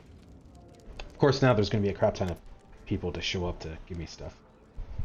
We have arrested some agitators from Tuvet. They claim themselves harbinger of atheism and doubt the high status and authority of the gods, whose servants cause only pain and suffering. We should do as Tuvet's neighbors have done, and drive these agitators away while still preventing bloodshed. Tell me about this Tuvet. It's a bad place! Wars between rival priests tore Tuvet apart. The fighting almost destroyed the country. Neighbors annexed half the territory. The people were starving. The priests and the king didn't do well. Didn't care at all. So General Voran gathered the people's full support, overthrew the king, and seized power. Voran put an end to the war, restored order, and recovered the kingdom's lands. I even approved that he seized the priests' treasures to feed the people. It was the priests who had led the people to starvation, but Voran isn't the sort of man you would freely give power to. He expelled all the priests from Tuvet. Dissenters were Dissenter. I can say the word in my head. It's not dissenters. Dissenters. There we go. Were dragged behind horses through the streets and stoned to death. He also turned the temples into refuges, and a combination of school, hospitals, and offices. Voran instituted strict order and fully subdued Tuvet.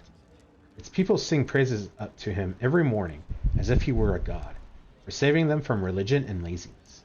Everything is closely watched. Indeed, Voran himself announced that the country was full of spies. This is how he compels obedience. Like most crimes, speaking out against the general is punished by death at the hands of his knights. They are warriors, judges, and executioners, all at the same time. The worst sin in Tuvet is believing in anyone or anything other than Voran. The general has declared war on all gods. He combined the ways of Razmarin and Rahamadam, the famous country in Gorend, which denies all the gods. Take my word for it, Tuvet will never flourish without the patronage of a mighty god. On the contrary, the country is now isolated and has no allies.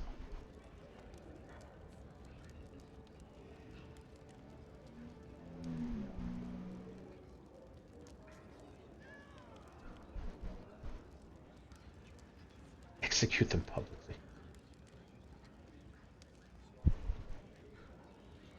What are they doing?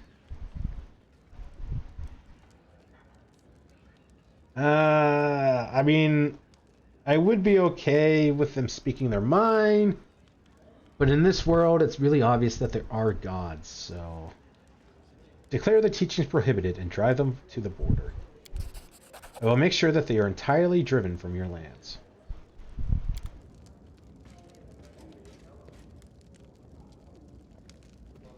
And here comes the giving parade.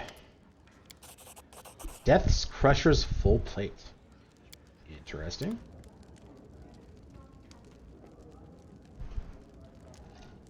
Oh, wow. Okay. I was expecting that to be a lot of people, but alright. Down here. +4, negative energy resistance 10. +4 plate armor grants its wearer negative energy resistance 10, and the ability to cast Death Ward spell twice per day as a 7th level cleric. That is cool. You're just wearing a +4. I thought we had a +4 that was special.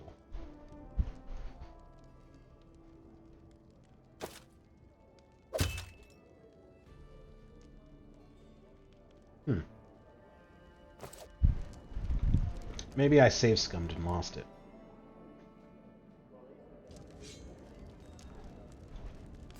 How are we doing on time? We still got 187 days. I think nothing's going to happen until we deal with the curse again.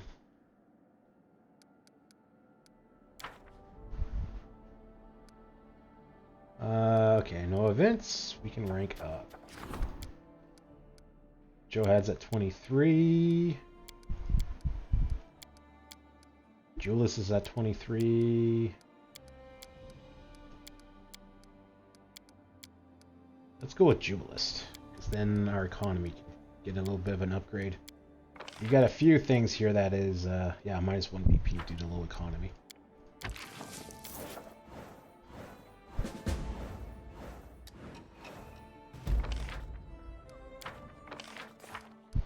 We know where the criminals who ruined a lot of miners are hiding, in the Druid's Refuge. Let's go. Nature's Wrath. Triumph. The Minister's agents proved themselves reliable sources of information. Apparently there's been a camp of druids that have been harassing the miners. The king should go there at once and halt the attacks. Ooh, 110. That was a good bump. The eggs. Success. The Magister appointed mages to concoct a special poison which would be placed directly in the waters of the river. It was a great success. It killed the eggs without harming any other river life. That's impressive. Mercenary Army. Triumph. Our experienced veterans went into battle with our new recruits at their heels. They defeated the enemy skillfully and decisively, and our recruits gained valuable combat experience from the brief campaign. In addition, the mercenaries received generous pay. That's 9 military and 150 BP. Nice.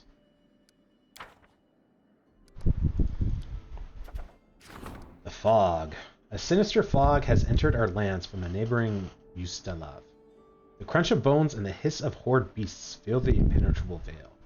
The people are afraid to leave their homes. Are there enough Raven women to take up arms and torches to venture forth into the fog? 20% chance. Yeesh. Doppelganger on the throne. We're doing this again. 50%. False lights. 85% chance with Jubilist. And opportunity. And training.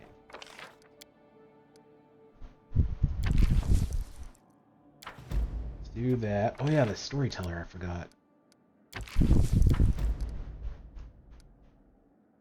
Alright. Yeah, let's send you. You. And you.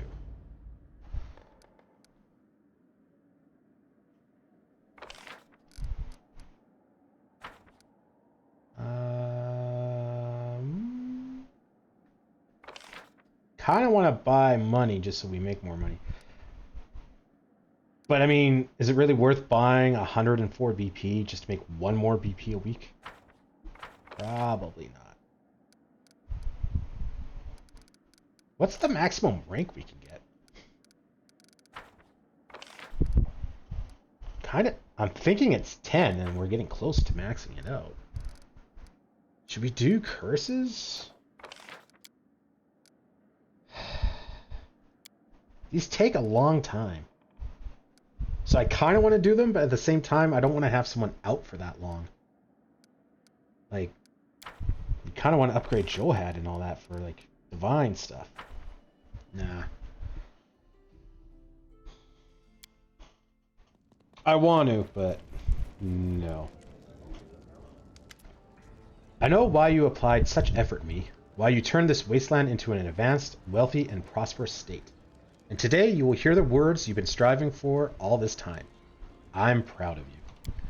Jubilus chuckles contently. Oh, I'm only joking.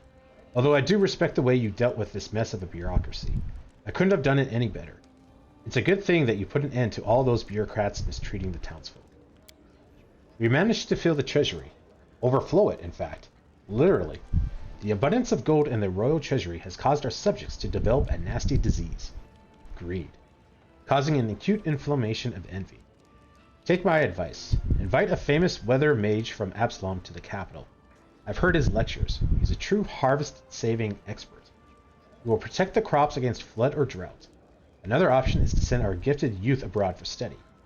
On the other hand, if we harbor less than noble intentions, we might set up a few trade offices in neighboring countries to serve as cover for your agents. This sounds interesting. Weather mage is kind of weird. Loyalty and arcane. Relations and culture. Economy and espionage. I do like the espionage. But pay the tuition for our young people in foreign lands. I'm glad that my example has proven to you how valuable a well-rounded outlook can be.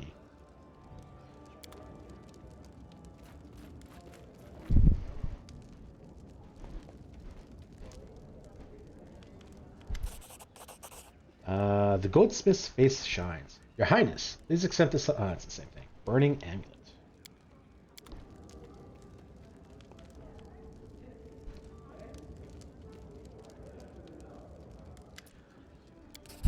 Chainbreaker's chainmail.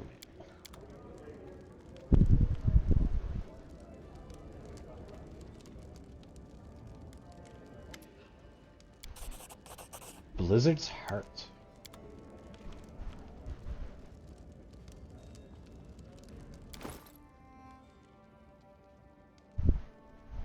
+4 studded leather armor grants its wielder cold resistance 25, an ability to cast Cone of Cold spell twice per day as a 9th level wizard.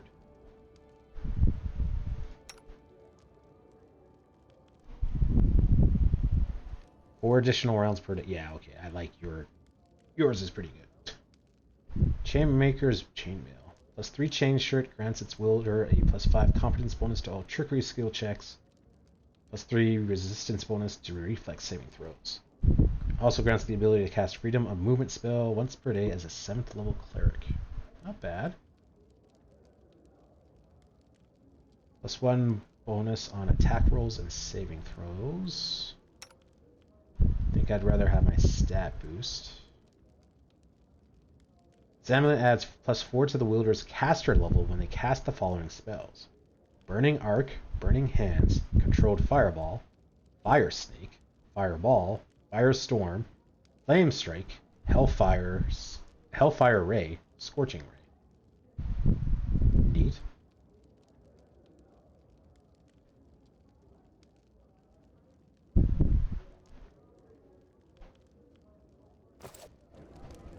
Alright, let's go sell stuff. We'll deal with the druids.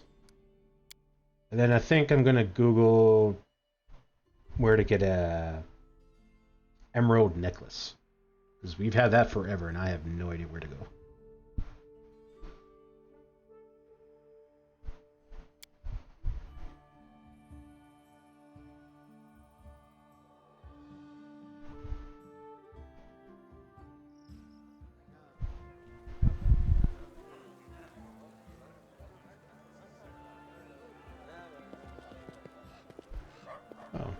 Oh, stalls are different. What happened to your, stall?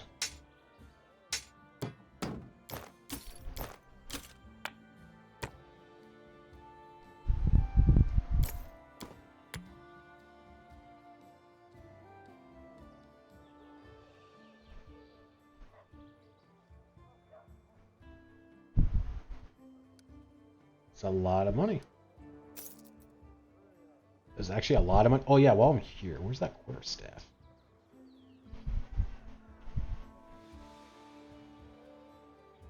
Oh, I don't know what it's called. Staff of something, maybe?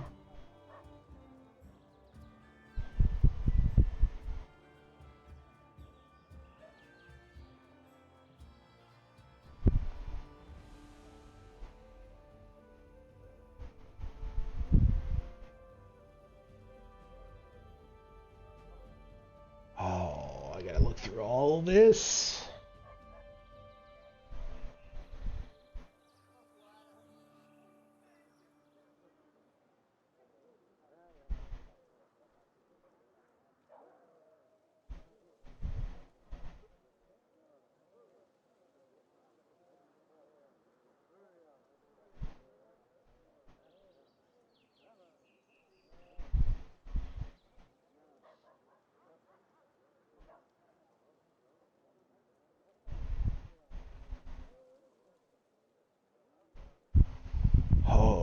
This is going to take some time. Why is it well, I guess you can use it as a weapon.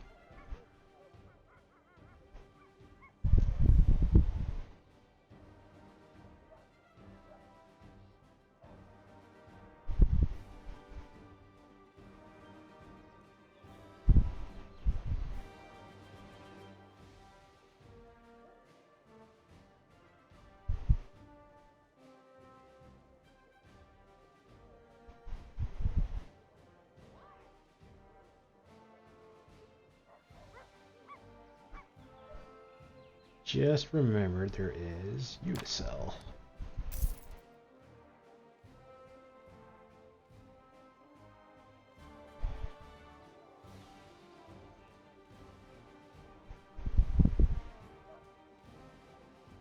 Oh, I don't know.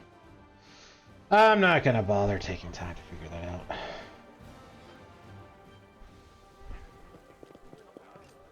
Alright, we're leaving on an adventure.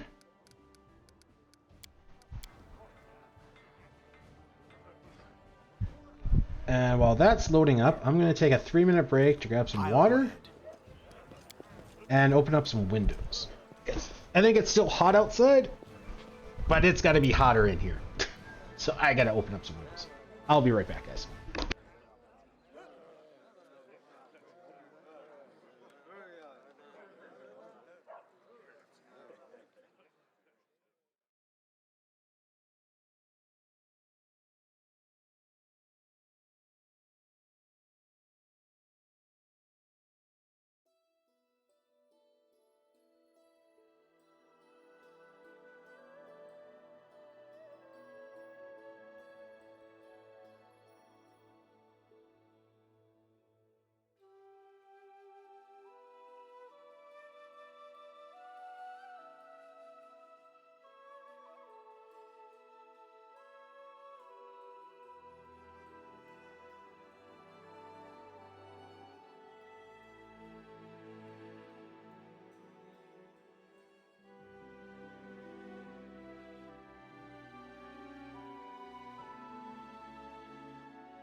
I'm back.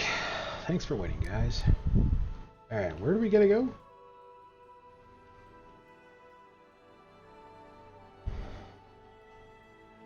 Well, we could go here and claim these things.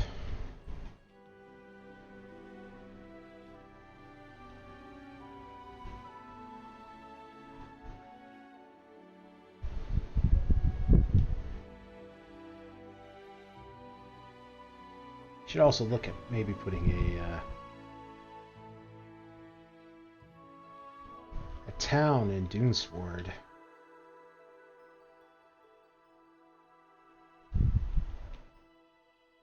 Oh, there it is.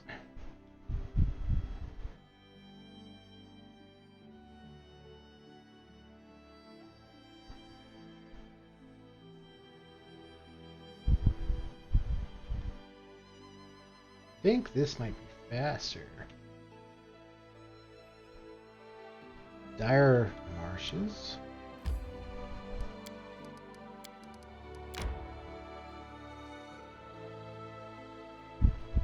Oh, whoops, wrong one. North Marshes, I'm guessing.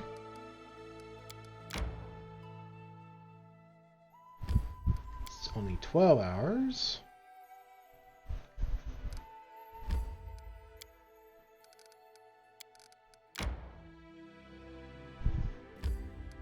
Hours. Alright, same.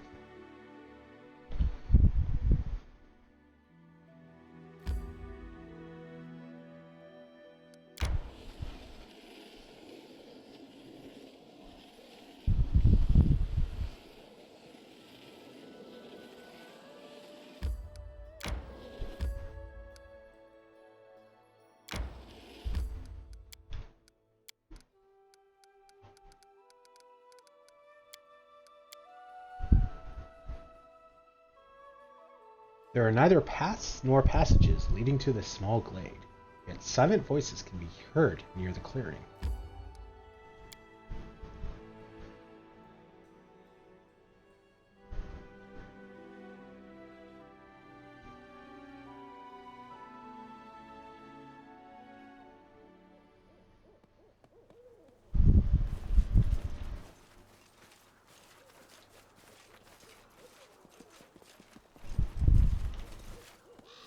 These are shape-shifted druids.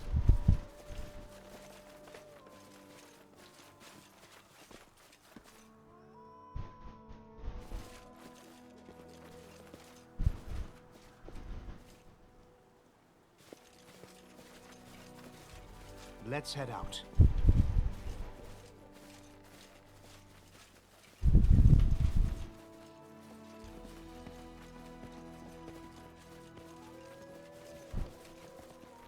The path is clear.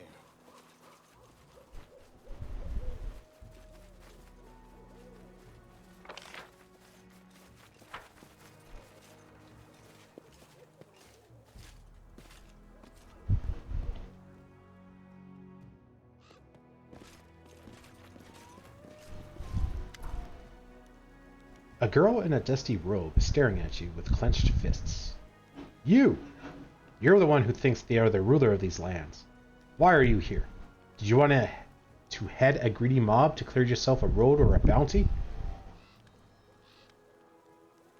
You're not very polite. Polite? You and your minions bring only pain and misery to these lands. You decided to come in person and crush us, so you and your gang can continue injuring the earth and the mountains. Shameless, vile, disgusting murders. That's what you are. Stop yelling and explain what greedy mob you're talking about. The girl tries to catch a breath, but gasps with rage at your words. I'm talking about the mob you led into these lands. The little bearded men who think they can grab whatever they want. The dwarves that came to you. Didn't you think to wonder why they'd walk such a long way? I'll tell you why. They're lotusts. They come to an innocent land and rip it apart like a dead body. They rip up the mountains, mutilate the fields, cut down the forests, and all for profit, for the unborn children of the earth was carrying under its covers. You're calling rocks unborn children? She sobs. Is it not enough that the earth freely gives? The ores and the gold that lie on the ground? Why would your subjects want to completely consume all our natural resources? They wound the earth so deeply, it will take centuries to heal. Who are you? We're the ones who protect the land against vandals like you and your dwarves. We are followers of Gozora. We hear the whispers of the sky and the rivers. We protect our lands against all intruders. What has the mining crew done to you? They have come to other lands they've devastated, only to mutilate this country, too. They use their contracts with the authorities to gut the bowels of the earth and destroy anything that stands in their way. And they get away with it. The dwarven miners can hardly be causing as much damage as you say. The girl shakes her head. When the earth is torn apart, it suffers greatly. When it loses its strength, water and wind finish the job. Did you know that the dwarves uncovered an acidic stream that poisoned several nearby creeks? Did you know that their ore-rinsing elixirs burned the grass and turned good, rich soil into lye? I'm sure you didn't. All that people like you can see is the gold they pay for their mountain treasures. Just think about it for a minute. What's to become of your land when your children's children inherit it? What will they be getting? A green country that's full of life, or a dead wasteland that's empty like an eggshell. What have you done to the lost miners? The girl's face turns dark. They've come to deliver pain, and it's the pain that they shall receive. An eye for an eye, a tooth for a tooth. What shall the people of the Stolen Lands do? We can't live without metal. The girl clasps her hands. Aren't the hilltop-side deposits enough? Why gut the earth, while the other sources of ore which it uncovered freely have yet to be depleted? There's already more than enough for you and all your kingdom.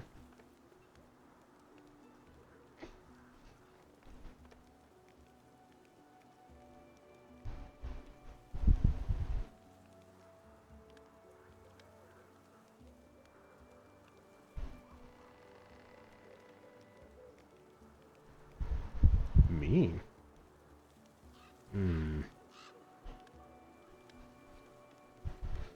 The things you're saying, it's awful. I shall immediately prohibit this devastation of my lands. The girl looks at you in astonishment. Really? Her clumsy smile makes her look even younger. We didn't know we could just ask. Thank you, Your Highness. Believe me, you're doing the right thing by listening to us. Those vandals, they do not belong here.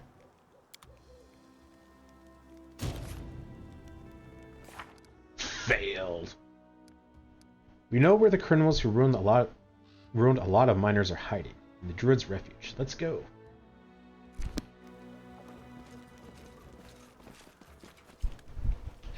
Ooh. Guess that's all there is to it.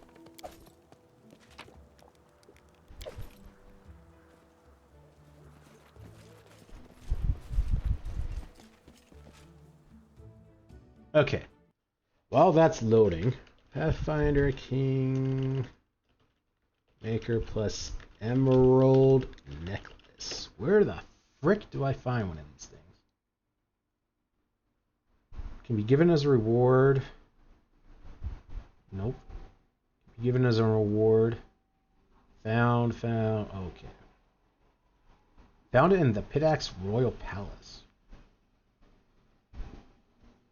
Did not find one. I think we're just not going to do that. Add all available lands to your regions to your land. I think that has to go with the story. We're doing that. We're kind of doing that. I think we might just give up on it. Kind of doing that. Killing time. Don't think we'll do this. Not sure if I'll do this. 14 hours. 14 hours. Let's go here.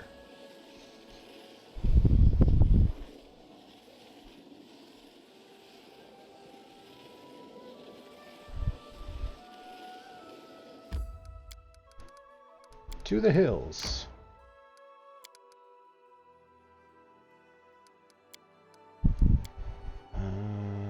I think I got a couple items, but I don't think there's really anything worth selling right now. Let's just go to the throne room. So I think I'm going to keep doing kingdom stuff for like another half hour. And then if we haven't started the next chapter, then I think I'm going to be pretty convinced we have to wait until we deal with the next curse before the next chapter happens, kind of like what we did with Pitax. And if that's the case, it's going to be a while, so I think we'll call it then, and then hopefully finish off kingdom stuff and start the story next time, or start continuing the story next time. But we'll see where we are in a half hour. Okay, we got some food.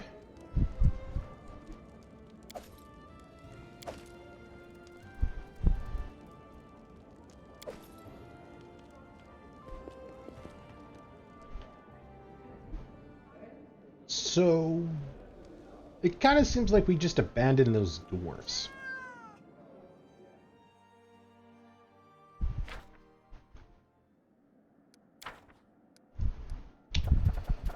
Rank up. Khan's busy. You're at 22.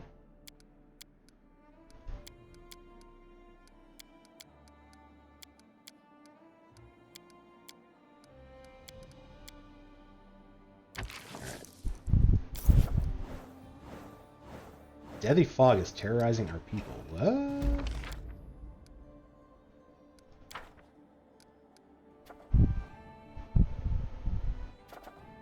Yeah, we're dealing with it.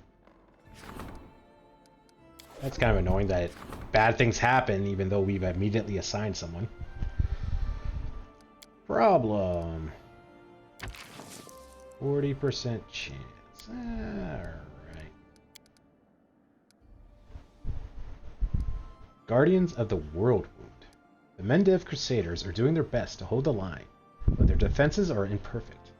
Several demons from the Whirlwind slipped past the Crusaders, infiltrated the local lands, and immediately began to hunt our citizens. If this breach is not addressed, the demons will breed until they are prepared to strike Mendev in the back.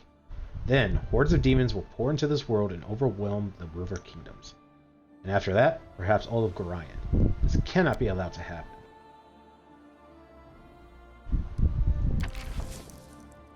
%50 chance.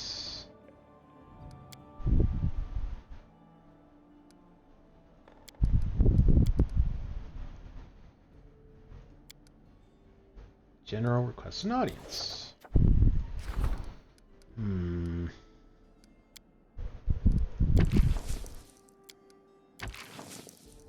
Okay, we'll try Joehead, I guess. Got no training.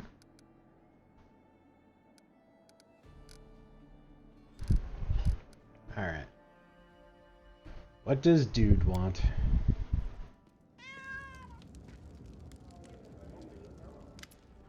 Your Highness, there's unrest among the army's ranks. Your mages are turning up their noses at the warriors, claiming that they're the army's main assault force. There's little doubt that the power is great, but what it would be worth if they aren't shielded by the infantry. There have already been a few fights, and sooner or later there will be blood. We have to prevent this, and I've got a plan.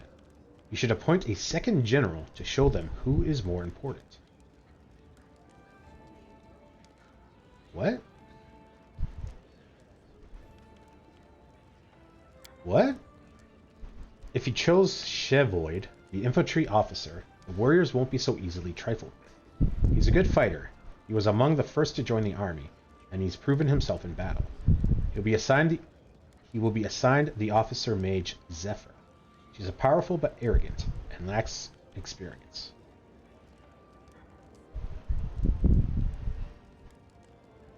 Appoint a warrior as a warrior to the post. A general must be able to stand in the front line and lead his troops, not sit back in the rear where the mages stay. Chevroid will make a worthy general. Swordplay mastery.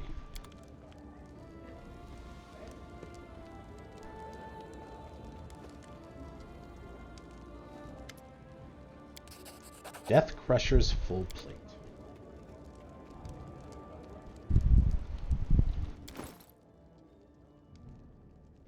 +4 negative energy. Okay, that's what we are currently wearing. Yep. All right. And that is it. Next.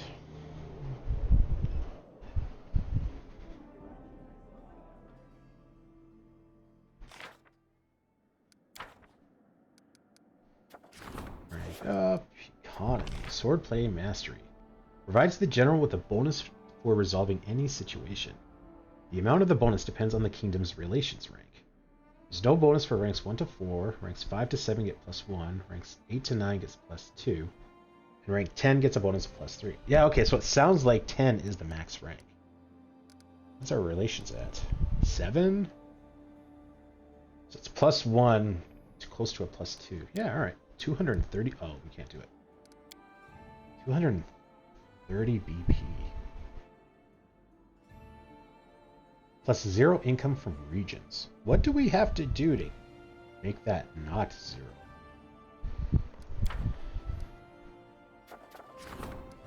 Okay, Econ's at 21, but you're busy.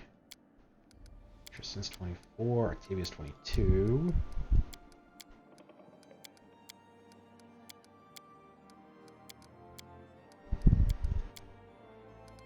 I think Octavia.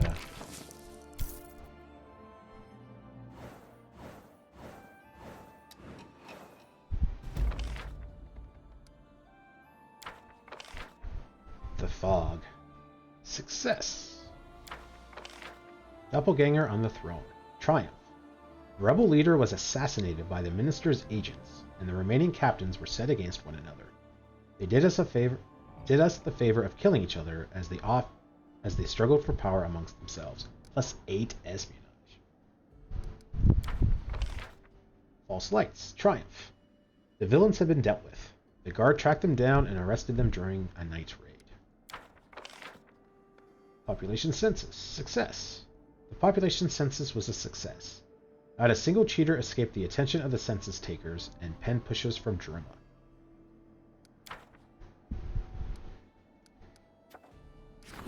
Magister asks for an audience. Strengthen the storytellers. Let's put Jubilist in.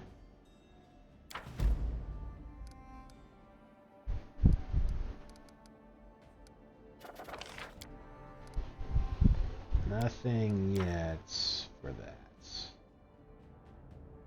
Alright. What does our spy master want? Okay, that's not our spy master. I totally misread that. Octavia is as pale as ash. Me. There was a poisonous gas leak tonight during another experiment in the magic quarter. It's horrendous. People died in their homes, unable to crawl to their door. Many simply tucked in for the night, never to awaken. It wasn't until early morning that someone heard some weak moans coming from one of the streets that run alongside the quarter. Silent death. The poisonous cloud is no more. The wind dissipated it. But everywhere there are people wounded and disfigured from the gas. There's no two ways about it. We must help them. I suggest sending our best healers and priests in immediately. What use is monetary compensation if you become a cripple?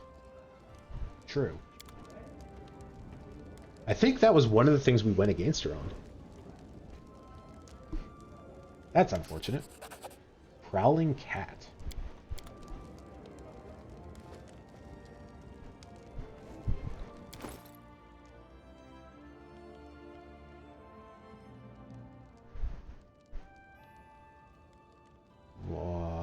What is Prowling Cat? Oh, there we go. Whoa. +4 speed composite short bow is decorated with a carving of a hunting cat. It grants its wielder the ability to summon 1d4+1 Simulodons for 15 rounds. That's kind of cool. I think Lindsay's is better, and we still gotta find her a crossbow. Yeah, slightly better.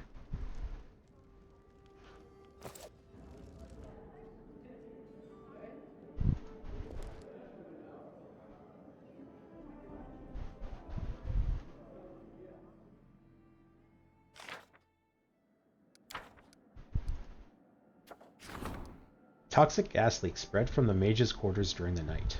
Dozens of people have been injured, and something must be done to help them. Uh-oh.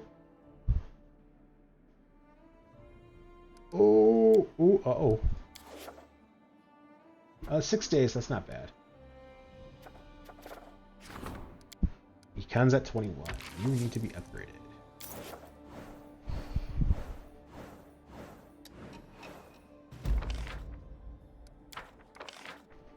Guardians of the Wardwood. Disaster. Our priests banded together to meet and halt the demonic horde. Unfortunately, even their combined efforts weren't enough to match the demons. Many lost their lives, and their failure allowed the horde to continue its massacre throughout the surrounding lands. -10 divine. We rolled a 2. Ouch.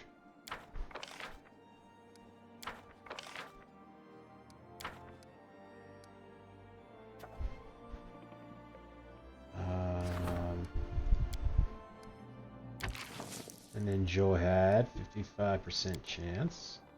A mock battle. The chief of a ferocious Kelid clan drunkenly swore at a feast that he would go to war and crush these lands. While on the march, he finally sobered up and realized what a blunder the whole idea was. But he cannot maintain his honor and respect if he doesn't return victorious. The chief begs the king not to fight him in earnest, promising that he will be eternally grateful. Wow. 40% chance, 65%. Minister just wants attention. Alright.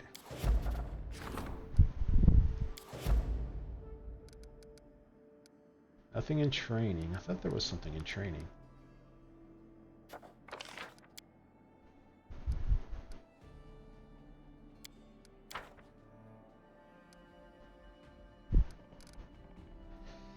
Back to talking.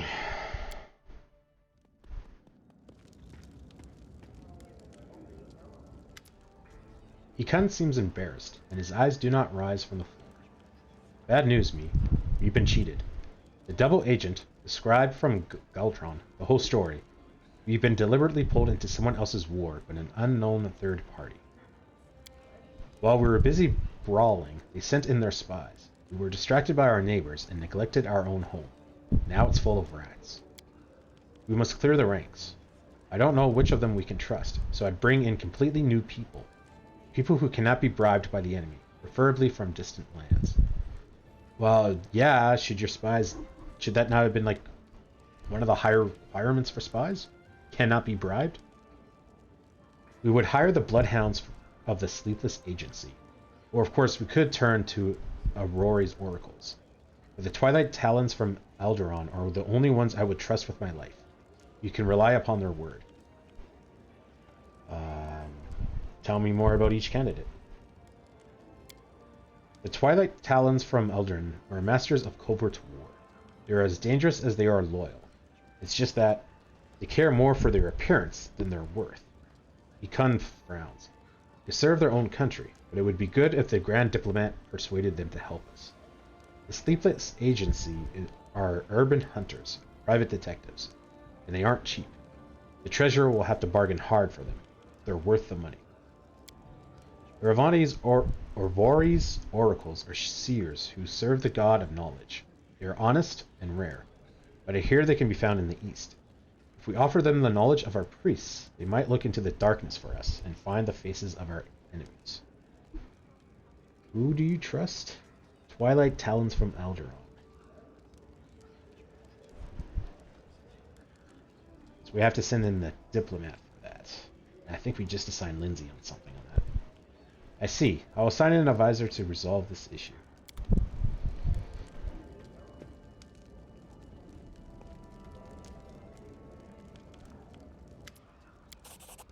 Dark bidding.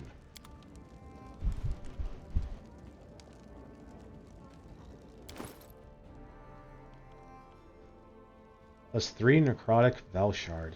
Grants its wielder the ability to cast Animate Dead Spell once per day as for 8 rounds. I think I understand what it means.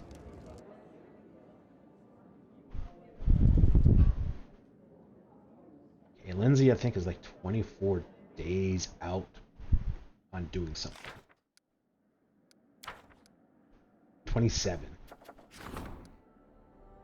And we got to the end of the... Yeah, she's not going to be available. Oh, good news. We're sending in someone at some point.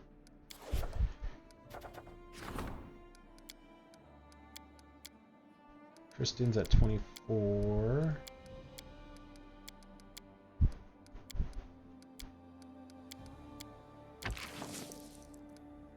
Okay, hang on. Before we do that, is there any way we can see who's busy? Okay, Octavia isn't busy, so let's do some curses here. Davik Nettle. Tartuk would be good.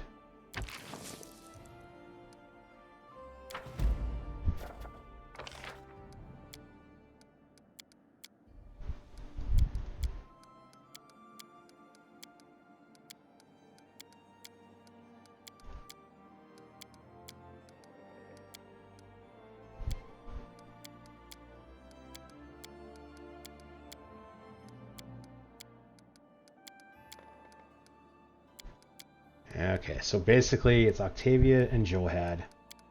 And I think Tristan occasionally shows up. No, I think it's just the two.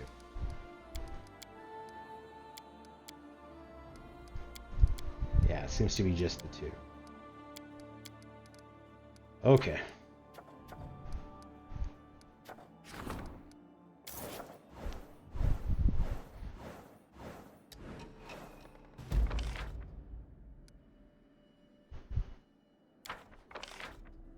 Triumph.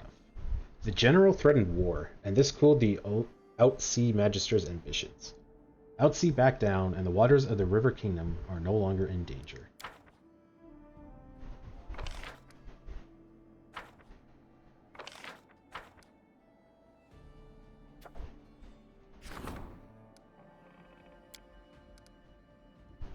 Purge the ranks. We can't do that.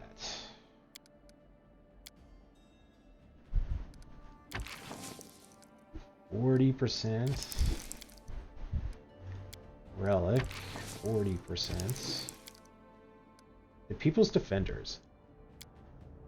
Steel Falcons, Adori seekers of justice and patrons of the people, have proclaimed that the peasants of the kingdom are oppressed. Pretending justification, they have invaded stolen lands and are luring common people to Andron. Yeah, we've read that before. 65% chance. And that's all there is. So opportunity, 40% at 23. We need Lindsay for other stuff. Let's ignore it.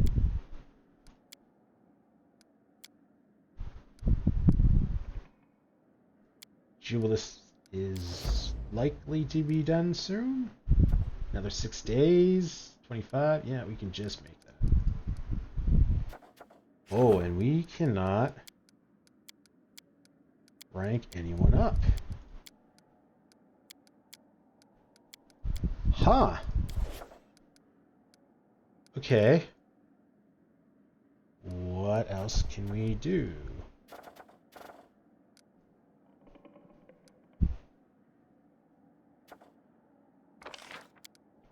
Should probably claim this. I keep forgetting about it. Tories of Lebanese. We gotta put a town somewhere in there. Oh, claim all available regions. There we go. That was the one that we were missing, I guess. I thought I already did that. Thanks, storyteller.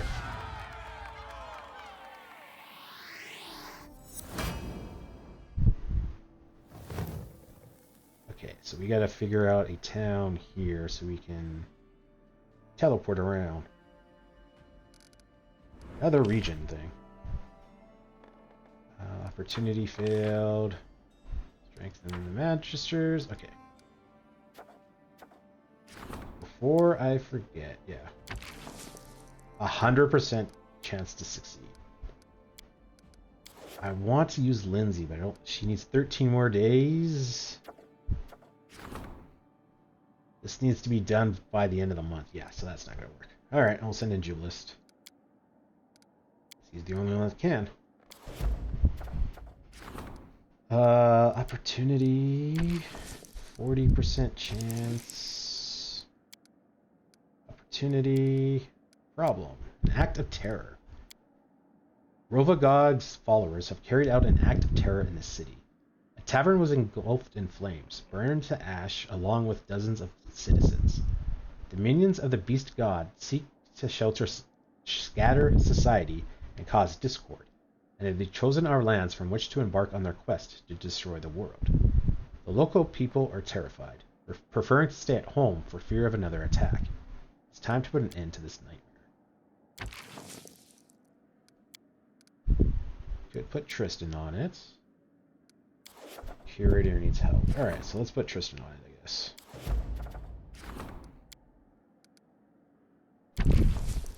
Econ... No. 70%. Not bad. And you're not even the easy one. One of the neighboring rulers is in a difficult situation. He faces war, and we have done this before.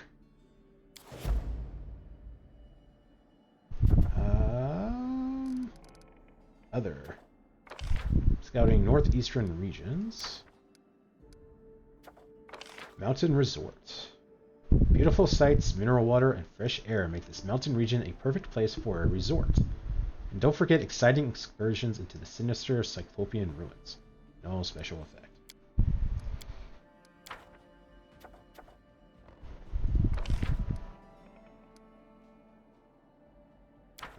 Okay, so someone needs to talk to us. We'll see how far we are for the curse. I think we still got like 120 days. Greetings, Your Highness. I wanted to inform you that our efforts to open schools have paid off immensely. The literacy level of your people is growing throughout the kingdom, and there's hardly any family whose children aren't learning to read, write, and count. Thus, I wanted to propose a next step, to open a university in the capital. The influx of learned men and women from all around Avacian will surely be a boon for trade.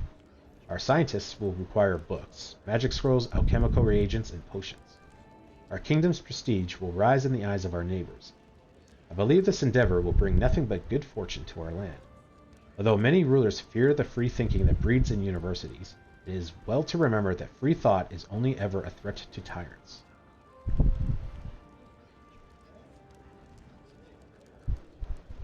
-3 loyalty. 200 BP. We cannot stop progress, so we must champion it. I order the Treasury to release the necessary funds for the foundation of the Crown's University. This is an investment in spirit itself. It will pay off much sooner than you think, and will continue to bear fruit long after we've all returned to dust. I got a free building that I'm not going to use. Yay! Potion of Heroism. Greater.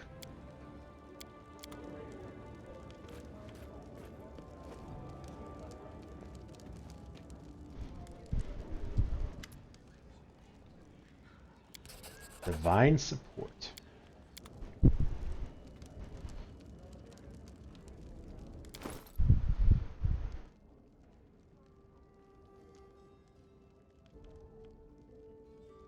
Belt grants its wielder +3 deflection bonus to AC, negative energy resistance 10, and the ability to cast Banishment spell once per day as a 13th level wizard.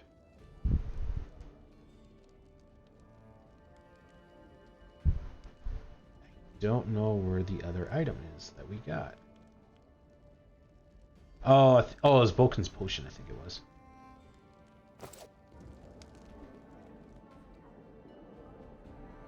Where are we? 144 days. Yeah. Yeah, I think we're going to keep going until the curse.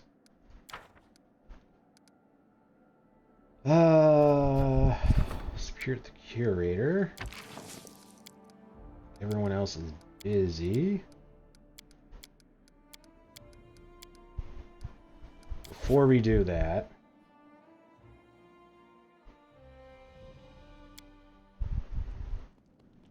save it. Let's figure out a good place to put a town.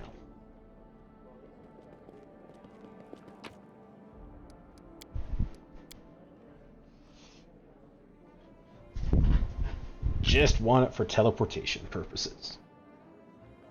Money is nice too, but we actually have some decent BP rolling in now. Okay, so we're... Oh, okay, no, we're not here because we just got that. It's down here. Okay.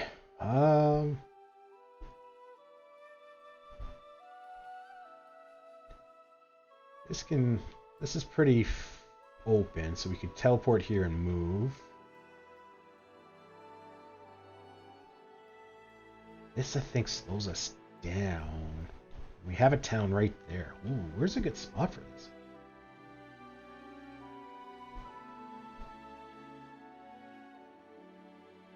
Might be over here. No, maybe we'll do it here. That's kind of central.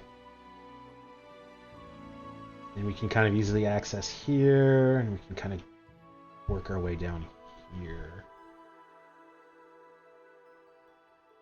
Could put you there.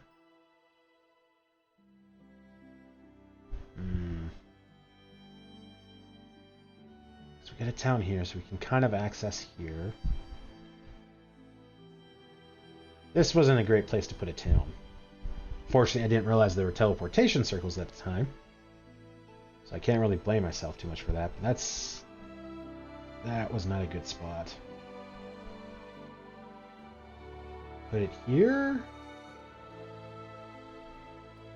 Gives us mostly access here, and then we can kind of move along here. Should we need to. We got here to kind of access here. So yeah, I think we'll put it here. So how do I do that? I think we'll see the mountains. So it'll be right on the peak of the mountain. Let's just load it just to speed things up.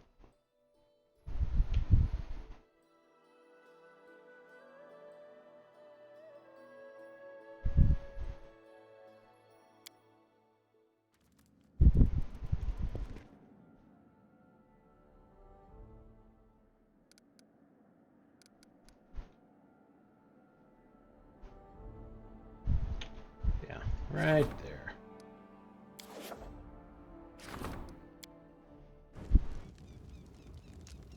Alright. Put in walls, because why not? Okay, so we're doing good on espionage, so I don't necessarily need a watchtower there anymore. So, a bulletin board.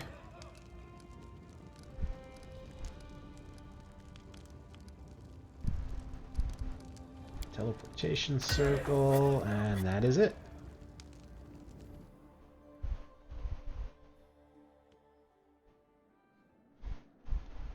Alright. Rank up.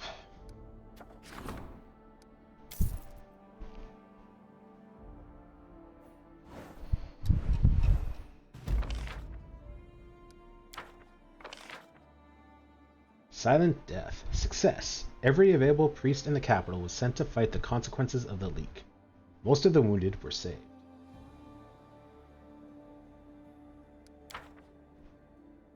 Another rank up. Build a town. Rebuild one of your villages into a lively town. Cannot do.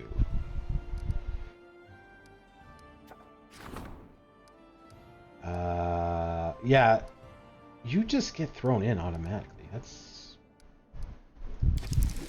rather annoying.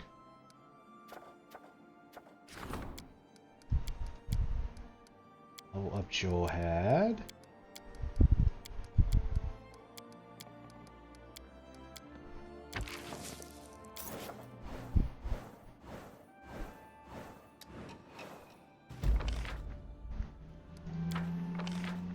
A mock battle. Triumph.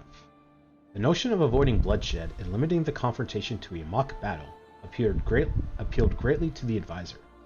Both sides had an excellent time out in the field, and a few coins for the bards ensured that this great battle would be the toast of every tavern in the land. 7 military, 8 relations, 5 culture. Damn. Economy's up to almost 600. An act of terror. Success. The criminal's lair was discovered and immediately turned into a bloody battlefield. Several loyal warriors lost their lives, but not one fanatic escaped, all preferring death to prison. Their followers should stay away from these lands, fearing an equally swift fate.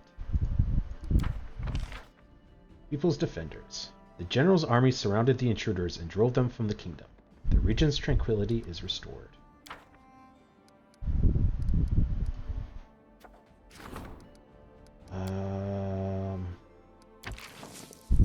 Okay. Opportunity. Streams of power. Some local spellcasters have discovered an amazing and very valuable location. Johad 61. You're 61. Let's put Johad in. Melikani. Yeah, okay, that works out. Salt again. 40%.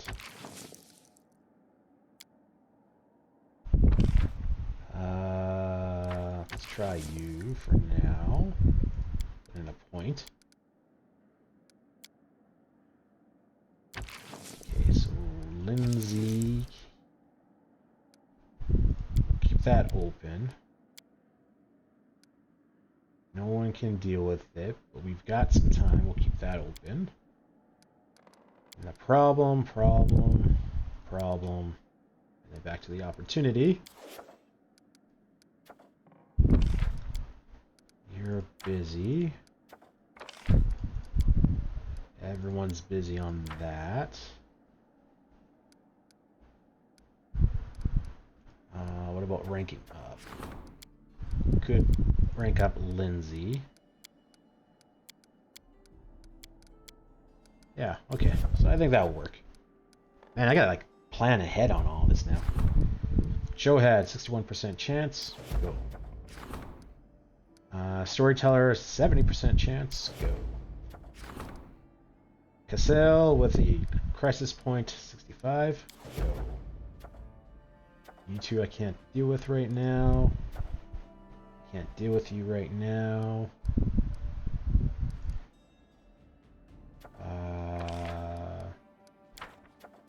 Not gonna deal with you guys. Johad's busy. Octavia's still doing stuff. Okay, and the general is busy, so we'll level up Lindsay.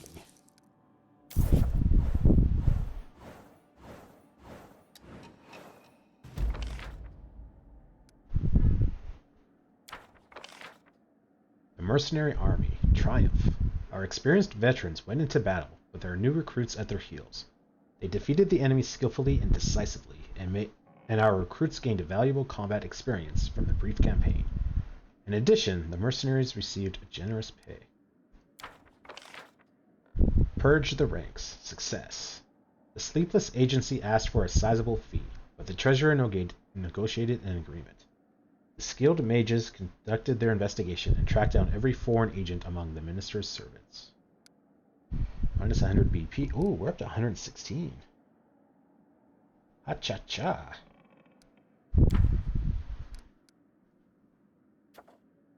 The Charmed Prince. Scouts have just brought in a letter, a cry for help. The ruler of a small nearby barony has been taken captive. His young wife, who turns out to be a dangerous witch, locked the young baron in a tower and seized control of his lands. He's imprisoned, even now, but some of his subjects remain loyal and plan to free the ruler no matter the cost.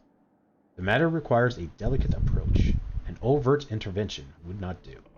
Will the minister be able to manage this task?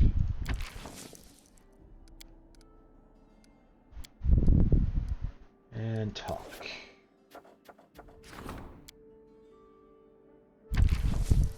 This has got a 55% chance.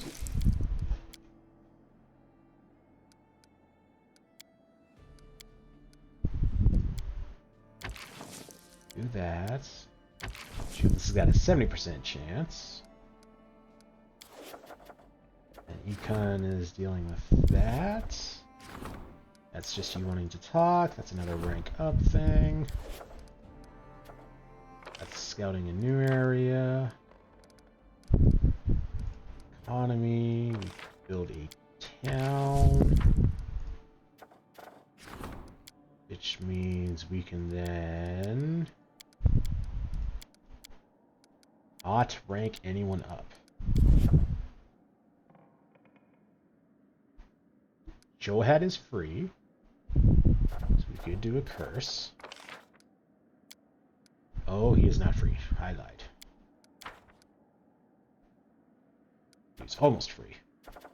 Okay, so let's do this, and then I'll have to figure out some way to kill time. We could skip a day. We could just wander around the map and collect new resources off the map that we haven't done yet.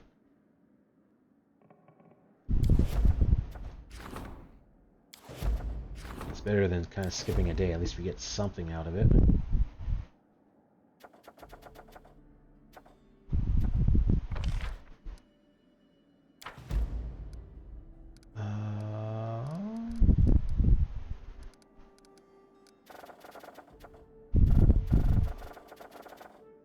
that is it.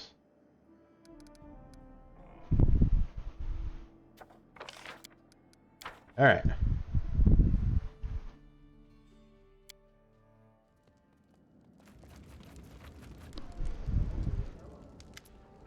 The Outlaw Council wants to know our opinion on Razamin's current behavior. They're continuing to expand their borders, slowly extending their territory on all sides. Timon has already mobilized their army, and Lamberth is recruiting volunteers from among the Black Eagles. But alone, they can never match the might of Razamin. We must bring them together in stable union if we wish to curb Razamir's ambitions. Chiron trusts us, as do many other states. Razamin has offered to reward our silence generously. But I think in good faith we must call upon the River Kingdoms to unite. This Razamin expansion must be stopped. I want to know more about this political conflict. Well, Timon and Lamberth are Razamin's immediate neighbors to the east. Tyrman's founder was Maldar Timon, a renowned Taldaran hero. By long tradition, it is a city of warriors, arena fighters, and gladiatorial champions. The arena of Ardron is there, along with numerous military schools. Razamin has a predictably difficult time of dealing with Tyrman's army, especially when they're supported by Gorm's priests. Every year, champion Olgroth Ungrin, Tyrann's current leader, asks the Outlaw Council to help him fight off Razamir's aggression. The Outlaw Council consists of the rulers of each river kingdom, and they hold court every year in Daggermark. Unfortunately, not many of them are as receptive to Ungin's pleas. Even Cavedin, Arneflax, is not his ally, though they have a shared enemy in Razamin. There's so many names. Ardenflex governs Lamberth, a small state that was formed through the union of 3 rival merchant families, who feared annexation by their neighbors. Razamin's shameless land grabbing is nothing new to them. It was Razamir's invasion that elevated Arnefax from a mere general to the dictator of Lamberth. The Black Eagles, his private knights, impose order in the country and ensure that his will is carried out. They are feared among the people of Lamberth, but they excel at protecting the country and the citizens against invaders.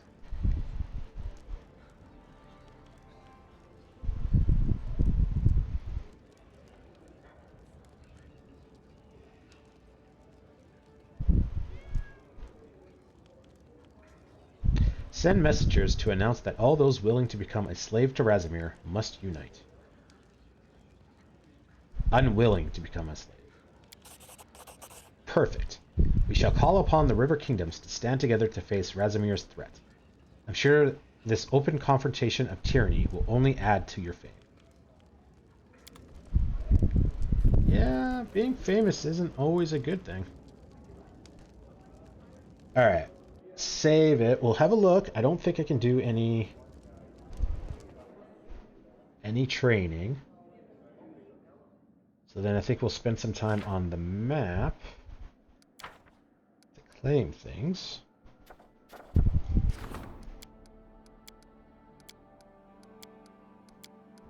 Since I can't pass the time by training people.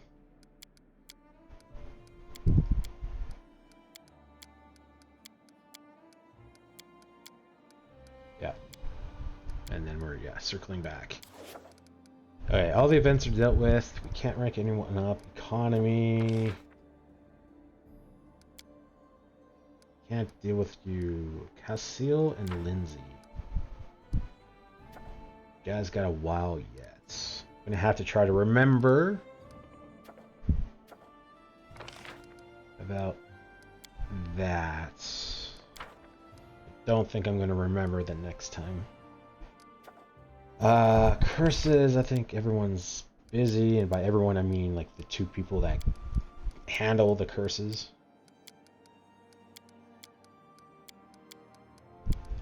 Yeah.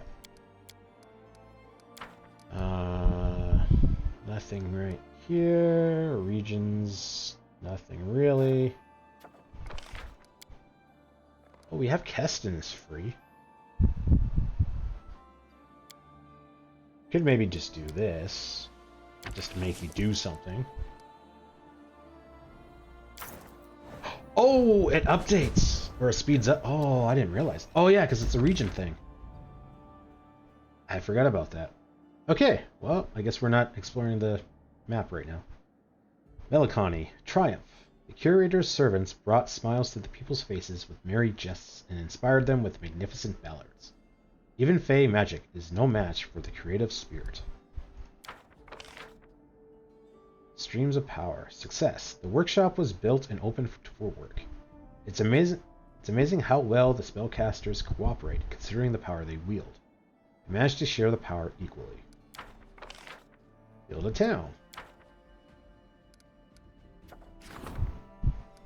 Opportunity. 45%. Warden needs your advice.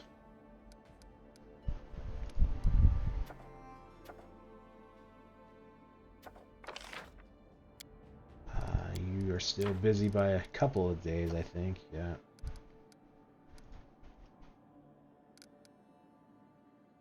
Alright, what are we talking about now?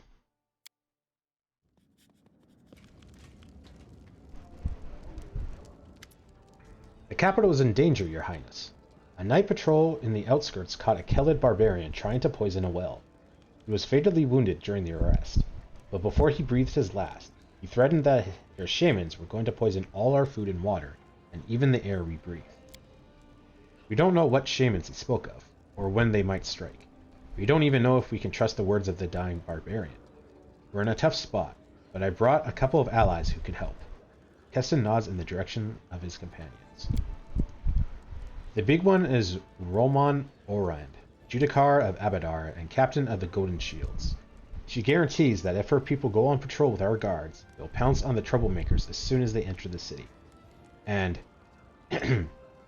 that's Wilmord Schmegoduin. He says he'll install a magical surveillance and prevention system that will allow us to locate and neutralize those barbarians before they can even get close to the city walls. Let's hear what Wigmold has to say about his magical surveillance system. It's just a bunch of alarm spells. The aged gnome bows long and deep as the many bracelets on his wrist chime softly.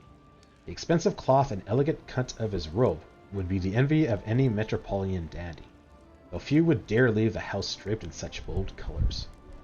Wigmold Smigglemouth, the finest magical surveillance specialist from Droma to Bevroy, at your service. What exactly is it that you do? My enterprise offers a full range of services in security assurance. If you install one of my magical surveillance complexes, you'll always know who enters or leaves the contractually determined zone of control, as well as when they enter or leave, and even, for a price, why. In Druma, my systems were in high demand from both law enforcement, who needed to keep the town hall and prison under constant surveillance, and countless private clients. I've experienced working with banks, jewelry stores, art galleries. How does your surveillance system work? Your Highness's interest flatters me, but I'm afraid I would be ruining myself if I were to surrender the details. It's a trade secret, you see. I can only say that it is my own design, which has allowed me to radically increase the zone of control compared to my competitors' products. While many of the usual charms can capably detect a breach and send out an alarm within one or two buildings, my system is capable of covering several districts, and a whole city if necessary. Tell me about the lands you hail from. Your Highness wishes to learn of Druma? The gnome smirks. 'Tis a land most striking, for its people worship not the gods, but trade and prosperity. Nearly all the people of Druma follow the prophecies of Calistrade, a philosophy that preaches severe abstinence and professes that the acquisition of wealth is the purpose of life. Ferengis. Got it. They respect law and order, but never choose sides in the universal battle between good and evil. They follow a strict diet and refuse themselves basic comforts, even though they could afford to drown themselves in luxuries. They maintain ritual purity, only draping themselves in white colors and wearing elbow-length gloves to avoid any physical contact with infidels. It is considered a virtue to never give to charity, and those who acquire wealth, despite their superiors' efforts, are rewarded. Weird. So why did you leave Druma? Life in Druma was most remarkable, but it grows dull quite quickly. The constant struggle for power and gold is wearisome.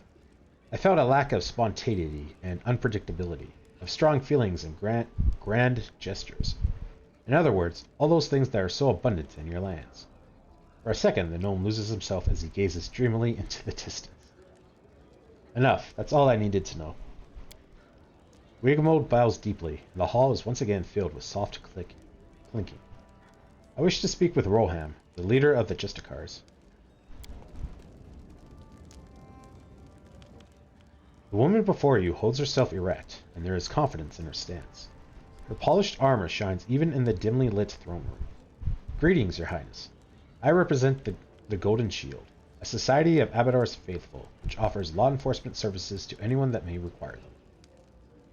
Tell me about your society. We are more than mere mercenaries. We are a brotherhood of warriors devoted to upholding the law and fighting the ruinous powers of chaos. Each of us has sworn a solemn oath to follow the ideals of Abadar and stay true to the best interests of society. These are more than words. By the powers bestowed upon me by our divine benefactor, they have become a sacred pact, guided by the higher spheres. Should one of us breach this contractual obligations to an employer or commit any deed that breaks the law, in letter or in spirit, then the heavens themselves will smite him down. We will be cursed, and all the members of the society will immediately sense it, wherever they may be and whatever they may be doing. Our oath demands that we track down the former comrade and bring him to justice. How did you become a Justicar of Abadar? I grew up in Molthrain. My town entered a contract with the local temple of Abadar. The taxes on the priest's expansive property were waived. In exchange, they raised the city's orphans. I happened to be one such child. My advisor referred to you as the Golden Shields, yet you say Golden Shield. Which one is it? I honestly didn't even catch that. I'm getting too tired to notice that. The captain smiles at you. It is Shield, but it's a mistake so common that we have long stopped correcting anyone. We even had to purchase the Golden Shields, which supposedly gave us our name. Without them, one of our clients refused to believe that we were who we claimed to be. In truth, our name was chosen for a different reason. Gold is the color of our patron, Abadar, the god of laws, cities, and prosperity. And the shield symbolizes our purpose, to protect civilization and order from chaos and anarchy. That'll be all. Thank you, Roham. Roham bows courteously. What's your advice? The strength of our guard does not lie in its ability to track down potential criminals and catch them ahead of time. But our guard can capably cast a net over the whole city and maintain constant control over multiple remote locations. And if the Golden Shields can help us make that net even stronger, and guard all entrances and exits from the city even more thoroughly...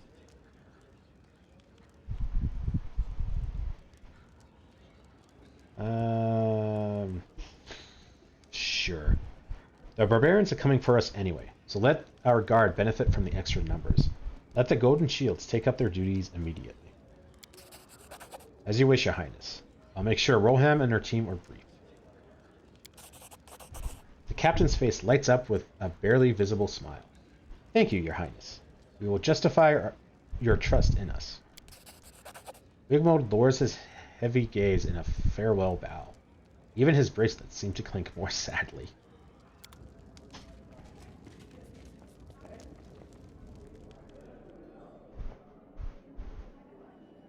Ah!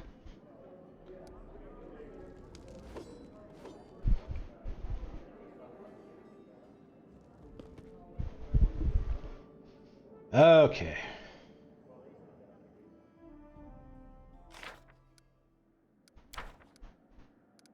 No new events. Oh. Oh, just the colony one.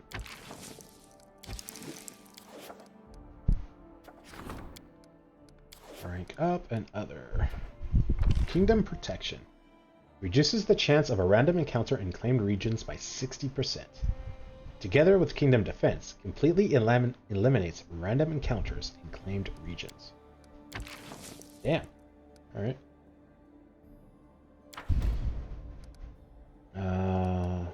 Economy, I think, except... Yeah, we need to use Keston for... Oh. That's not it. Swordplay, and you two are still busy for a little while.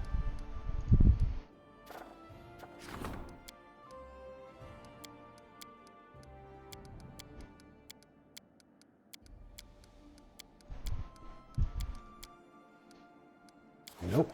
Anything else in regions we can do?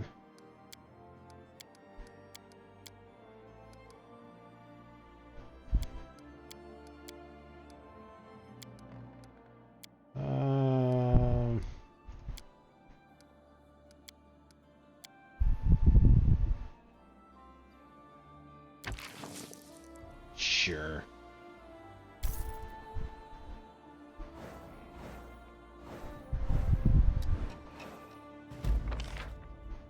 The Power of Blood. Success. We have read that before. Salt. Triumph. And we have read that before. The Relic. Triumph. The king's envoys convinced the followers of Milan to put their trust in the ruler of the stolen lands. The priests and the clerics waited in a secure shelter for the threat to pass, and then went on their way. The kingdom has been blessed by Milani herself. The king's subjects are rallying together as a free nation under a strong ruler. I don't think I read this. A fearless priest of Milani has stolen a sacred artifact of her goddess and smuggled it out of Shellax, where it has been researched by the inquisitors of Asmodeus. Now the half-elf and her party are seeking safe shelter for themselves and their treasure, somewhere they won't be found by the resourceful Shellaxian pursuers. Perhaps this is the perfect time to offer assistance. Charmed Prince. Triumph. The advisor sent the warriors to aid the young baron. Disguised as ordinary peasants, they blended in with the faithful servants of the legitimate ruler and dealt with the baroness as a swift blow. Dealt the baroness a swift blow. She was thrown in prison, and the baron is celebrating his liberation.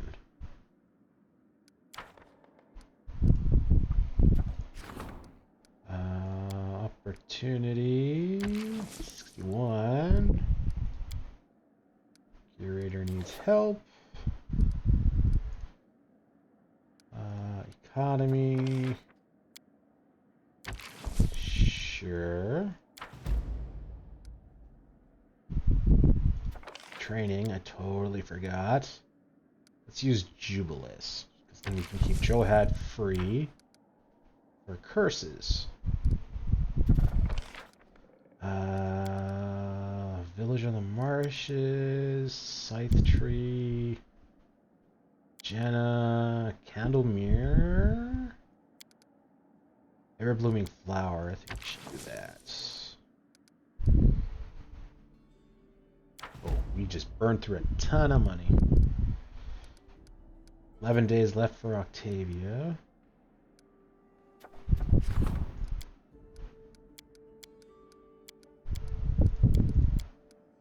And upgrade Econ.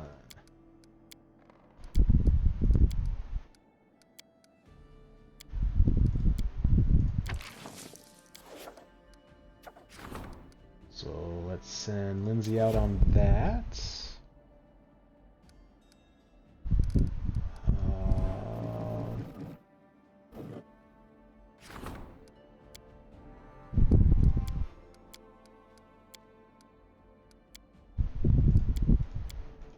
Curious what Magar's thing is, but I think he does treasury and Jubilist is busy. So we can't see what his bonus is. Because it might be higher than Jubilist now. Although I do like Jubilist, how he handles stuff. I bring news from Lazaro Masis, Your Highness. Despite all his difficulties, he was able to finish his opera. He has already found singers and an orchestra. All he lacks now is a stage. I am, however, sad to inform you that he has also been taken ill. He's suffering from consumption, and this may well be his final request. I believe we should help him this time. Not in everything, of course, but if we allow him to set up his stage on the main square, we would allow his opera to gather the audience it deserves, without influencing its substance in any way. However, I would advise against funding the production. Your Highness. Theatrics only display distract the viewer from the true meaning of what's happening on the stage. This guy is very particular.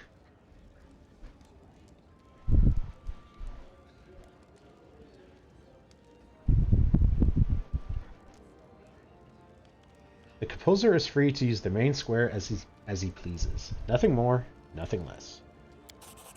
The storyteller bows. I shall make the arrangements.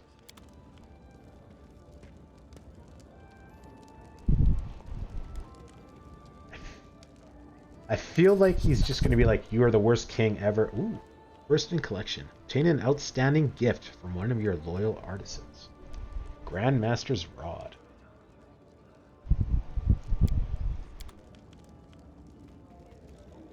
I feel like the opera is just going to be like, you suck. Probably won't be. That's kind of what I think it's going to be. This rod grants its wielder the ability to make up to 3 spells they cast per day infused with the primal magical essence. Those spells are maximized and empowered as though using the maximize spell and empower spell effects, and ignore spell resistance and magic immunity of the target. Damn.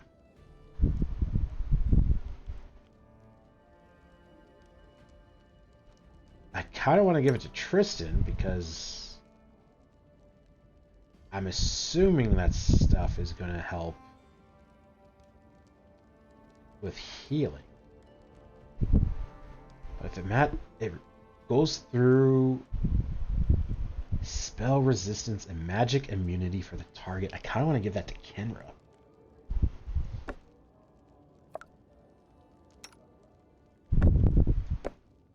I mean, Octavia would make the most use of it, but we're not really using Octavia. We have come across a few times where she can't do damage. It's 3 charges. Could be good, because she does do a crap ton of damage.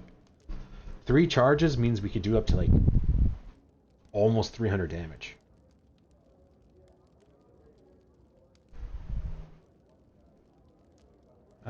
Yeah, okay. We'll do that for now, at least. We can always move it around if need be.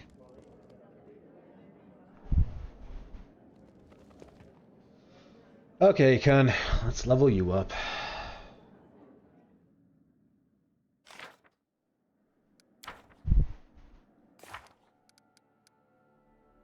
$100 days. We're getting close on it. Here is 25. I think he comes still lower though. 23, yeah.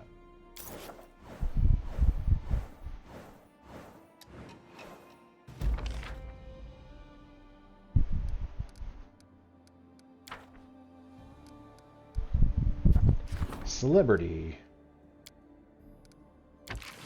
80% chance. Minister demands your attention. Can't rank you up if you do that, though. Alright, what does the minister want?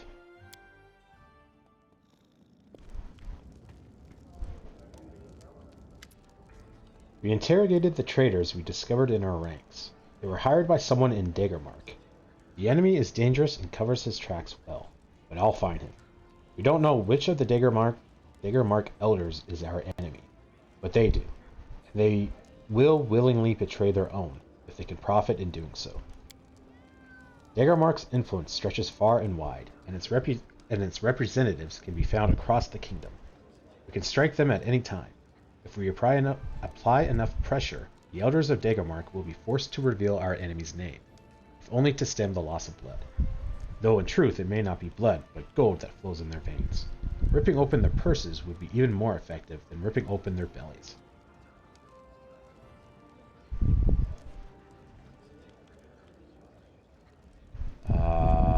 Act as you see fit.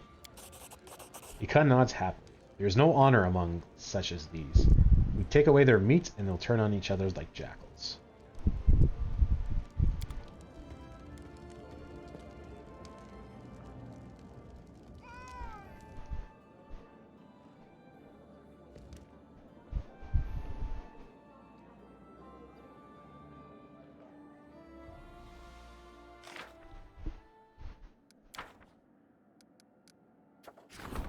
Rank up. It's another scouting thing. Okay.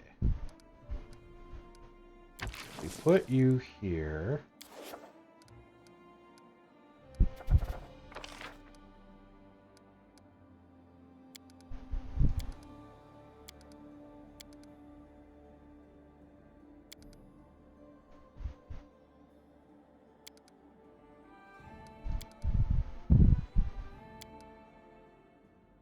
Okay, so nothing new, or nothing on there to do.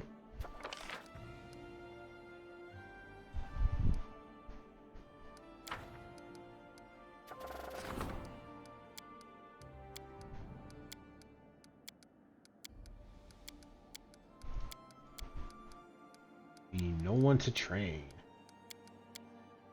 Oh no, we could do econ. Yeah, right. Yeah, so let's train Johad.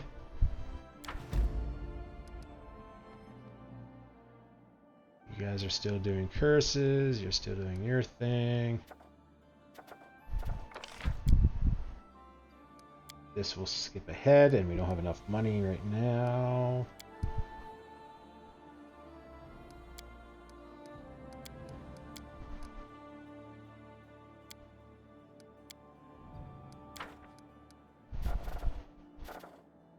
Alright, let's level up econ.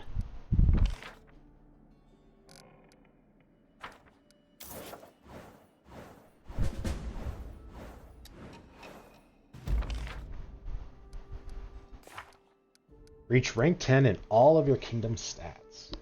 Every time I'm in the capital, I can't decide which word best describes the country our king has built. Magnificent? Amazing?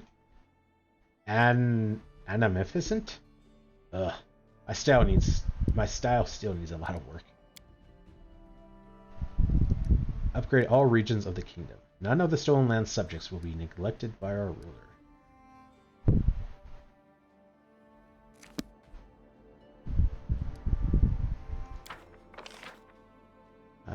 Research into the nature of curses. Tartuk. It appears that Tartuk truly has been cursed. As usual, very little actual magic appears to have been put into the curse. How such a meager magical force could have such binding and dramatic results is beyond comprehension. Still, this research has advanced our knowledge of arcane magic. Okay, that didn't really tell us much.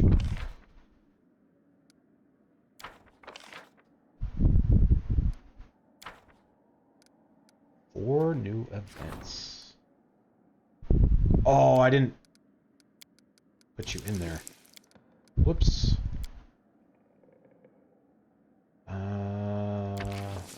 90%. 25%. DC of 40? What the frick? Make you a 50-50, I guess. I don't want to use... gotta use one or the other, I guess. Lindsay's in the colony. Are we... I don't think... Did I assign her, or is that something she's on right now? Yeah, it's something she's on right now. Before the end of the month? Yeah, we can just snake it.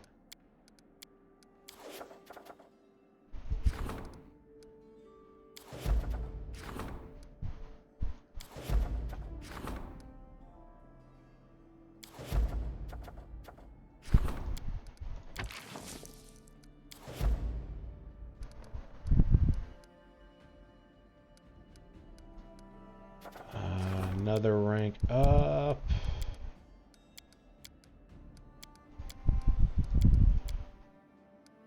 Keston at 23.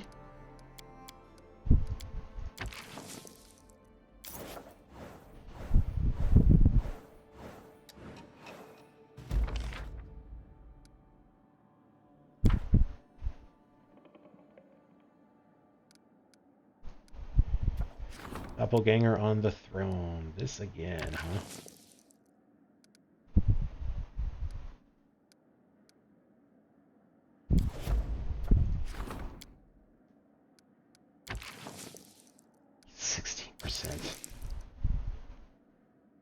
So we'll do another 7. Okay, we'll be just at the end of the month.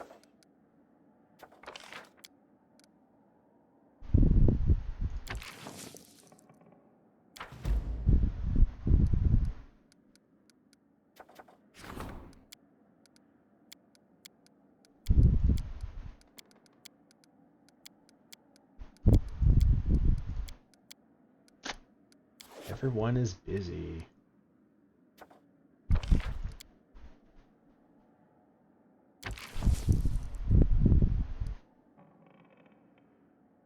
Sure.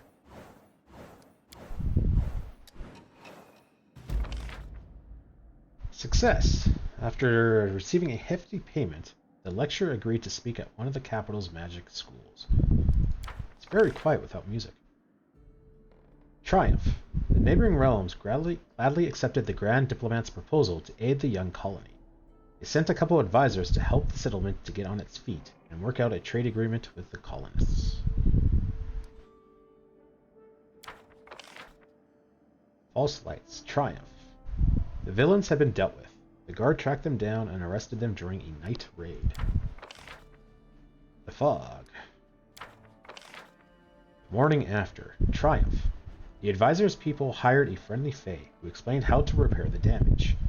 The spellcasters returned the river to its former bed, raised the hill again where it used to be, and addressed the other problems. That is awesome. Not only could you do all that, but you could reverse it. Okay, mock battle. Let's put you there. 50%, huh? Mercenary army. 85%. Art of persuasion. 75%.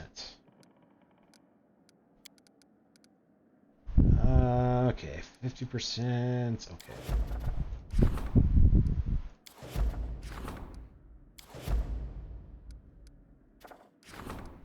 Let's level up the treasurer so we get a few more BP points. Or actually, General's busy. Octavia isn't busy, so we could. Do I want to upgrade her? I think I'd rather have do Curse.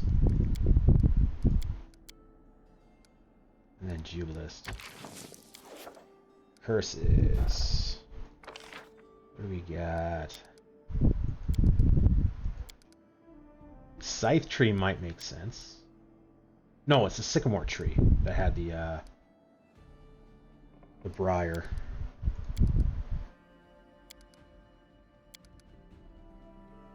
Mordecai, no. The Faced Sisters could probably be handy.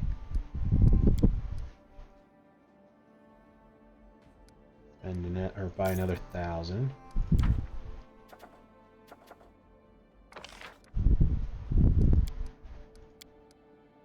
Oop, that's Mordecai. Trying to do any research that could potentially lead us or help us with Narissa. Because this has got to do something. This can't be just spend money to get Divine. This has to have do something. Arme could be useful. And then we're back.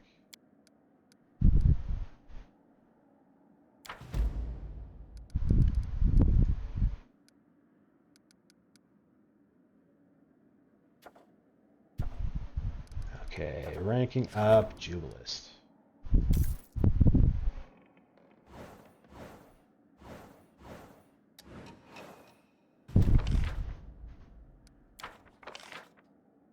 Success. The minister's agents poisoned the rebel leader, who was also the source of the rumors. Without their leader, the movement has fallen apart and ceased to pose a threat. That's definitely a way to do that.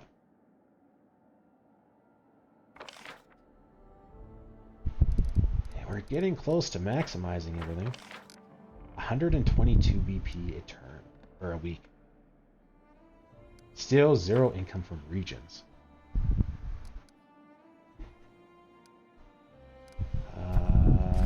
General is busy. You're busy. You're busy. You're busy. That's the annoying part. Everyone is busy.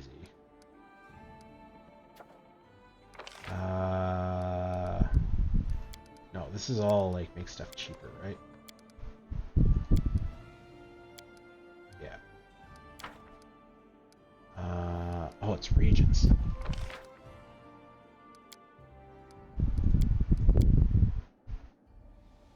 Um, 7 days.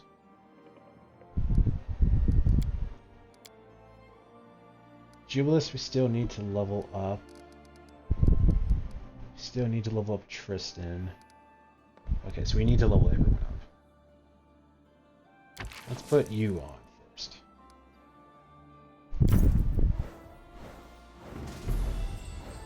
Claim all available regions and develop them to their maximum.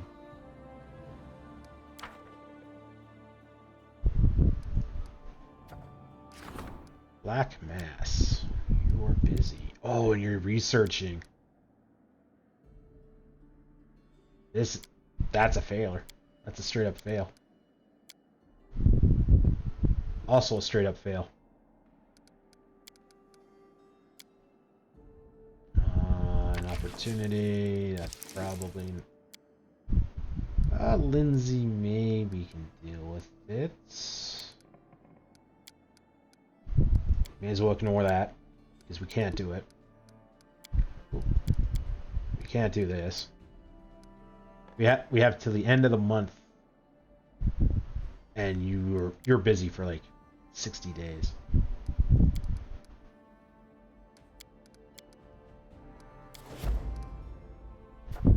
Yeah, for another 30 days. You're busy, busy. Busy, busy, busy.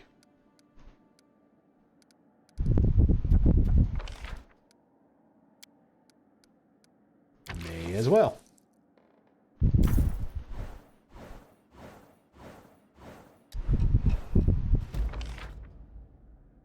Black Mass failure. Minus 10 divine. Oof. Morning after. That's much easier. More palatable, I should say. Mercenary army. Experienced veterans, and we have read this. The art of persuasion. Failure. The agitator's propaganda had no effect on the local populace. Nevertheless, he demanded to be paid in full for his dubious services.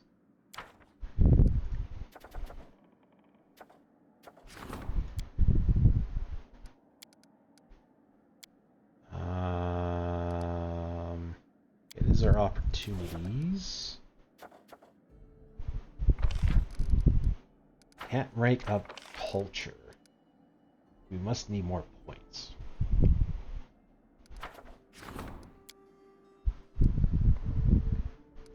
Okay, we do have the general. And we do have the curator. Okay, never mind. Okay, so we got a couple options here. This we can't deal with. Sandy Khan, 55% chance. Don't think I can rank you up. No.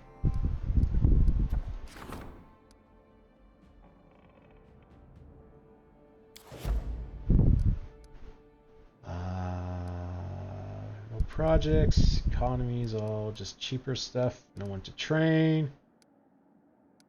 Curses are being dealt with. Jubilis busy? It's not. Oh, so you only have a +5.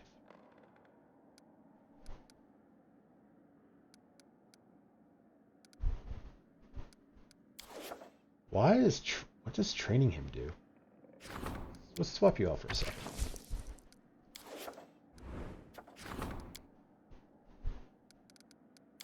Is there anything we can do with you?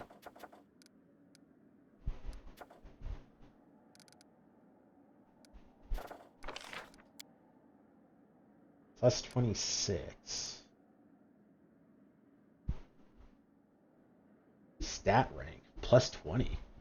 Oh, we're getting 2 points every rank up. Oh, I thought it was 1.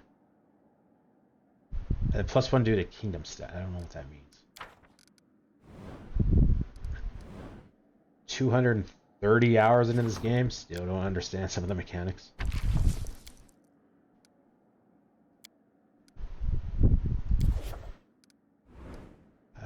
Okay, so let's rank up. Military's a couple away. Culture's a couple away. 24. 25. Let's go with the general.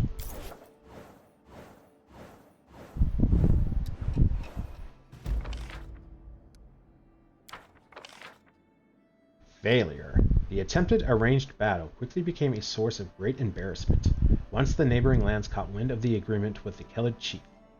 True, barbarians are incapable of keeping their mouths shut, or of respecting those who fear real battle.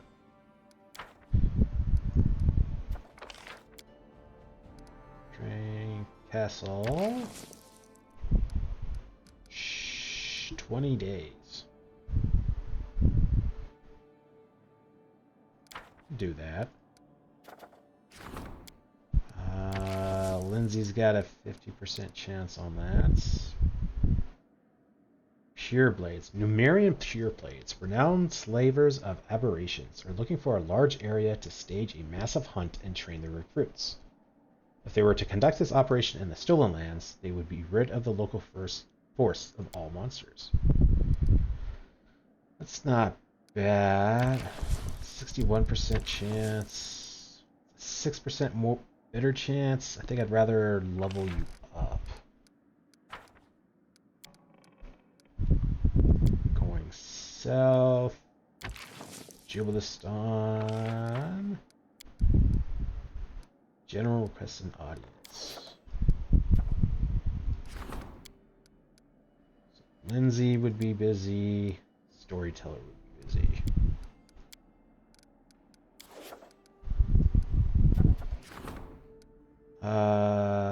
We've got to the beginning of the month. Okay, so this is our last chance if we're to do a week. You've got a while, so we don't necessarily have to do you. And same thing with you, but Jubilist isn't in the mix. So let's send out Jubilist. Let's not send you.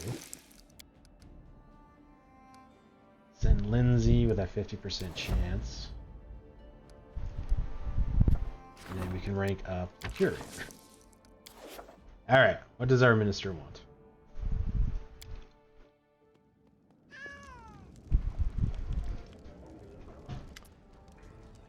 Please accept my congratulations, Your Highness. It's under your guidance that we have raised a strong army, an invincible one by local standards. Who could have imagined that such a young country would have such a powerful military force?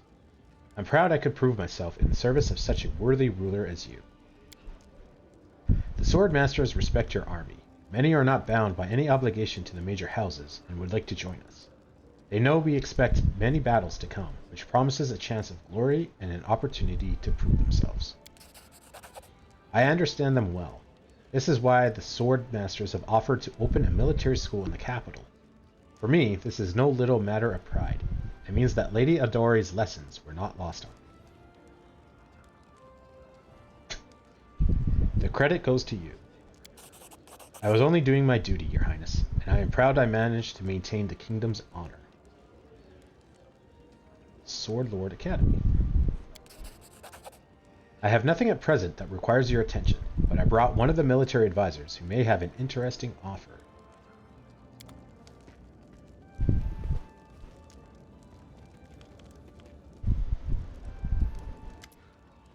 Captain Ramallo gives you a sneaky wink. Reporting for duty. It's good to see you in good health. Your 1st and 2nd crossbow troops have finished training and equipping. Your ballistaire squads are receiving their heavy weapons today. I love to see the local bandits' face when they see your troops in their new formations. I have a message from my employers. My company is eager to open a proving ground to test our new products.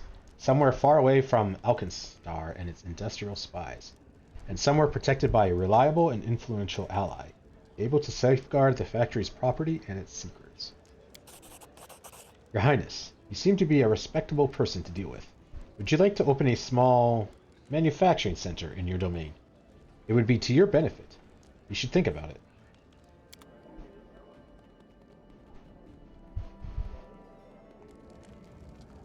And items. Serrator. That sounds painful.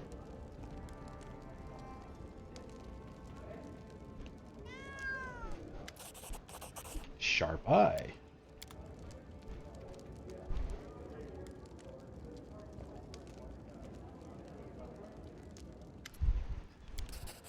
Silent whisper.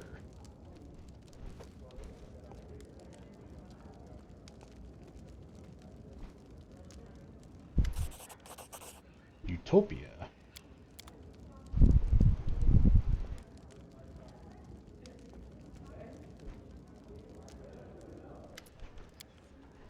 I am very grateful for your help. The path to one's purpose is difficult, and I am glad to have found a companion such as you. Now that I know which road shall lead me to perfection, an urge has grown in my soul to create a great weapon for you. In it, I shall be able to embody that confidence in my future that you yourself have helped me gain.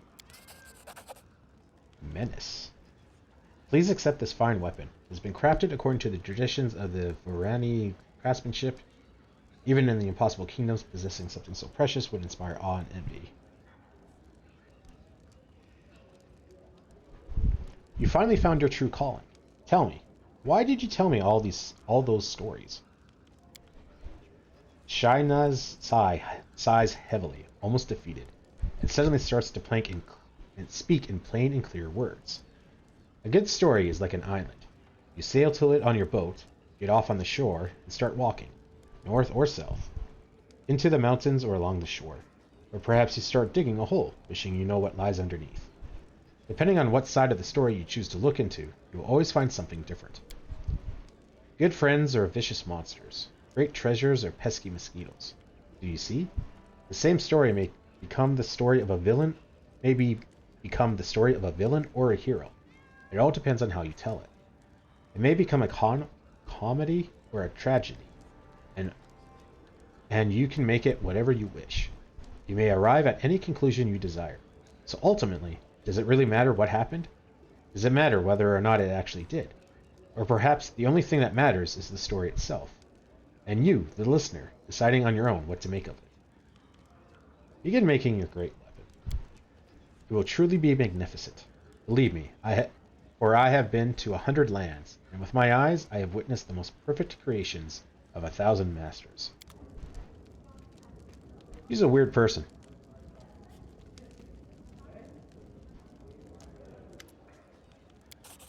Ultimate grip. Get to work on this special gift of yours.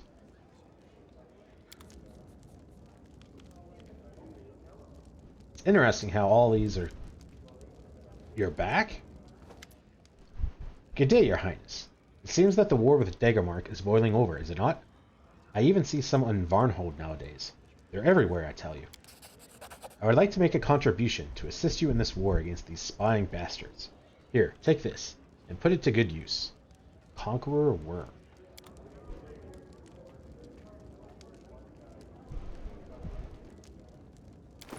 There's quite a few items. Dark Bidding. +3 in we have read that. Menace. This +3 Brilliant Energy Dueling Sword grants its wielder a +2 luck bonus to CMD and a +2 luck bonus to CMB. Prowling Cat. +4 speed composite. We have read that. Serrator. This wounding battle axe deals 1 point of bleed damage when it hits a creature. Multiple bleeding effects stack. Bleed will continue until the target receives magical healing or leaves combat. A critical hit does not multiply the bleed damage. Kinda neat. Silent Whisper. This +5 shock agile dagger grants its wielder the ability to cast harm spell once per day as a 15th level cleric. Utopia. This +5 unholy bane or Undead Bane Spear. Grants its wielder a +3 sacred bonus to initiative checks. And the ability to cast Good Hope spell 3 times per day as a 12th level bard.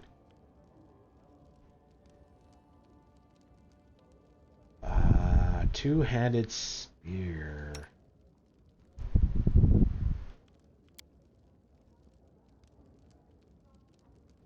You do equal damage, except you're Dragon's Bane, whereas you're Unholy and Undead Bane.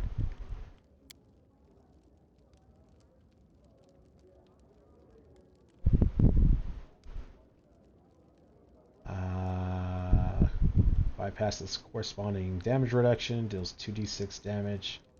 All creatures of evil alignment.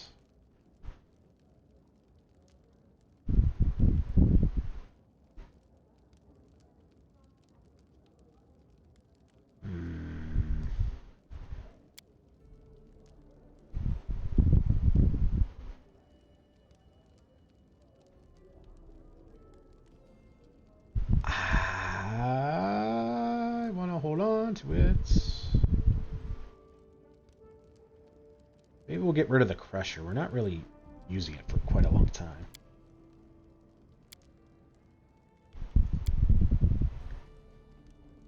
Does suck that we're losing our crushing weapon.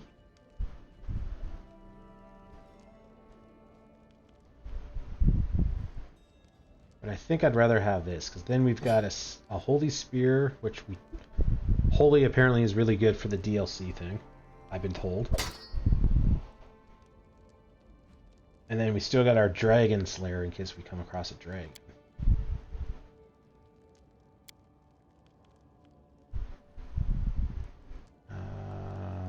Conqueror Worm. This belt grants its wielder a +8 enchantment bonus to Constitution and the ability to cast Dragonkind 3 Black spell once per day as a 12th level wizard.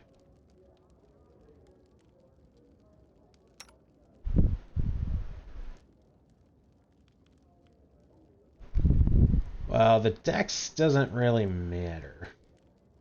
Because your armor only lets you have like 1 dex bonus, yeah. So dex for armor purposes doesn't matter. 6 to strength is nice because it's extra to attack and damage. I think I'd rather do that. Because otherwise I'm sacrificing 3 damage into hit for an extra 16 life, which is nice, but nah. Ultimate Grip. These gloves grant its wielder a +6 enchantment bonus to strength, +4 enchantment bonus to constitution, and the ability to cast Death Clutch spell once per day as a 15th level wizard. That might be good for Amari. Fire resistance and acid resistance.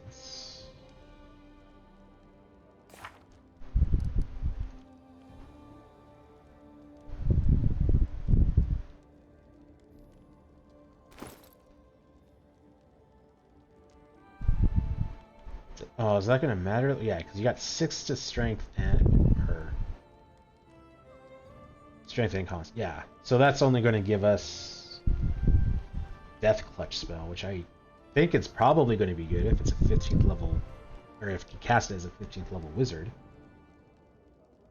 But probably not worth the acid resistance loss and fire resistance loss.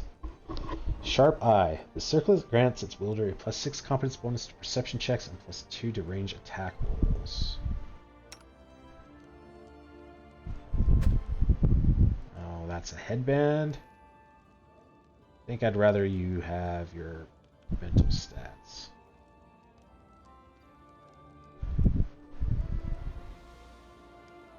I think that is it. Alright, save it. We gotta be close to getting to the curse.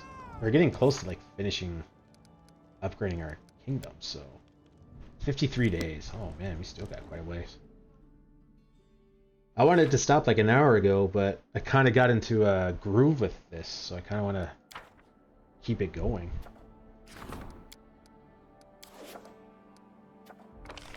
Alkenstar Manufactory provides a lucrative trade agreement that brings in BP based on the kingdom's relation rank. Relations were at 7. So 3 BP a week with up to 5. I gotta use Keston for that. Alright.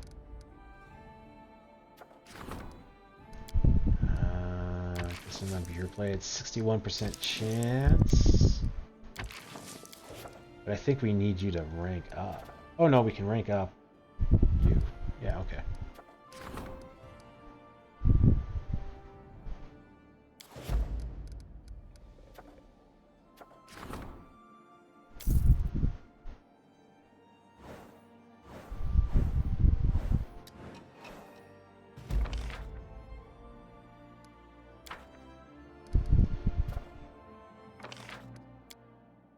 Oh, I didn't. I had you to or strengthen your thing. Damn.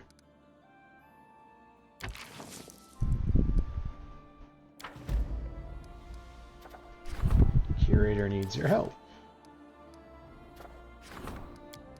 Tavia's doing research. Lindsay's doing something, and Kessel's doing something.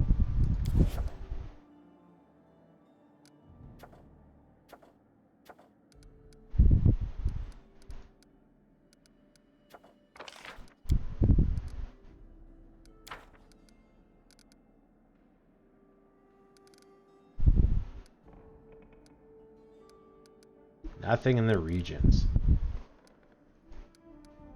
So I think this might be our excuse to start wandering the map. Which is good, because I was going to use that as an excuse to kind of call it then. So I think you got like 5 more minutes-ish. Your Highness, yesterday was the premiere of Maestro Lazzaro's opera. The event was not everything we might have hoped. Much of the audience left after the first act. The critics lambasted the author for both its ill taste and subservience before the powers that be. The storyteller falls silent, his bony fingers fumbling with his sleeve. However, -3 culture. Me, I wish to commend you for the great fulfillment we're witnessing under your rule. I speak of art, that most fanciful and gentle flower that only a ruler can truly grow. Perhaps not all of your subjects' creations flatter you, but this is merely an indication that the artist enjoys as much freedom in their lands as they like. Once, only bandits and peasants lived here, but now a beautiful city has sprung up, full of energy and the sound of music. I have not always agreed with the decisions you make, but I am happy I was able to take part in the rebirth of the Stolen Lands. Didn't think about it flopping. So that's a thing.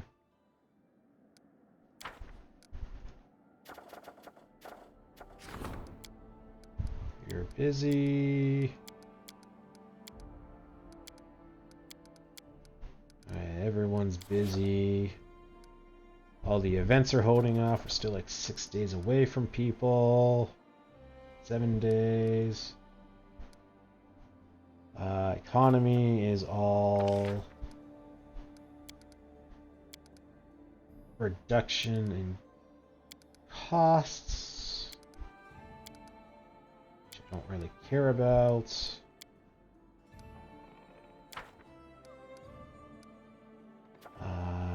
Training, we can't quite do. Curses are being handled.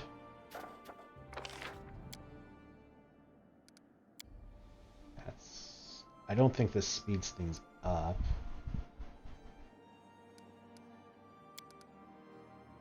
That's to scout. I don't think we really need to scout.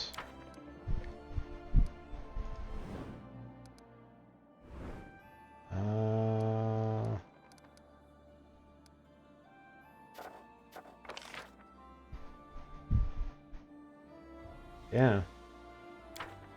Alright. We'll wander the map. I'll go ahead. We have money, so I don't need to buy more, because I don't want to get out there and realize I don't have enough BP. We're leaving on an adventure.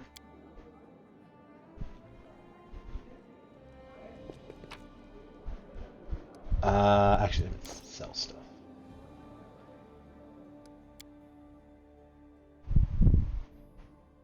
It's kind of annoying. Some of that stuff is good. I just rather have the stuff I have, which kind of sucks because I want to use the new stuff.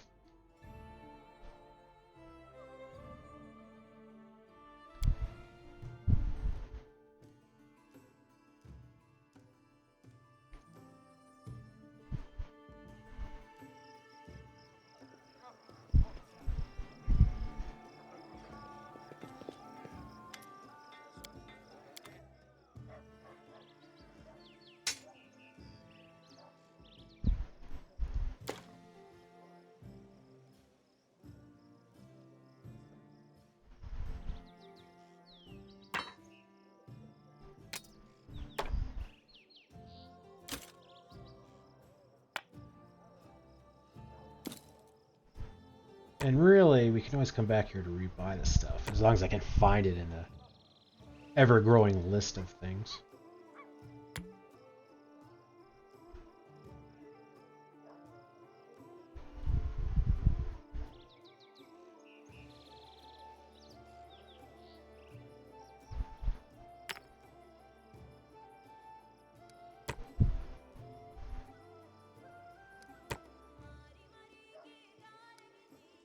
Lots of money again. Oh man.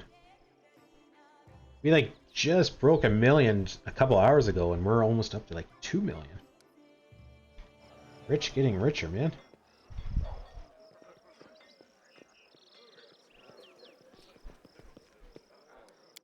Alright, let's save it. We're leaving on an adventure.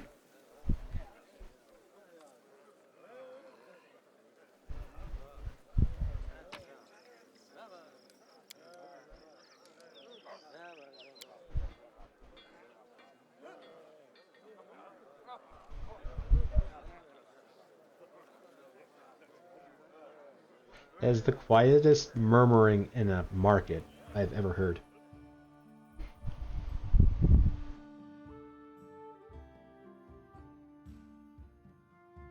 And then we have time, so maybe I'll check the places listed in the wiki for the emerald necklaces. Huh, I just realized my Twitch stream is way behind. Is it behind or am I having problems again?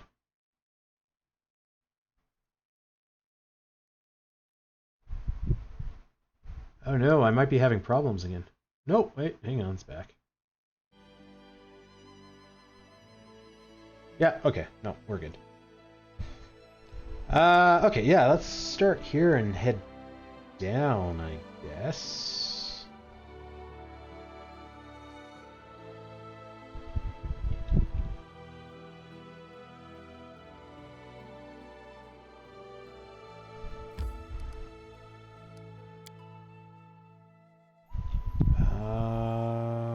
Or no, let's go Pitax first.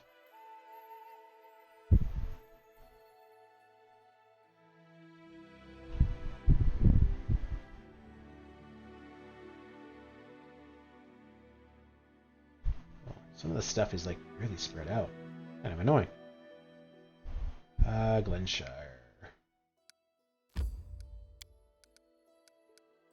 Or Glenbond. Glenshire and Glenbond.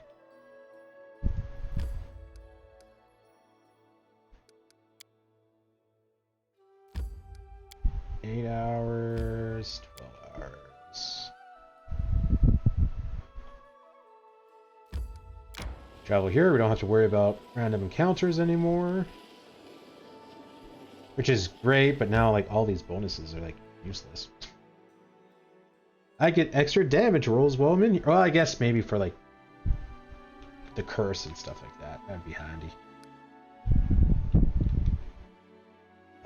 It will be of limited use now that we don't run into random encounters. Alright guys, I'm going to call it there, finally. I've been saying I've been getting off for like a couple hours. I only wanted to stream for like 2.5, 3 hours. We're at, well, we had an issue with OBS, but we're up to like over 6 hours. So I kind of missed my mark a little bit on that. But I guess that's what happens when you get sucked in. So yeah, next time we will wander around and collect these resources. And then try to kill a little bit of time since we can't do training. Our kingdom is close to maxing out. And we're getting close to doing the curse. So, I mean, depending on the chapter, maybe we'll just kind of finish upgrading our kingdom. And then work on the story stuff. Because it kind of sounds like we're getting to an end. Like, it sounds like we're going to deal with this curse, and then we're going to go after Nerissa. Which means I should probably look at doing some of this stuff I haven't been doing. We'll do this. I think we'll probably end up doing this before we go after Nerissa. Hopefully we'll end up doing this before we finish. As I said, since we have like 6 days to kill in the game, once I'm done wandering around collecting stuff, I think I'll look on the wiki to see where I can find a necklace for Kimo. That's just happening. Magical prison. I don't think we're going to do this. I might do the dimension door trick that was mentioned earlier to kind of just do it. But I'm not going to track down 45 monsters that are... I'm not going to track down 45 monsters on a list just to check them off.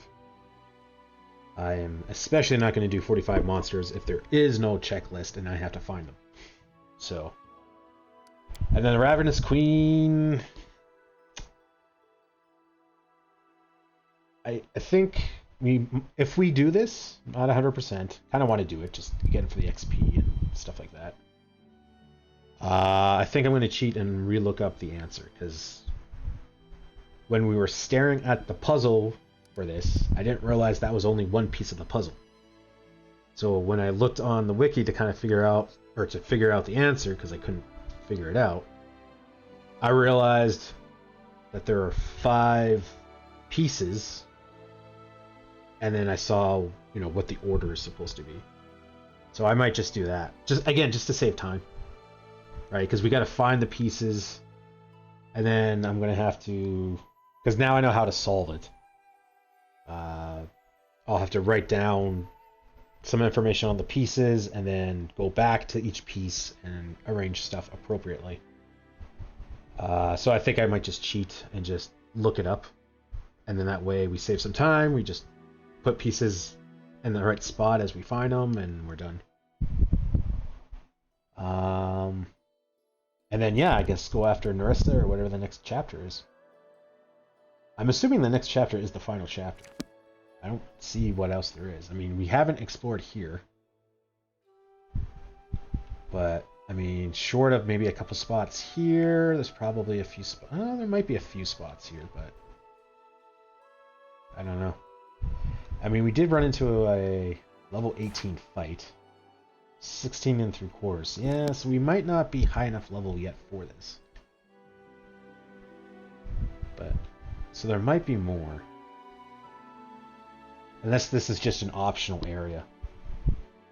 It's possible this is just an optional area where it's like, you can explore it if you want, but there's nothing story related there. Anyway, save it again. I'm pretty sure I did save it, but just make sure. And quit, because I have been rambling for the last, 4 or 5 minutes. And, yeah. Thank you so much for playing with me, guys. I appreciate it. And I will see you next time.